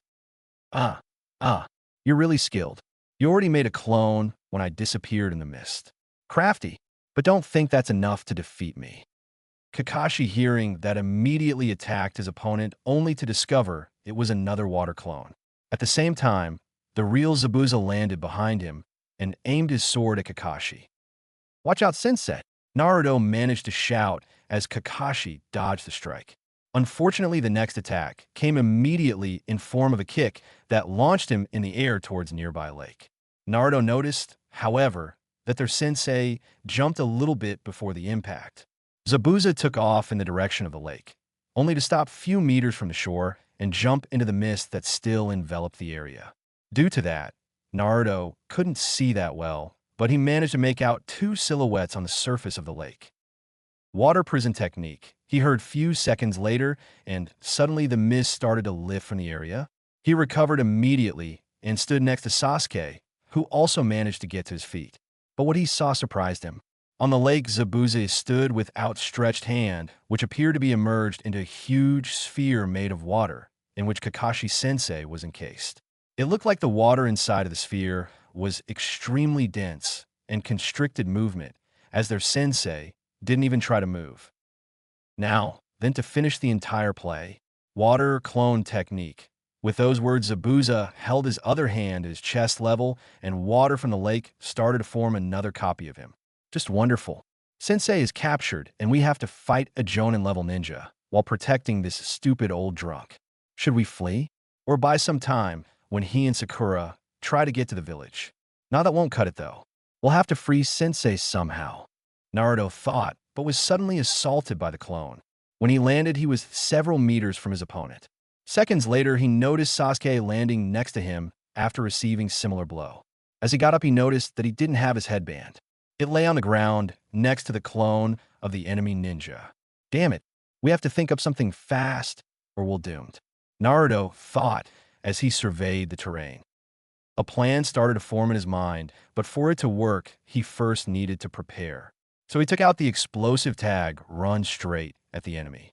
It didn't take long before he was stomped by Zabuza. What are you trying to do, brat? Playing a ninja? You're not a ninja yet. When you've faced dozens of opponents and death several times, then you can yourself a ninja.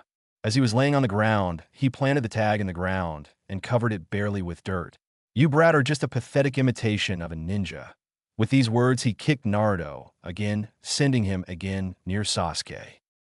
What the hell are you trying to do, dope? Get yourself killed. Sasuke asked. Don't worry. I have a plan. You want to fight him? After he's shown us that he is on level of our sensei. Sakura said. Do you have any alternative? Naruto responded. He's right. It's not like we have a choice. If we want to survive, we have free sensei. Sasuke confirmed. Sakura still didn't look convinced, but said nothing. Good. Then let's get started. Shadow clone technique. Several clones sprung to life and charged their opponent while Naruto passed Sasuke, his Fuma Shuriken using his clones as a screen to hide it. Just as the clones were to reach Zabuza, Sasuke took off with the clear aim of attacking the original ninja. Zabuza, on his part, after blocking few strikes of the clones, saw Sasuke's movement and intended to intercept him. As he started to move, all the clones jumped back, and the original Naruto triggered the explosive tag buried in the ground. Some clones were caught in the explosion, and the others were sent flying in various directions, some towards the lake, and crashed on the surface. Sasuke didn't pay much attention to the explosion, which engulfed the enemy clone. He suspected as much as he saw Naruto planting the tag. His objective was in front of him. It was time to do his part of the plan, while Naruto put another part into action behind the smoke screen from the explosion. He launched his first Fuma Shuriken towards Zabuza. Fuma Shuriken, Shadow Windmill. That won't work on me, kiddo. Zabuza responded to the threat and effortlessly caught the projectile. In the moment he did it, he saw that another one was heading in his direction while he sensed that something was coming from below. It seemed that at least one clone survived the impact with the water and now prepared a surprise attack from beneath him. Just as it surfaced, Zabuza used the captured shuriken to destroy while jumping to avoid the second one. It seemed like the entire plan failed, but in that moment, several shuriken rained from above. Naruto apparently was launched in the air thanks to his clone, and now was diving toward his opponent. Zabuza was surprised to see his opponent in the air and instinctively fell back, thus releasing the prison, and a moment later Naruto dropped into the lake. As Naruto managed to resurface and saw Kakashi and Zabuza in a blade lock, with Kakashi blocking Zabuza's huge blade with his kunai. Nice job, Naruto. Now, get out of water before we start fighting. It might get messy, Kakashi said while wrestling with his opponent. Oomph. The kid got lucky, nothing more. I lost my concentration and... Don't flatter yourself. You were forced to let go. Now it won't go as easy. I won't underestimate you a second time. You can dream. I won't be defeated by a mere imitation, Zabuza said and immediately jumped back, breaking the deadlock. Naruto managed to get to the shore, but decided to stay on the spot rather than rejoining his team. This way, they would be capable of supporting their sensei from different places. So he climbed a tree and watched the fight on the lake. He noticed that his sensei had done the same thing in the exact same time. Just as Zabuza started making hand seals, Kakashi began doing the same thing. Naruto couldn't help but wonder at the sheer number of the seals and speed at which they were being done. For him, it was almost a blur. Finally, two water dragons rose from the lake and headed towards each of the combatants only to crash into each other just before hitting any of them. Zabuza and Kakashi, meanwhile, engaged in the fight. Naruto thought that Zabuza, with his Zanbato, would have a huge advantage, but Kakashi seemed to hold his own very well against better-armed opponent. After exchanging few strikes, they again retreated and stood in front of each other. No words were exchanged, but Zabuza was visibly upset that he couldn't land a decisive blow. Kakashi, on the other hand, didn't look any different than usual. Only way to tell that he was serious was absence of any emotion and raised forehead protector.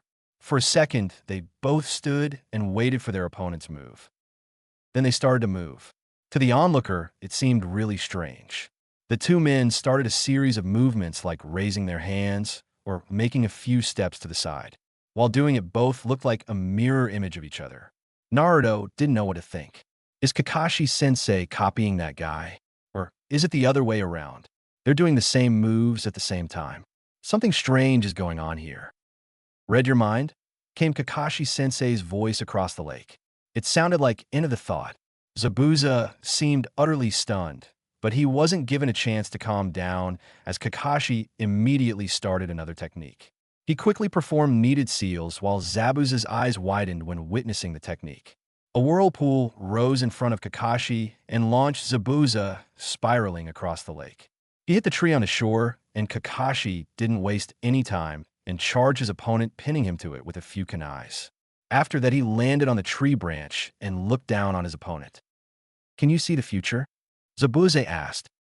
"Yes, this is your death," Kakashi answered. Just then, two Senbon needles hit Zabuza in the neck, and he collapsed on the ground. Naruto jumped a bit as both of them came from the tree he was standing on. Kakashi looked surprised, but immediately collected himself. He got down from the tree and checked Zabuza's pulse.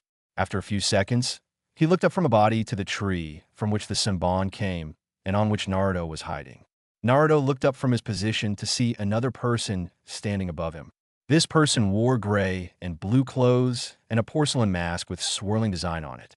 "I never knew he was here. How long? Where did he come from? What is he doing here? And why did he kill Zabuza?" "You were right. It was his death," the person said. "I was tracking him for the last 2 months. You have my gratitude for helping kill him. Now, if you will excuse me, I need to go." With those words, he suddenly appeared near the body and then disappeared with it. Kakashi looked upon the scene stoically as all of it happened. "Sensei, what's going on?" Naruto asked, clearly confused. "He was a hunter ninja. Their job is to pursue and capture missing nin from their village and then dispose of their bodies. This one was from the village hidden in the mist."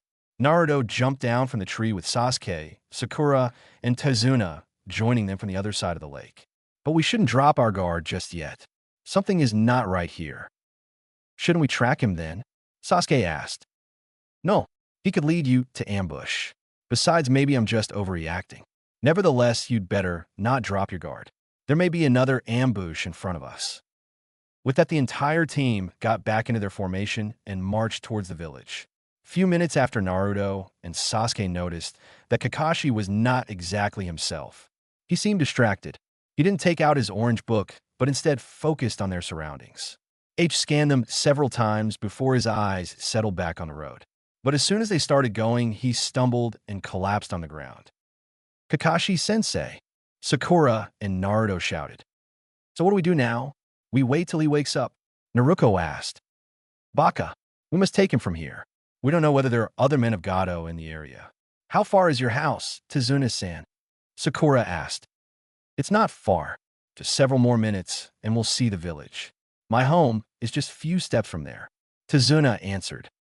"Okay, Naruto, make a couple of these clones of yours and help carry Kakashi-sensei." "Hey team, you heard Sakura-chan, let's carry sensei." Someone has keep lookout on the road, dope." "Team, get to work." What's wrong with this team? One moment, they manage to pull off incredible stunt, and moments later, they start bickering like small children. Will I be all right with them? Or will I even be still sane after this ends? Tazuna thought when he looked at the team that was protecting him. The next day, Tazuna's house. Naruto woke up early in the morning and immediately started to dress. Kakashi-sensei didn't regain consciousness since yesterday, and they didn't know when that would happen. Something was strange here, but he just couldn't put his finger on it. But that wasn't important right now. There would be time for thinking later. Right now was time to train. He tried to leave the room as quietly as possible so as to not wake Sasuke up. He knew that it was unlikely. Sasuke was Rookie of the Year after all. But as long as he didn't stick his nose in other people's affairs, it was okay with Naruto. It didn't take him long to find a suitable clearing in the nearby forest. Going through his usual regimen, he started to think about the situation. On the way here, we were attacked twice. Both times by ninja. We somehow managed to win both times. Even a boss like Gado will need time to hire more men. Not to mention that he will have to do it before the bridge is finished. There is chance that he won't have time to hire any more ninjas. And by the way, that hunter ninja was damn good. To kill someone with these needles. I wonder how he did that. After all, it didn't look like he struck any of the vital points that Zabuza mentioned. I'll have to ask Kakashi-sensei how that is possible. Finishing his morning routine, he started to go back to the house, thinking on the eventual excuse to give to his teammates, as they would probably be up. He was about to reach and open the door when they suddenly hit him on the head. He fell back and landed on the grass in front of the house. Huh? What are you doing? Sakura said, standing in the door and looking on Naruto, who tried to get back to his feet. I was, talking a walk, he answered nervously. Baka, what would happen if someone attacked you? Sorry, Sakura-chan. I guess I didn't think about that. Or going somewhere. I was just about to go looking for you. Geez, you always do stupid things. Now get up, will you? Kakashi-sensei has woken up and wants to see us. After that, she went back inside, leaving Naruto to follow her. It's good that Sensei is awake, but why would he want to meet with us while he's still recuperating? Upon entering the room, Naruto noticed that Kakashi was tended to by a pretty black-haired woman. But still, it seemed like he barely noticed what was going on. His eyesight was dazed and unfocused. Still, it seemed like he was recovering surprisingly fast considering that he was totally out cold when they brought him here. He looked like he was concentrating hard when Sakura went inside the room with Naruto. Hey, Sensei, you're up. Naruto shouted as soon as he was in the room. And I'll stay up as long as you won't try to shout me to death. Now be quiet and listen. It seemed that I missed few important clues yesterday. It may very well be that Zabuza is still alive. But you yourself said that Zabuza was dead when you checked him, Sakura said in disbelief. There are techniques to simulate death, and in fact, Sunban needles are a perfect tool for that. I'm not making any excuses. It was my mistake for not noticing before, but now we'll have to concentrate on training. Zabuza is also wounded and exhausted from our battle, so we have some time before he strikes. Kakashi stated. Yahoo training finally. Naruto said, jumping in the air. Shut it, dope. It's not like it'll help you. Sasuke quickly tried to tune down his teammates' enthusiasm. Just you wait, and I'll show you who's the best on this team. But will you be okay, Sensei? You just woke up and are still recovering from the previous fight. Sakura threw in with a worried tone. Don't worry, I've been fighting in worse state. Kakashi stated as tried to get up from the futon. Okay, but crutches would have been useful still, he said after a few minutes of futile struggling.